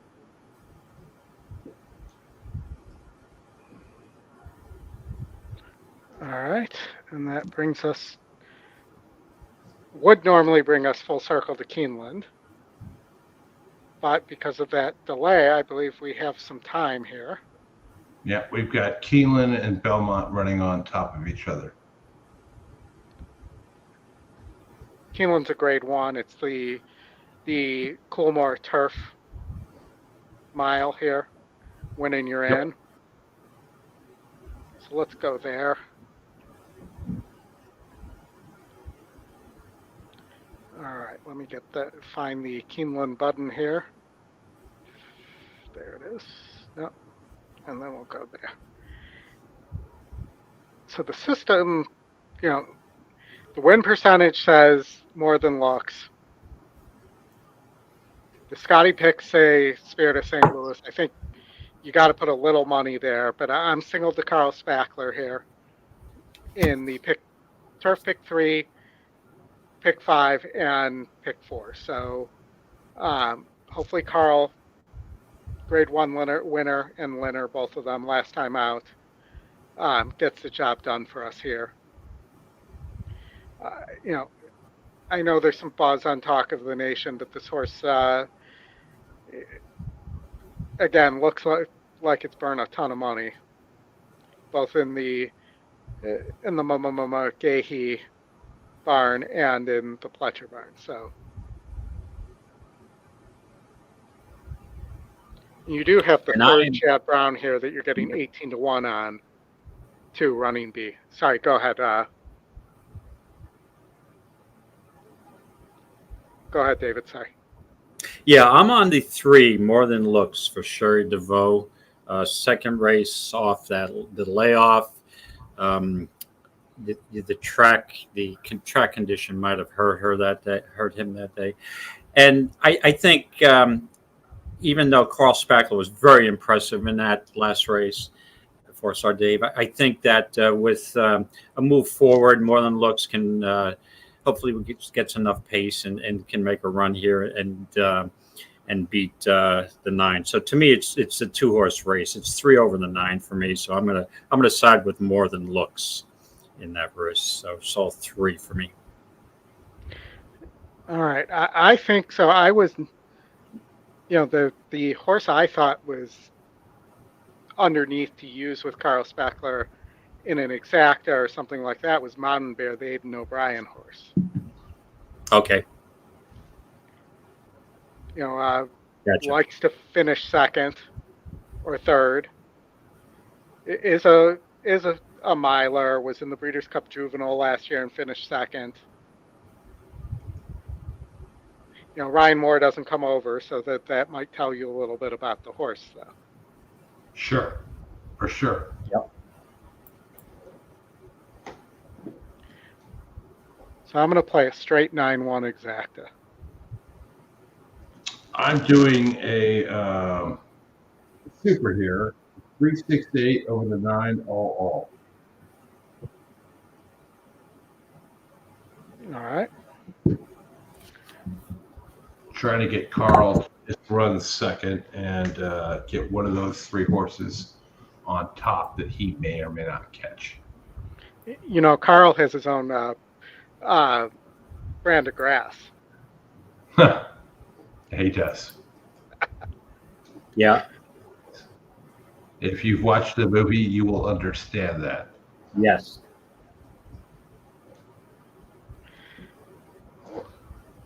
All right, we're getting a little bit of some gaps here. Let me take a look at what we've got going next. Santa Anita will be going off in 12 minutes, race 5. We may have Scotty in the chat here. Santa Scotty, Anita, welcome. race 5. We got about 6 minutes for next. Santa Anita, race 5, I believe. Hold on, let's look at that in the meantime, just because we have time here. Sure. That's an Scotty, allowance. feel free to pop in if you want, buddy. You've got the option. The commander of the pilot for Baffert is who's burnt some money, but should be in good shape in this race, is your favorite here. And Doug O'Neill taking over Valhos. Second time Doug O'Neill taking over for Mendez, who was the conditioner to get this horse ready first time out as well. I think the E picks are pretty solid here. Red Pill as well has some speed. And I had marked, 3 or 5 maybe if there's a pace meltdown here. But, that it would take a lot here to get one of those horses home. Yeah, in the 5th race at Santa Anita, I don't think I had an opinion. Let me take a look.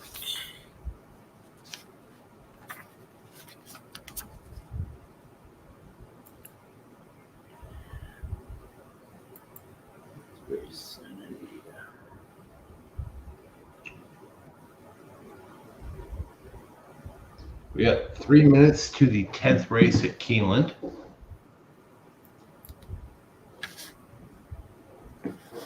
They're on the track. 5th race at Santa Anita. I was originally on Bajos. Let me see here. Off the layoff, I'm not sure I'm really thrilled with that. Yep, we got 3 minutes to Keeneland, race number 10, grade 1, Coolmore Turf Mile. Oldy, you want to flip over there? Sure.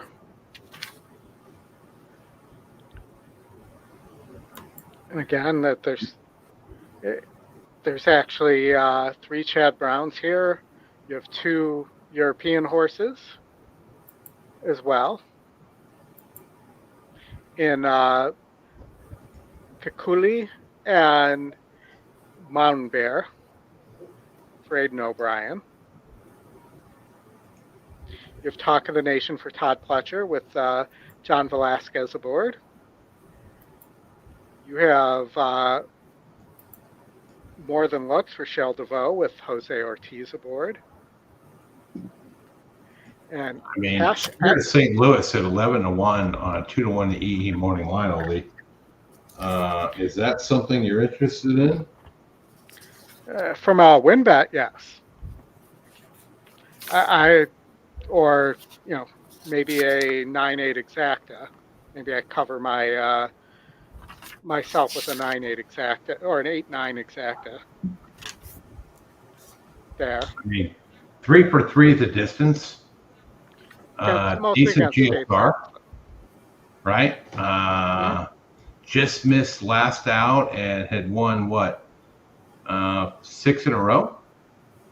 Yeah, Spirit of St. Louis has killed it in the New York Sire Series, but that's I think that's I don't know that this is an open grade 1 horse. Well, the SOAR tells you you're only 4 points off. I'm just saying there's a big difference between New York State breds and a grade 1, an open grade 1 at Keeneland. Absolutely. Doesn't mean the horse can't win, but has to move forward. Move forward big time. Yep. Oh, I think I heard a beep. Scotty's coming to teach me a lesson here. Scotty's coming in. Scotty, what's up, guys? Hey, Scotty. Well, I had the itch, I guess. I was listening to you guys, doing a great job. Patches, of course, won for Oldy, and I'm like, okay, it got me going. He loves that horse, I swear. He blindly picks that horse every time. And it wins every time, too. Have you seen the yellow on that horse's screen? I couldn't believe how far out that horse drifted out. It was crazy. Yeah. It looked like one of those European where they're on the straight, and he was running stand side instead of tote board side. Yeah. Yep. Happy to have the CEO on. There we go.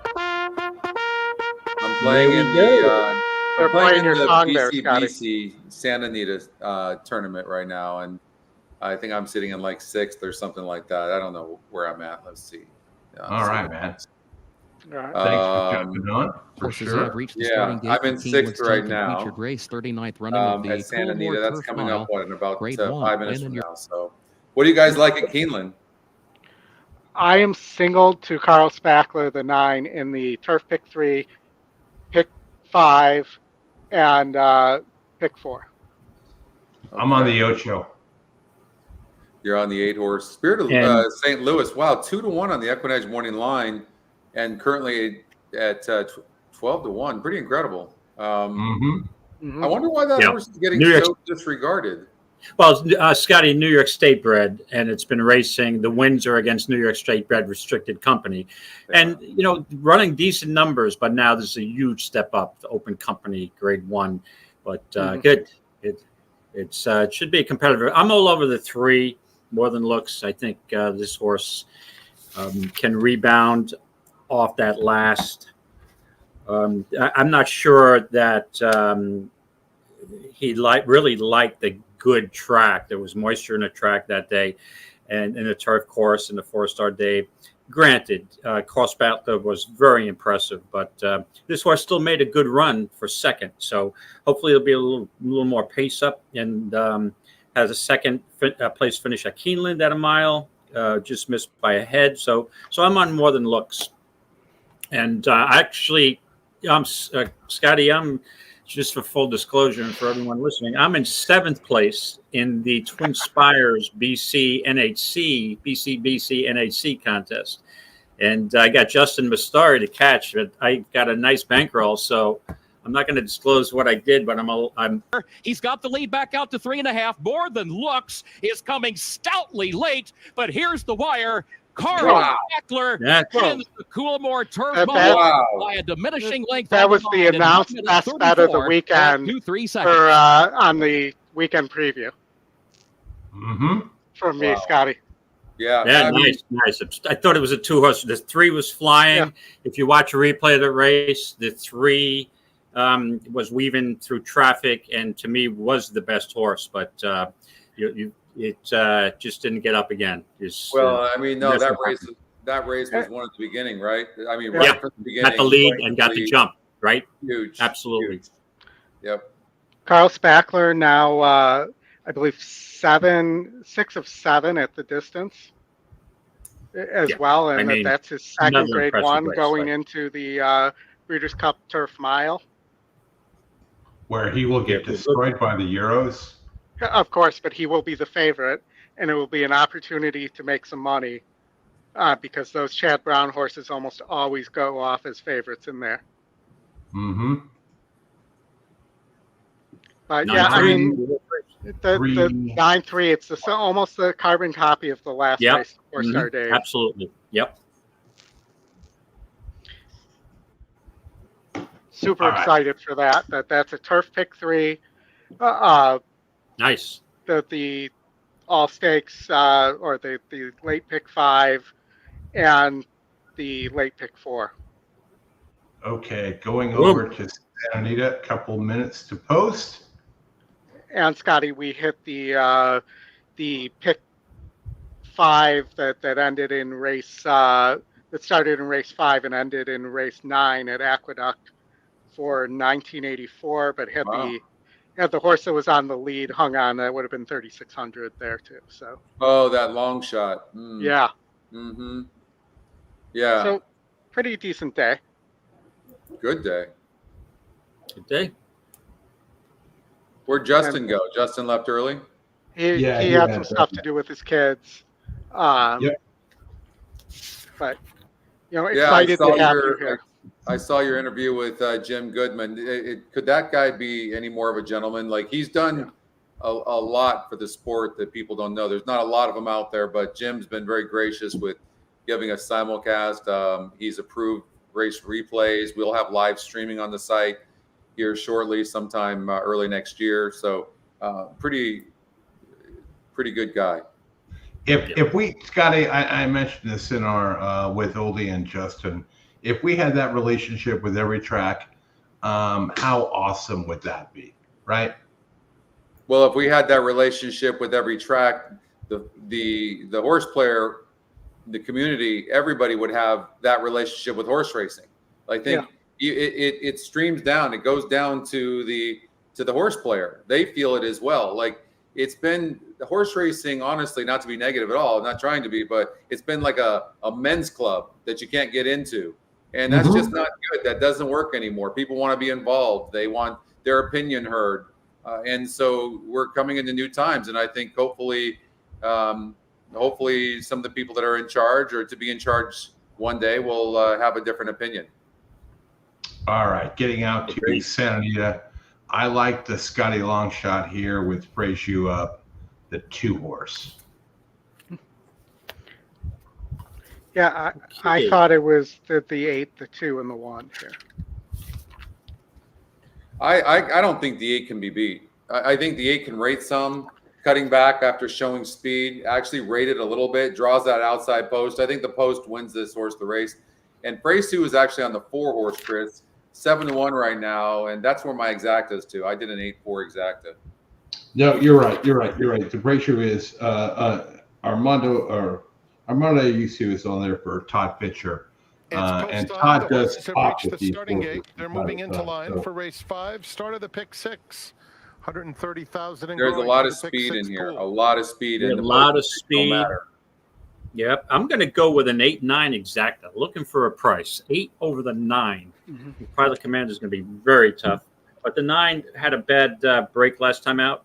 14-1. A few left to load. This horse can hit the board possibly. 8-9 for me. All right. Good luck, everybody. Here we go. And after this race, I will be leaving. I've got to get to my grandson's football game this evening. All right. Good luck. Okay. What's the spread? I got a spread. I was just going to say they're favored by 4.5. So all right. And the over/under is 28.5. They don't put me down on the other side, David. 9 years old. Okay. Yeah. We'll do a drink bet for next week. Okay. And Connor actually caught a pass last week as a tight end, his first completion. So nice. He was all excited. Nice. Yeah. Love it. And they're off. Pilot Commander gets the first call. Captivating Boy is up close and now up to take the lead. Red Pill comes away a joint third, racing on the inside of Schwartzmeyer. Then comes All That Glory between rivals fifth. Vlahos not quick away from there, 6 lengths off the lead. Wendelson is outside of him, and Rivoli is at the back of the field, a half mile from home. And it's Captivating Boy in front, tracked nicely by Pilot Commander in second. 2 lengths clear of Schwartzmeyer, outside of Red Pill. Vlahos trying to inch up between that pair, has 5 to make up, less than 3 furlongs out. Another 2 back to Wendelson, a gap of 5 to Rivoli on the inside of All That Glory. Captivating Boy with a 1/4 mile to go, leads it by 3/4 of a length. Pilot Commander coming after him now in second. Red Pill running a good race, angling to the outside. Vlahos didn't fire in the final furlong. Pilot Commander has taken over, leaving Captivating Boy and all the others well behind. It's Pilot Commander, too good. Pilot Commander will cruise to a 3-length victory. Honestly, guys, too good because of that post position. You got that horse an inside post, and it might not have looked like that. Right, and you got a long shot for second, so you got value in the exacta. What was that, 8-6? Correct? Yeah, really nice. Yeah, Kyle Frey.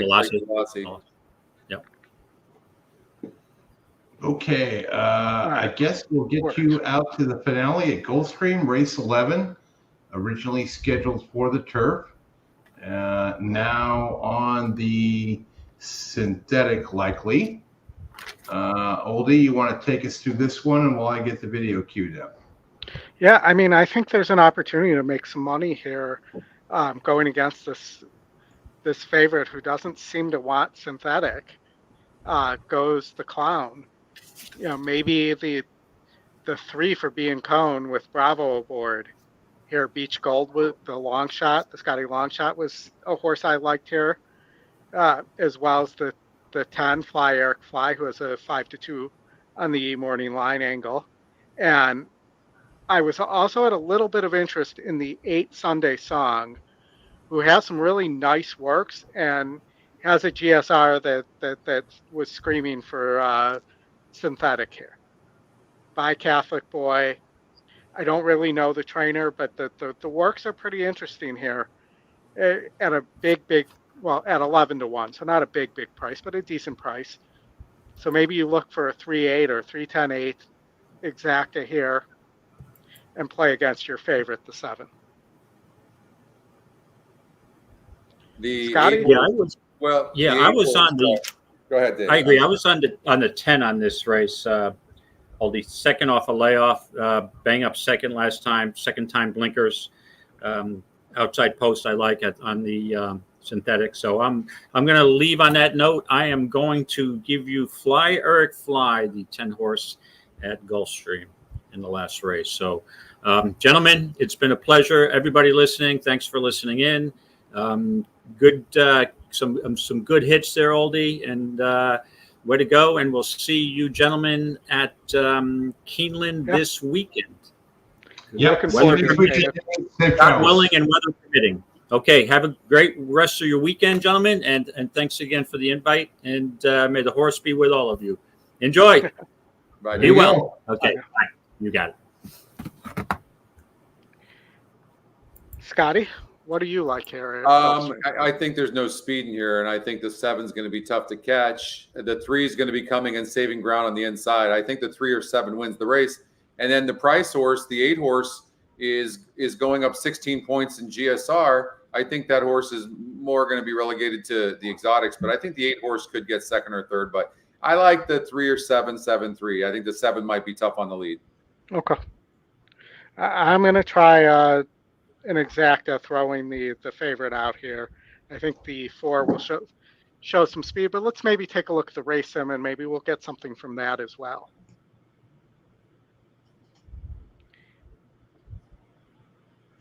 We're off. I always feel like I need to announce the race sim, Scotty. We almost put horse racing music to it when you started it, but we didn't want to have it be cheesy. You didn't want it to be like. Yeah, we almost did that actually, and then I came to my senses. It would have been annoying. Yeah, that was a good idea. That was a good call, Scotty. I'm going to go with the 10-3 exacta here. What's up, Dave? How are you? Hi, everybody. Dave, great to see you're back. Dave, unfortunately, Dave was alive to something really nice at Woodbine. Oh, and the favorite one. I think I saw that. Yeah. That sucks. That stinks. Oh, since we're talking, I hit something the other day in the coaching class. So I was just going to pump the coaching class up. What's up, Gary? How are you feeling? I hope you're feeling well. The coaching classes we have, Justin has one on Wednesdays, I think at 1 p.m. Eastern. I do 1 p.m. Eastern on Thursdays. And Chris, you do 8 p.m. I think, is it Eastern on Fridays, right? Yeah. Yep. So we were pretty packed last night. We went through a lot of tickets. We had great banter back and forth. We've got a little bit of gap here. Once we get done with this Gulfstream race, I want to look back, Oldy, to the Keeneland late pick 5 yesterday, because the system had it at a very low price. But you've got to look at those things, and you've got to incorporate your own handicapping and look what the system has to use. So here we go. Gulfstream, race 11. Good luck, everybody. Join us for Sunday racing from South Florida. 4 away from a start. I think the 7's going to be tough on the lead. Goes the Clown. Red and yellow colors goes favorite at 7-5. Now 6-5 goes the Clown. 2 more. Fly Eric Fly and Sunday Song. I'll go with the 7-3-10 there. Fly Leonel Reyes to take the outside gate. They're at the post.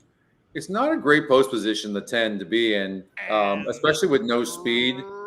And you can see, like, the horse is just going to get carried wide. And that's just not a great post position. And that, the horse is 6 wide right there. And that will most likely cost that horse late. Ducking over as the race favorite goes. And continuing to be wide, so the horse is just running so many lengths further. That's why I think sometimes they win, but it's best to try to beat horses like that. I'm really surprised to see the 3 on the lead. Three is going to be very, very tough to catch. You were right about somebody getting an easy lead. It just happened to be the 3 of us. Yeah. And Son of a Slew is last. I think the race simulator has the 3 winning by a length, I think, right? They lead by a length now. Yeah, but this is a pretty fast pace. I mean, 23 on the synthetic. You're right. It doesn't. Horse doesn't look like it's going very fast, but absolutely, you're right. Is at the rail with 4 lengths to raise and 2.5. Assuming that the timing's right. They leave the backstretch and move around the 4 turn, 5/16 from home. Off cover into attack mode goes the Clown. Tries to reach. And see, the 10's running on, but unfortunately, that wide trip is gonna cost the horse. It's gonna be 7-3 in some way or another. Consequence. The matchup is up front.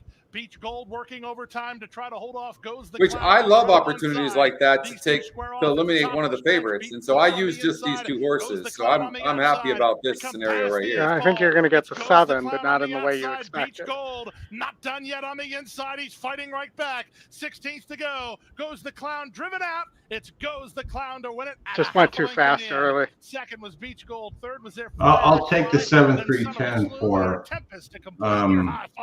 what I will refer to as a Matt Miller size bet. All right.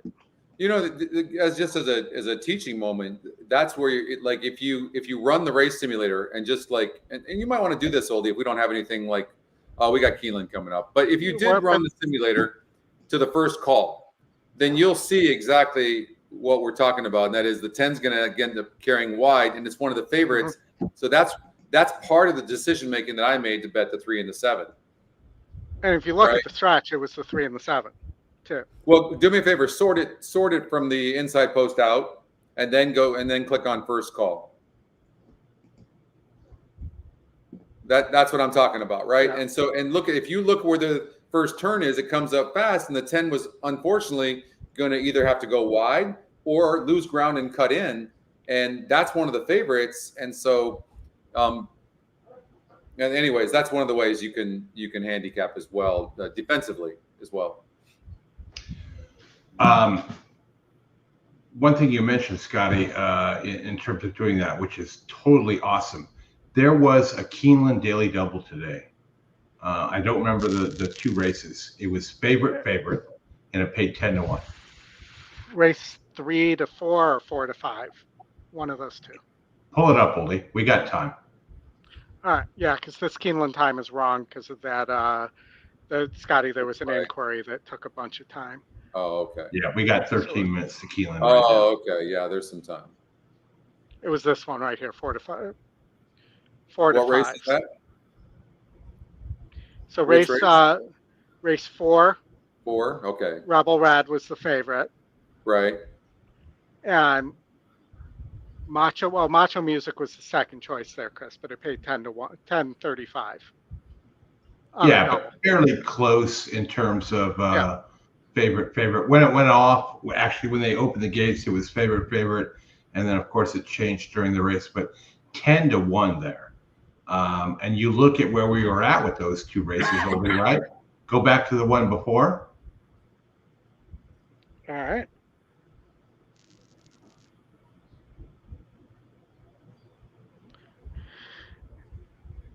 And this was the one where the Jose Ortiz horse came charging late, was completely out of it, and just came flying because the pace just absolutely melted here.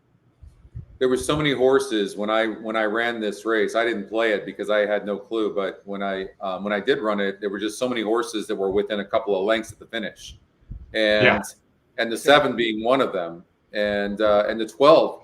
The 7 was a length and 3/4 back to the 4, and then the 12 was 1 and 3/8 back. So I mean, I don't know what you do in the races like that. Like that, those are just really, really tough. Like if you've got a horizontal bet, do you just spread? You really have to get a little bit lucky as far as a trip goes, or maybe take a hot jockey like Jose Ortiz, who's been on fire. But that was a very tough race, and ended up getting the favorite. But that was a very tough race, and the win percentages acknowledge that as well. The top win percentage was the 9 at 22%. Yeah, and if the 13 didn't get in here, I think the 9 gets an easy lead, but the 13 was an AE that got in. Yeah, very fast. Scratches. Yeah. All right, out to Keeneland. We got 10 minutes to go there. Gulfstream go to Hastings.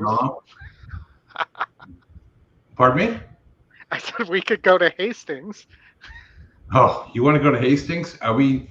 Scotty, last Sunday, we were going through stuff and doing our things, and we had a big boom at Hastings. Really?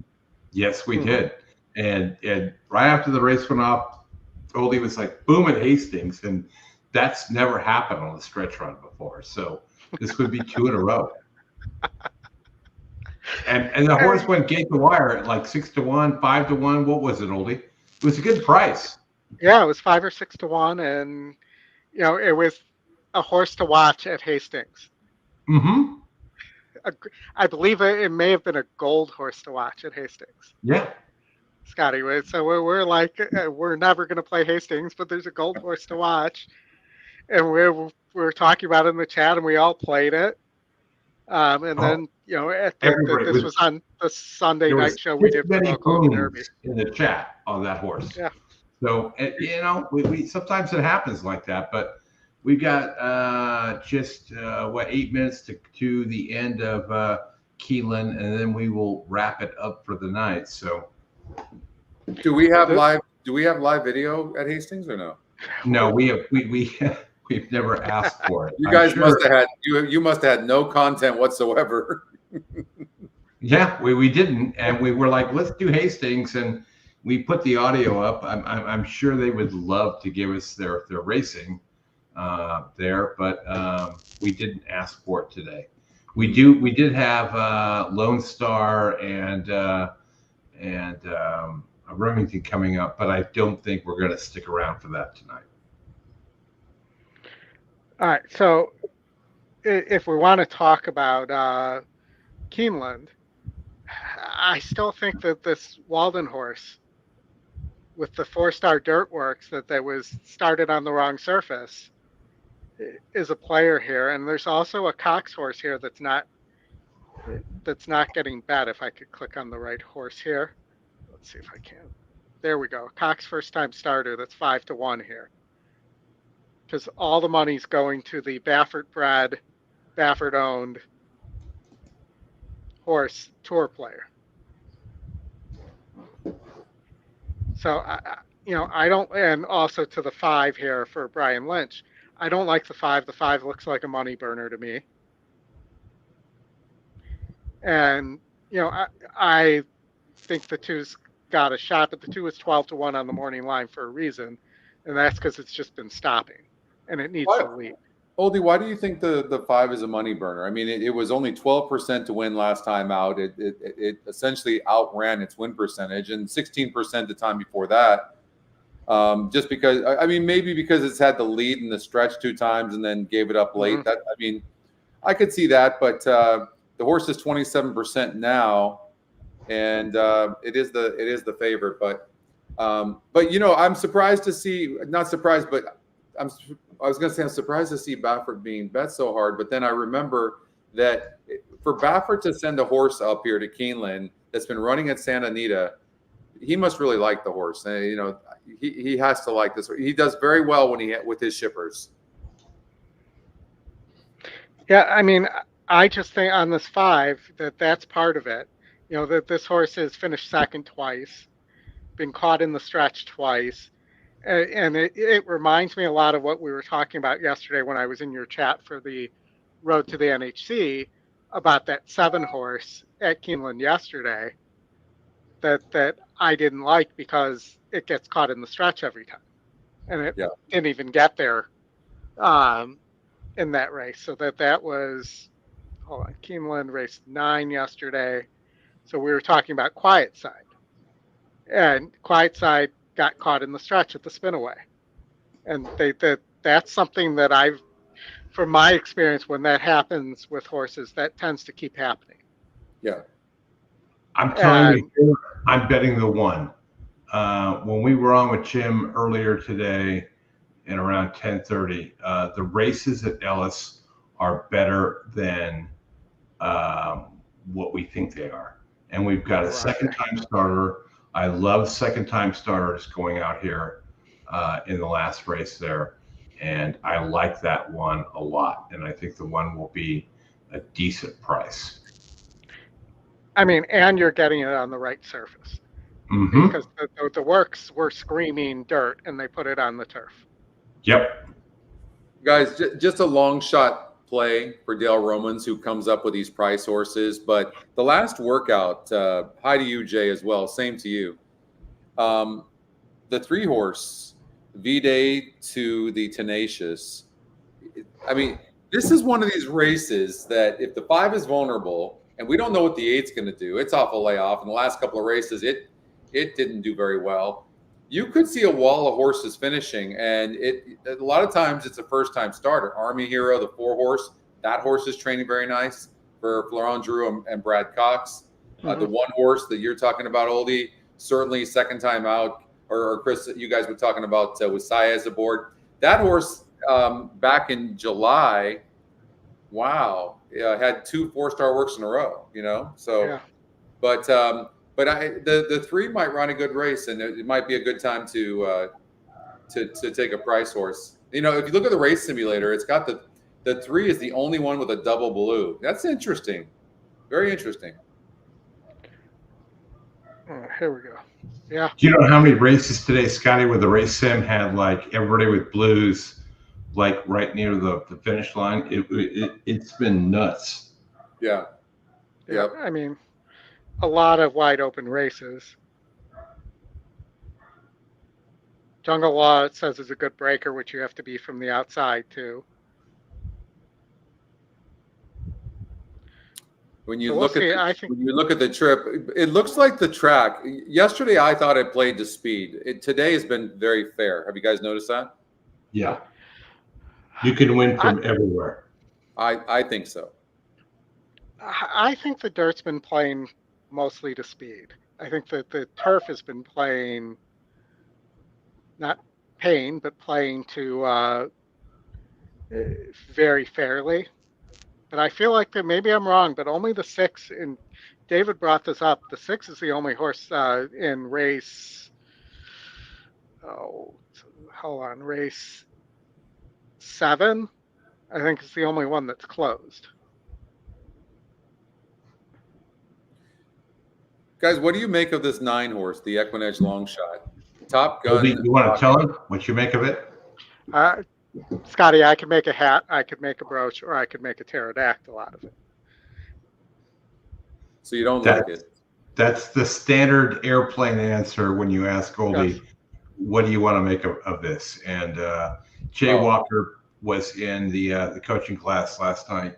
We had great banter, and we've got 0 minutes here, but we went over to the late pick 5 yesterday. The system had that at like $20. Late pick 5 at Keeneland yesterday, and you could have narrowed down. You could have crushed that thing multiple times, which is super cool. That's one of the things we talk about usually on the Friday night class. Is all betting focused in terms of how to bet these races, right? We have the handicapping process, but betting is the most important thing. Scotty, I think we talked about that for 4 years. It is. It's all about betting. So speaking of betting, though, Scotty, you want my opinion on this? I think this horse is similar to the 5 in terms of getting caught, but you're getting 12-1 instead of 2-1. So, if I were to take a risk, I would want to take that on the 12-1 horse if they're both similar, than the 2-1 horse. And how about the morning line nailing the 12-1 right now too? On the 9. Yeah. From a 6-1 odds maker, 12-1, it's 11-1, 11%. The win percentages are wide open there. The 5, the 5 just needs a patient ride. And, it was the first time going 2 turns last time out. I think I'm willing to give the 5-horse another try, but I do think that the 3-horse, I'm going to put a little bit on the 3-horse to be in the money. From that inside post and finish. I just have a feeling that this 3-horse can run some. So let's go. Let's go 3. Let's go 3. But the reason I think you should consider the 9 is that 9 should get a very good trip. It's tactical. It has the outside post. And when you have a lot of first-time starters and contenders and horses, maybe like the 5 that maybe is a money burner, the 8 horses are unproven for Baffert. That's when you get a price like that, a middle price like that, and maybe it's the 9 because the 9's just going to sit a really nice trip. That this is the type of race. Sometimes a Scotty Longshot just wins. Yeah. I'll take 7-1 on Brad Cox on my win line. They're on Army Hero right now, and then I'm played a 4-8-1 exact box. I'm going to play against the 1 only because of the rail. That's just not a good place to be. The horse is probably one or the most talented horse in the field, and it can still win for sure, but I'm going to try to beat it. All right. I'm on the 1. Oldy, you're on the what? I'm on the 4 on the win line, and then I have an 8-4-1 exacta box. And Scotty, where are you at? I'm gonna go with the I'm doing an exacta 5-9. That's what I'm doing, and then I'm gonna play the 3 to get up maybe for 3rd. Fair enough. Let's get out to Keeneland. Again, hats off to Keeneland. Tip of the cap to them. It's my life. Allowing us to show their races. Yep. We will be live on site next Saturday. Justin, Oldy, and I, with a whole host of other tour friendly CE, and it will be a fun day. Make sure you tune in. Friday we'll be there. We'll have a bunch of tweets on the EquinEdge account.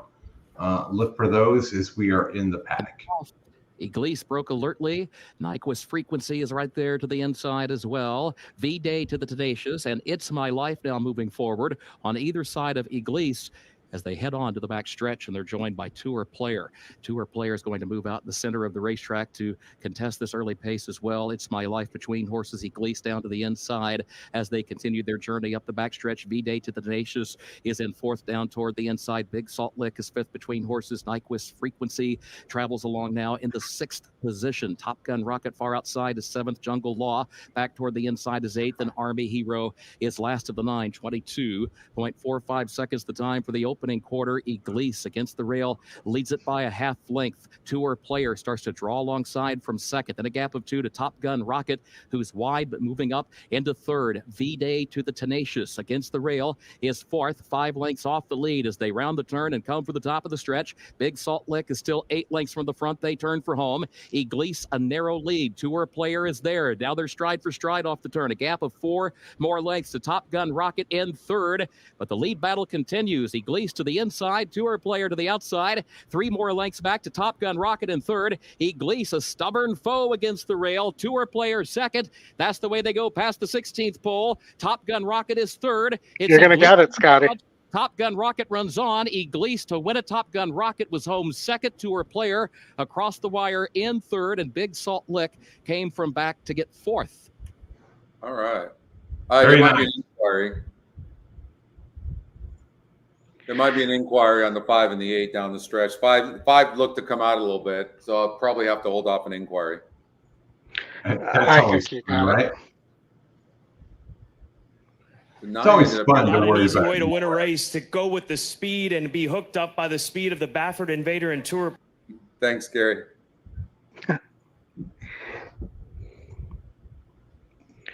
Boom is right. Well done. Yes. Scotty comes on the show and he's bringing the booms. That's 12-1 on the 9. What did that exacta pay? Let's see here. 5-9 is $27. Nice. You guys brought me good luck. Yeah, nice. All right, maybe you guys can help me in the tournament. Santa Anita is coming up in a minute from now. I'm in 7th place right now. And I narrowed this race down to 2, 4, 7, 8, and 10. 2, 4, 7, 8, and 10. Thanks, John. And I like 1, 10, 7, 11 here. That was nice, Dave. That's too bad. Pick 4 to the 9 was 14K. Who do you like, Oldy? I like 1, 10, 7, 11 here. 1, 10, 7, 11. Okay, I didn't use the 11, but the horse is just a bad breaker and draws wide, but they absolutely can be in the money. No doubt about it. Yeah. I'm going to try to beat it on the win end. I think there's a lot to overcome. It's not a good breaker, and it draws wide. The win end would be very, very surprising for me. I could see the 8. I may add the 8. I mean, the 8 broke from the 11 hole last time out and had to send and still hung on by 3.5 lengths. The time before that ran a good race. I think we're going to see more of that. Plus, in the last race, going 8.5 furlongs, the GSR dropped to 51. Now it's back up 10 points to 61. So that's why I'm, the 8 can definitely run a good race. Carly Gaines has been pretty hot too. And there's really nothing in here. I think that's my thought too, is that this is a really thin field. I didn't like the 2 who's the long shot, so probably putting in the winner's circle by saying that out loud. And the 10's another one that I'm playing against on the win, only because it's a slow breaker and draws wide. So I have a feeling that I wouldn't be surprised if the 8's on the lead. I'm going to take a chance with the 8. All right, because they're going in the gate here. Okie doke. Let me get this in here. I'll flip over there. Where are we at? We also, Scotty, got to talk about some of the really cool stuff coming to EquinEdge too, since we have. We're in the gate. Yeah. No inquiry at Keeneland. Oh, good. 10-3 here. 10-3 exacta box. All right, I'm on the 8 with a good break. All in. All out. I hope. Brandt, well funded, both out alertly. On the inside, She's the Law is joining the fray as well. And Interplay in between horses is up to take the lead. So it's Interplay, well funded. She Be Boss now 3rd. Helga Brandt is in 4th. Den of Iniquity is pretty headstrong in the early stages, racing just outside Fireman, who's in the yellow colors and 1 from the rail. Those 6 covered by just 3 lengths. Then comes She's the Law. Mizion has settled well, about 7 or 8 lengths off the pace. It's another 2 back to Bolt Broad, racing inside Sophisticate, and 2 more to Holly Go Quickly. They straighten up for the run down the backstretch behind Interplay, leading 3/4 of a length to Well Funded in 2nd. Then comes She Be Boss, Helga Brandt on the outside, and Fireman between those 2 at the half-mile pole. At the rail, She's the Law, just inside Den of Iniquity. Mizion still on hold from Rispoli, gets a little nudge now, 7 lengths off the lead. 1.5 lengths to Bolts Broad, inside Sophisticate, and Holly Go Quickly. Not much change around the far turn. It's Interplay, who's been there throughout. Helga Brandt, a clear-cut 2nd. And now Mizion gets going. And Mizion, blue cap, circling up on the outside with big strides, coming after the leader, Interplay, with an 1/8 to go. Mizion, though, is coming with every stride. And from the back, Sophisticate has surfaced late. I mean, got a great setup, though, too. Man, the 8 had a perfect trip. Perfect trip. I actually thought the 8 was gone. Out of Mizion to score by 4. Sophisticate a rallying 2nd. Denim. Outside post getting the win, 10-11. Yep. Good call, guys. Yeah, but that's not going to hurt you that much in the contest, because that's not going to improve anybody's, especially the 10 isn't going to improve anybody's score much. No, everything was perfect for the 8. It just wasn't good enough. And that's something a note to put. Like the 8 had a perfect trip out of the gate, was tactical, had a ton of horse.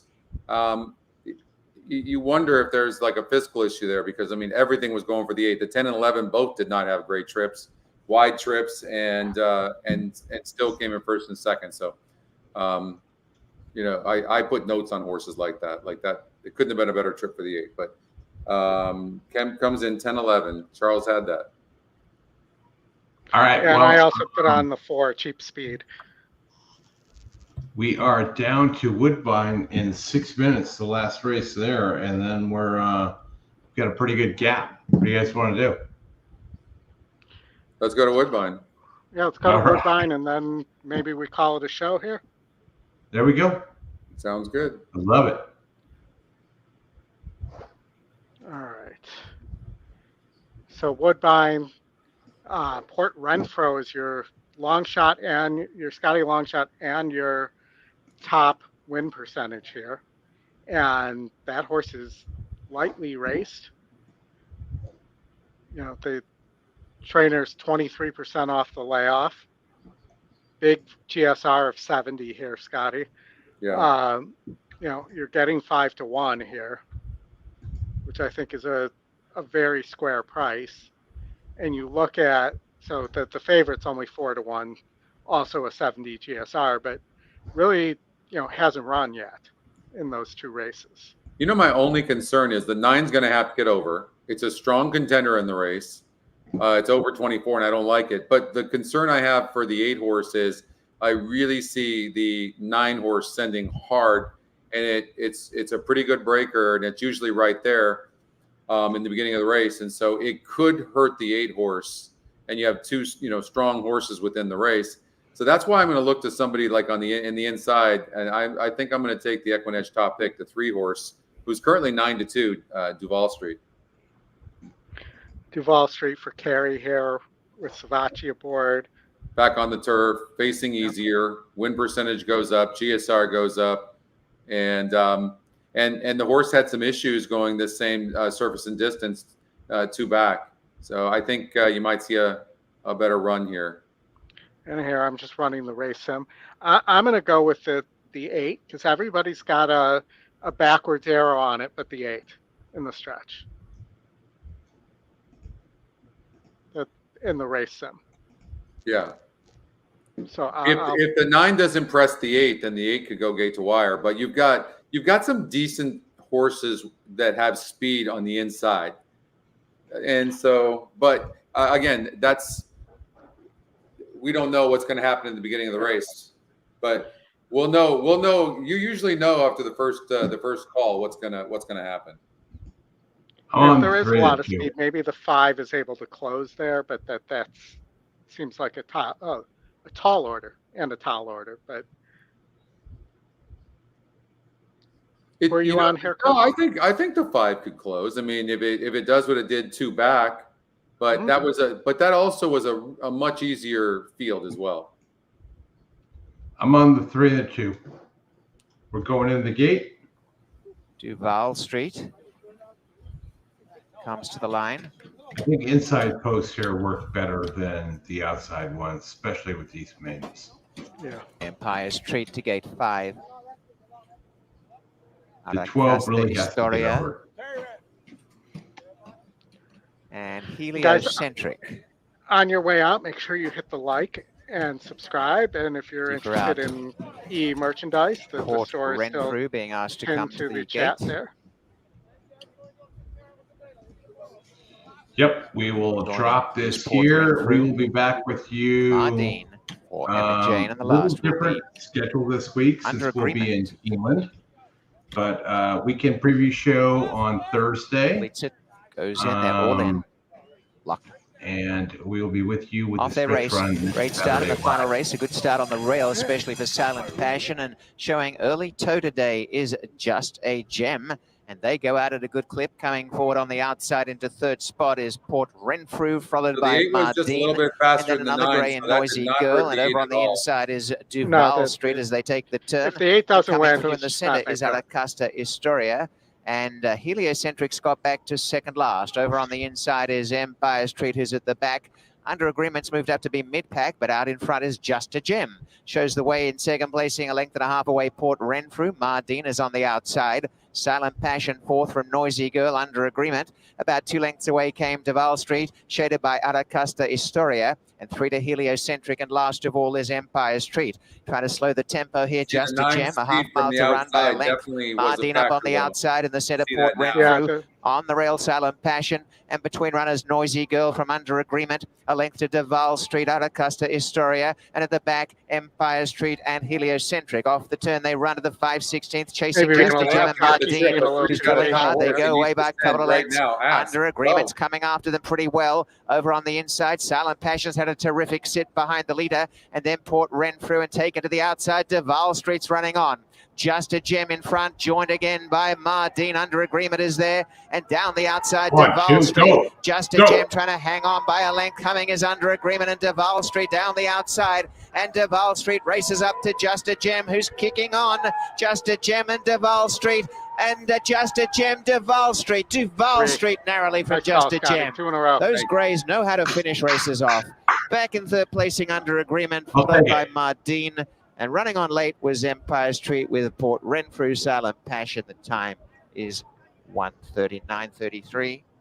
You know, you can't do that with without the simulator. Kind of gives you kind of like how the race might play out, you know. You know, I don't know how I would do the screen, but I thought, man, if we could just simulate the race itself, you know, maybe make the race simulator an oval, you know, and then you could kind of see how they're going around the turns, you know. But yeah, no, but it's really neat to it's you know, you have to use your own imagination and kind of visualize how the trip might play out. But the speed of the 9 horse on the outside of the 8 and having a 22% win percentage. And then also, you know, class has good class in this race and also has a good EE morning line. EquinEdge second pick that you knew that maybe it could hurt the 8. Didn't have to, but it could. And we missed it. 25 to 1. 25 to 1 exactas are always nice. I will tell you. 3-2, nice, nice. Yeah, no, and you know what? If you let's see here. If you throw out the 8 and the 9, because you just go, they have wide posts and they're not going to do anything. If you throw it out, the race simulator has it 3-2 cold. Yeah. Yeah, and I've watched enough.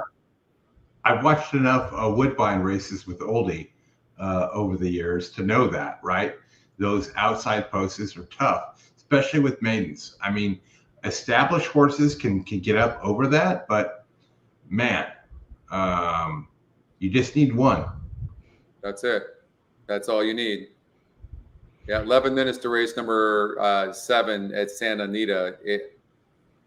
I have a, you know, we talked about this. Oh, I talked about this. I was on with Santa Anita with Chappie and Gino on their show for Santa Anita yesterday, and we did the late pick 5, and we talked about this race. Sweet Azteca is going to be tough, especially because the 2 horse was scratched. I mean, Hope Road, that was the only chance. That was the only hope, no pun intended, of beating the 3 horse. But this 5 horse One Magic Filly is a decent filly, and there might be some upside because she's lightly raced. So, you know, maybe a 3-5 cold. Well, we got 22 minutes, 21 minutes to Santa Anita, 17 minutes to Lone Star. Everything else has gone off. You guys want to hang out and do one more, or? Yeah, we could do Santa Anita. You guys want to do Santa Anita? You guys want to do Santa Anita? Yeah, we got time. Man. I can hang out for one more here. Tomorrow. All right, let's do. There's only 4 horses, but it is a stakes race. It's grade 3 Chillingworth Stakes. Why not do one more race? Let's. You want to run the simulator, Oldie? And just a shout out to, you know, that guy. You know, the race is named after. Great dude, long time Oak Tree guy, and just really pumped the game back in the day. So, Chili. Yeah, we didn't order the Meadowlands though, Wiz. I think we can get it because it's Monmouth, but we didn't order it. We didn't think we would be on this late, but yeah, sure. You guys want to do a late pick 4? Sure, go ahead. Why not? Well, do you want to share your screen and do one? I did the. No, go ahead, Oldie. Go ahead. I think, you know, single Sweet Azteca. Yeah. Right. You know. Yeah. Hey, by the way, nice going, Dan. I mean, I had already done this, so that would be mine. Yeah, and you're hoping for a price. I actually have a single for you. I think Winning Stride loves the 3 video replay, a review, and by the way, I left that horse up, but I actually have a single in that race, and it happens to be the EquinEdge top pick, Curvino. But I actually really like this horse. But I only left up 3 other horses. The 2, Coach Chuck, who's 15 to 1 morning line. Video review at 21 morning line. And then King's Road. But guys, Kings Road's beatable here. These second-time starters always get overbet, draws inside. I'll pass on Baffert turf horses, to be honest with you, as well. And if this horse was so great after that first race, why is it only 19% to win? Why didn't it go up to 40 or 50% to win? So I'm going to try to beat the 4. I think you might get by with a single of the 1 horse, and if you wanted to spread, maybe add the 2 and the 3. I think the 2, Coach Chuck, this horse broke 12th last time out, and I mean this horse has some talent. I think they're reaching for the stars a little bit, but or they were in the last race. I mean, back to a maiden race. This horse can run some. That was not a bad effort. Not a bad effort. All right, so I will also tell you I like the 5. The 5 is my top pick in the Rodeo Drive. 10 to 1 on the morning line. It shows only 1%, but this is the South African horse, Grade 1 winner that came over at second time U.S. for Grand Motion. And, I think that this horse is going to move forward to the form and wanted longer here than it got first time in the U.S. My single's the 4 horse, Ice Cream, You Scream. Like I'll give you 10 to 1 odds on that horse, Oldy. I'll give you 20 to 1 odds on that horse. That horse is not beating. I love this though, but we've been there before, and I think I owe you money. But there's no way that 5 horse is beating Ice Cream, You Scream, unless the horse breaks bad. This is such a nice horse, going to win. Controls the speed. Nice, very nice horse. No, I'm all over Ice Cream, You Scream. That's my single. Okay. So why not just play a 3-4 double here and just hammer it? Yeah, I like horses in every race here. You're right. Let's see here. So we got the 3 Sweet Azteca. I'm gonna do a Cold Exacta 3-5. I don't think a 3-4 double is gonna pay very well. What are the probables? Oh, come on. Hold on. Got to refresh because I was in a ticket generator. 3-4. Oh, it's 7 to 5. It pays 7 to 5. That's not worth it. No, definitely not. But you should keep an eye on that. Maybe it actually pays less than 7 to 5 because that's a $2 double too. Unless we're showing the $1. No, it is a $2 double. Yeah, you're right. Yeah. Let me look on the ADW real fast and just see if we're showing the $1 because that happened last week. Let me know. We're showing $2, but let me know if that's correct or not. Give me 1 sec here. I mean, what a massive scratch for that. Obviously, is just tremendous respect for Sweet Azteca that the 2 horse Hope Road scratched. No, we have my ADW has the $2, the 3-4 $2 double, paying $4.80.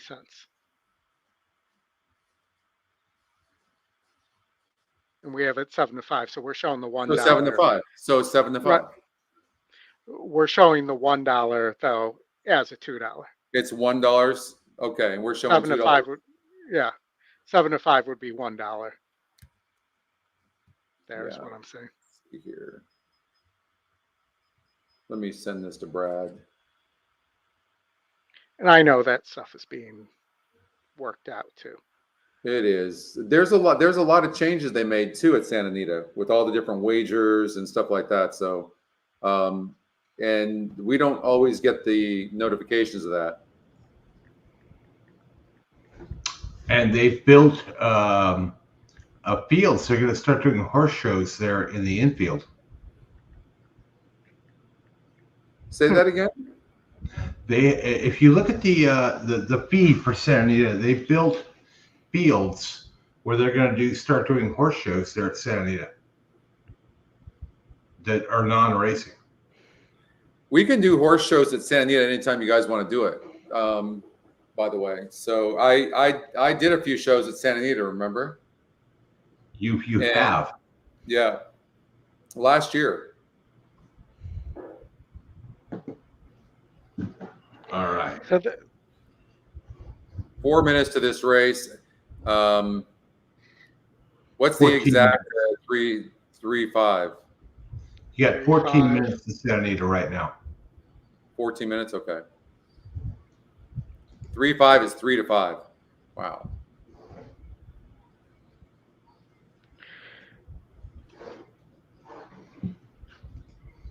I mean, I would have to. So if I like the 5 and you like the 4. I will tell you that you've got 3 minutes to Monmouth, the Meadowlands, if you want to do a turf race over there in between. We usually have that video. Do we have the video for that or no? We did not ask for it tonight. We can get it, but we didn't ask for it because no, it's okay. That's okay. The 3 horses is 54% to win. Red Wind over there at Meadowlands. But no, let's just stick with the Santa Anita, because why don't we'll put together a pick 4. You want to do that, Oldy? I don't think it needs to be that much money. I don't think it's going to pay anything. I don't even know if it's honestly worth playing, but I think then the way we should do this, because you beat me every time we have a competition, but I love the 4 horse, and I know you like the 5. So we do Sweet Azteca in the first leg. Then we do just the 4 and the 5 in the second leg. Okay. Okay. And then we do in the third leg. I think there's 3 logical horses there. I think there's 4 logical horses, honestly. I think it's if there's one you can make a point, maybe that's worth doing, of that we could leave out, who would that be? Well, you're going to tell me the 5, but if you look at the workouts on the 5, Getaway Car has been out working the horse. Yeah, it's killing that horse. But it doesn't even matter. You know why? Because you're talking about short workouts. This is a distance race. 7's unproven in the distance, is drawing wide, and could go flying. Could be a ton of speed, and Emerald Bay just sits perfectly, and picks them up late. So, and if you want to add it there, that's fine. I would no way throw out Emerald Bay. No way. All right. So then we're at $28. The way I want to do it, because I think do you want to throw out the 4 here in the pay leg then? Because you got to be the favorite somewhere, right? I like the 1. No, we can't use the 4. Yeah, so it'd be something like that. Because you want to use the long shots in that last leg. You are using way too many horses in that last leg. Way too many. You don't need if we want to leave out the 4 because it's not going to pay anything anyways, then you would literally just use the 1, 2, and 3. That won't pay enough. It won't pay. Those other horses, I don't think any other horse has a chance. I felt like I saw this race pretty clearly, but it's the only reason I'm saying that. Normally I like to spread, but it's not going to pay anything. Well, if you get the 5 in the race 9, it will pay. Let's see. Oh, well, that's true. That's true. Well, I'll tell you what I'm going to do. For me, I'll tell you. I'm going to do.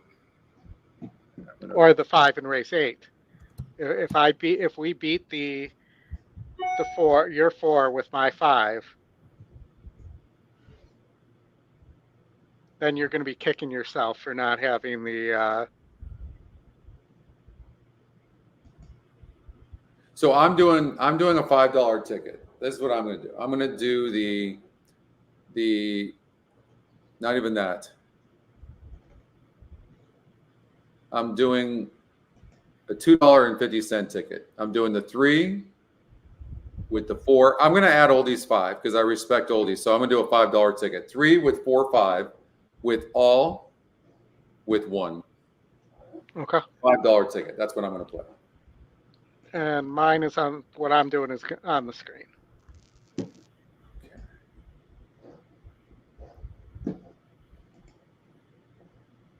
Santa Anita. We have 9 minutes before the race. Except for I messed it up and added a horse that doesn't belong in there when I punched it.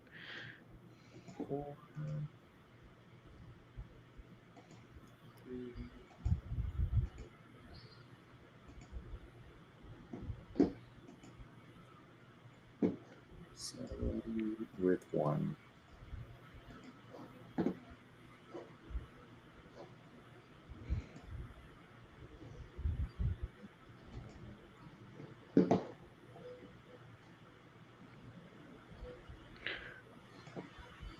And let's look at the double again. Now it's 3-2.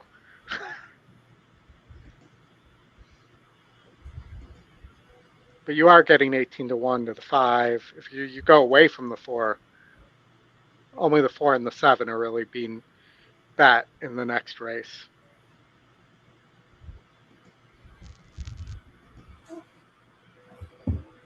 And I just don't see the 7 being better than a horse like the 6.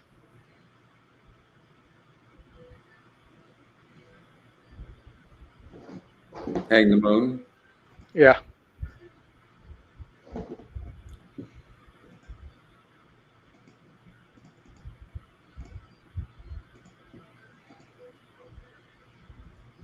You know what I like about the 4-horse, and the horse will probably get the lead anyways. But I like the fact that horse is tactical, you guys. Yeah. You know. And I like that it wins a lot too. Yeah. And you know, the Grade 1 Del Mar Oaks, you know, that this is actually, it thinks, a slightly better field than that was, because you have a couple of horses that were Grade 1 in Grade 1s in New York in Be Your Best and Aspen Grove, even though they didn't win those races. You know, Aspen Grove won a Grade 1 at Belmont for Jack Stack before he went to the District Barn, but hadn't had that form before and hasn't had that form since. No, it doesn't look like the same horse. Yeah. No, you couldn't have seen that coming. I don't even know how that horse did that, actually. And that horse was 15 to almost 16-1 that day. And well, and I see, doesn't you're draw going to get about 5-2 or 3-1 on that horse today, based on the doubles. I mean, I'd rather have a horse like the 2 than the 7 here.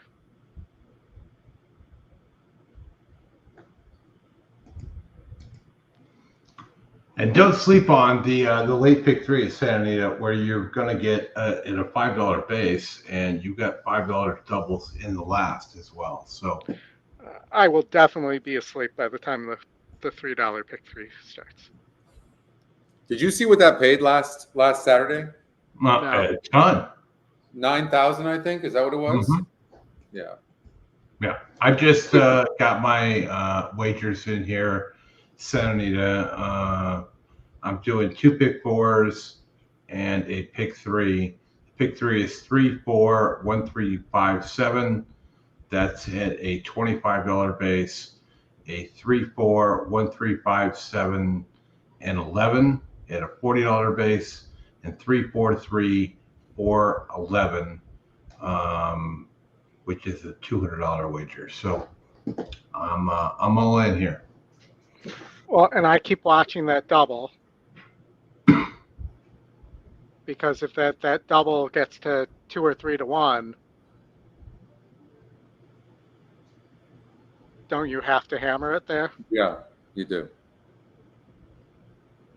So we'll keep the probable up here. We're at 8-5 right now, so we're getting close to 2-1. We got Rodney in the chat. Rodney, welcome. Good to see you again. We're 25 minutes away from Remington here, so I'll be alive for some Remington action later tonight, and we'll be getting some football action here in about an hour. Yeah, I got to figure out how I'm going to, where my boom is going to come from tomorrow in fantasy football to make up for the deficit I'm facing after Thursday night. Yep. It was not a great Thursday night for my fantasy football team.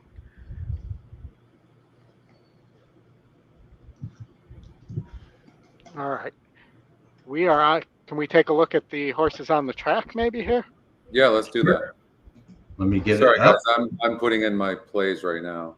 No problem, Scotty. No problem. Horses on the track. There you go. Antonio Fresu up. And 6, Kirsten Bosch, owned by Keith Abrahams, trained by John Sadler with Hector Berrios.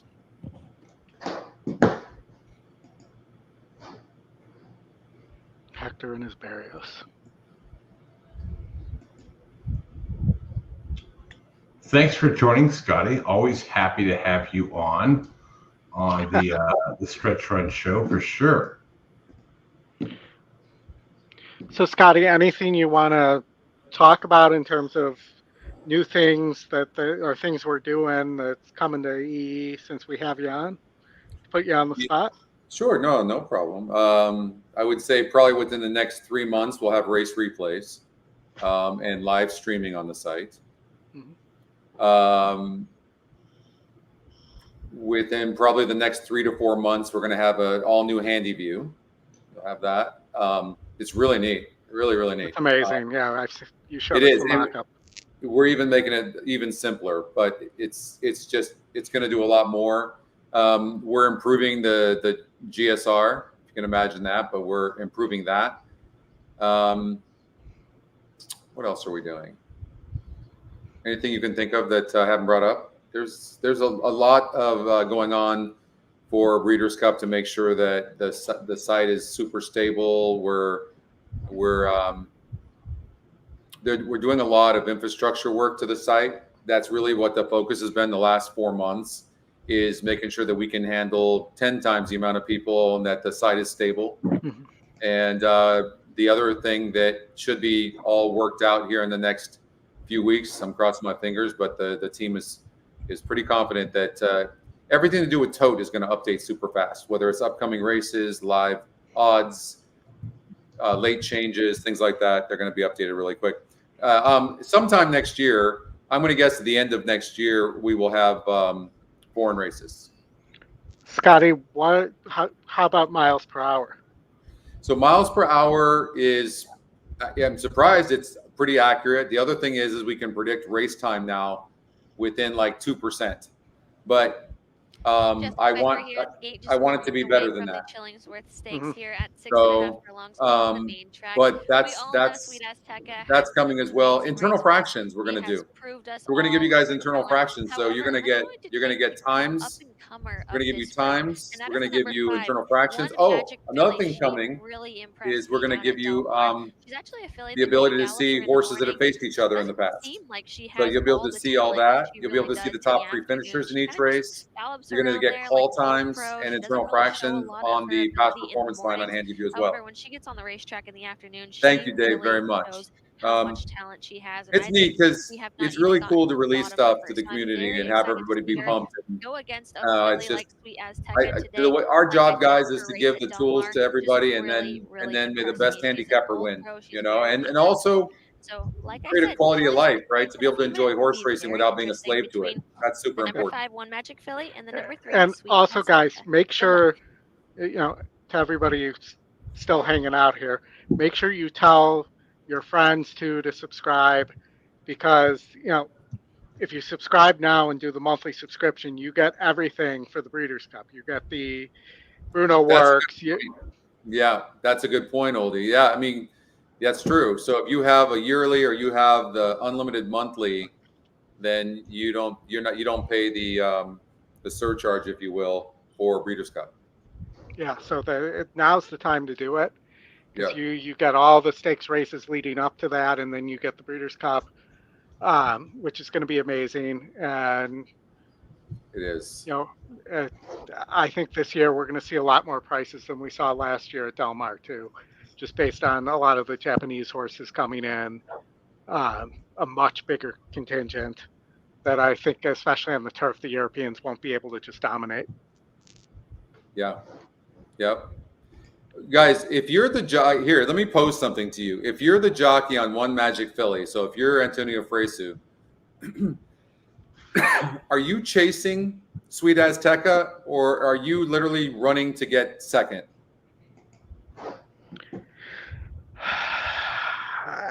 I mean, I think you're probably it's only $100,000. The reason I ask, guys, is if you tell me that Fresu is gonna go after Sweet Azteca, then I'm I'm putting the 6 horse in second place and getting a much higher exacta. You know, so and I just don't know. I wish I knew. But I mean, I don't think the exact is worth playing 1-5-3-5. No, it's not. That's why I didn't play it. Yeah. I got 3 bets. They're all in the chat there. They're under the EquinEdge banner. 3, 4, 3, 4, 11, 3, 4, 3, 4, 11, 3, 4, 1, 3, 5, 7, 11, and the last one is up there as well. So good luck to everybody as we get to this race. And everybody, there'll be a test after on those numbers. Yeah. There will be a test on those numbers, but I can still hit them all, and that will pay multiple times because I don't have those at base. Okay. Good luck. We went over that last night. I mean, you could hit the Keeneland Lake Big 5 last night at $10 base for like $40 Stakes and cash for like on $4 Oak grand. Tree Day at Santa Anita Park. Yeah, the Oak Tree people at Santa Anita are like, The Oak Tree yeah. Association has been awarding $500 to the groom. How much credit does Santa Anita deserve? Like the work they did in the off season has just been tremendous, incredible. It really they've just done a great job with this meet. Well, once we get to Scotty, once we get to the winter meet, we're going to have 1 mile turf races on the when they expand that turf course, which they're working on now, which will be cool. One Magic Filly follows her in. And they won't go over the dirt, which will even be nicer. And Kirsten Bosch. Are they going to go over the asphalt like at Moncton? They're all in line. No, Moncton puts dirt over the asphalt. Chillingworth You to know a very even beginning. Sweet Azteca, One Magic Filly is up close, and Kirsten Bosch not far behind, just a length and a half off them, leaving Irish Wahini as the distant trailer. Down the back stretch, and Sweet Azteca leads the way, prompted by One Magic Filly, who's 3/4 of a length back in second. It's another 3 to Kirsten Bosch, 2 clear of Irish Wahini. They're coming toward the half-mile pole, and Sweet Azteca, the way she likes it on the front end, getting some mild pressure from One Magic Filly. 4 back to Kirsten Bosch, kept well off the rail in third. Set down now, trying to close the gap in Irish Wahini. 3 furlongs remain. Sweet Azteca and One Magic Filly. One Magic Filly has put her head in front. Now it's a neck in front. Sweet Azteca will need to counter. Suddenly, One Magic Filly is a half length to the good. Wow, guys. 1/4 mile to go. One Magic Filly means business. Turns for home. And Whoa. Sweet Azteca has no reply for her. Irish Wahini is, in fact, trying to get into second at the 8th pole. One Magic Filly, 3-length lead. Irish Wahini takes up the chase. It's One Magic Filly. She stepped up her game. 1 to 9 and comes in last. Winning the Chillingworth. Yep. Irish Wow. Wahini second, Kirsten Bosch third. Sweet Azteca faded to 4th. That's insane. Wow. Congrats to One Magic Filly.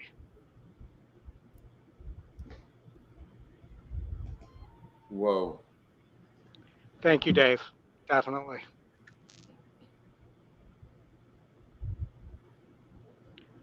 Crazy. Wow. That's number 5. One Magic Filly was first. One Irish Wahini second. Surprising. 6 Kirsten Bosch third. 3 Sweet Totally. Azteca 4th. Hopefully Sweet Azteca is okay. That was pretty impressive. Yeah. Honestly, pretty impressive effort by One Magic Filly. When you have a horse that's lightly raced like this, you don't know what the upside is. And we saw that today. Sweet Azteca. And the other thing, too, Sweet Azteca pretty much is always on the lead or near the lead. But, yeah, she got it handed to her today, didn't she? Yeah, She sure did. Killed me on everything. She loves Los Al, not much for Santa Anita. Well, luckily, in my pick 6, I used the 3 and the 5. Okay. All right. So I am Go alive. get it. Yeah, Go get it. that might play pretty well. It should play very well. Nice. Yeah. Nice, Anthony. A show on the one horse. Man, an exacta 5-1. Was that paying anything? It's going to pay a ton. You would think. Oh, 5-1, $60. Nice. That's it? $60. Only a 4-horse race. Sure, but the 1-9 horse out should pay more. All right, guys. Well, great show. show. We'll wrap it up from here. Scotty, you may be on your own with the road to the you'll be on your own for the road to NHG with you and David on Friday. The weekend preview show, everybody gets in late, so it might be you, or we might have to do that Wednesday. Chillingworth is official. Let me turn Frank off here. Or you could see if Alfredo wants to do it with you. Yeah, that would be fun to do it with Alfredo. Yeah. And then we will be live at Keeneland on Saturday. As you know, Scotty, I've got a hurricane coming in Tuesday, Wednesday. Yep. I heard that. Stay safe. Be praying for you. Yeah, it should be no problem, but we'll go across the state. Hopefully the flights all stay in line, but we will be there next week with the crew. Should be a lot of fun. So everybody, please tune in. That does say $74 to place. Yep. Wow. With the big favorite being out of the money. Look at that. Look at the place payout for the 5-horse, you guys. $13. It's higher than the win. That's what happens when the huge favorite like that is out of the money. That's incredible. I haven't seen that in a while. That's pretty amazing. Yep. And well, actually, the pick 4 that ended there only paid $483. Yep. Though, and you had 2 massive favorites lose in that sequence. Well, you had the 8-horse Pilot Commander was a big favorite in the 5th race, right? And then the 10-horse was, the 10-horse was the favorite in race number 6, I think, or the second favorite, one of the two. All right. Well, thank you, everybody. If you're going to Keeneland, I'm looking forward to seeing you guys and in some cases meeting you guys for the first time. And it's going to be a lot of fun. I appreciate that every week that you guys tune in and participate in the chat and give me crap when I deserve it. So thank you very much. And Chris, Scotty, thank you for the opportunity to do the show. Yeah, of course. It's you guys are a blessing, and your passion for horse racing and EquinEdge is just amazing. And great job today. Great show. Great job with Jim Goodman. Also, Dave, I'm going to play the BCBC from home. I don't want to deal with the internet, the crowds. It's just so much easier for me, although it's just going to be amazing. I love the Breeders' Cup, but last year I was at Santa Anita and the internet wasn't working, and it was just it was a rough time. So I just want to just sit at home, watch the coverage. Plus, I really do love watching the coverage as well. So it's going to be a blast. We're about a month away from the Breeders' Cup, guys. That's going to be incredible. We're going to, I imagine we're going to do a few shows. For sure. Yeah, we will. Absolutely. Obviously, we'll do a preview show. We will be live on Friday, Justin, Oldy, and I. And we will certainly be live on Saturday on Breeders' Cup Day. Gary Rice, we will have tweets out from the EquinEdge account on Friday on horses we like that you will see. No, he's asking where we will be. So we'll be at Keeneland, and we'll tell you where at Keeneland, Gary. If you guys, we'll put it on Twitter as to where we are once we know. Absolutely. All right, we're going to wrap it up from here. Thanks everybody for joining. We appreciate Thanks your support. everybody. Hit the like button, hit the subscribe button on the way out the door. We will see you next week. Bye-bye. Bye now.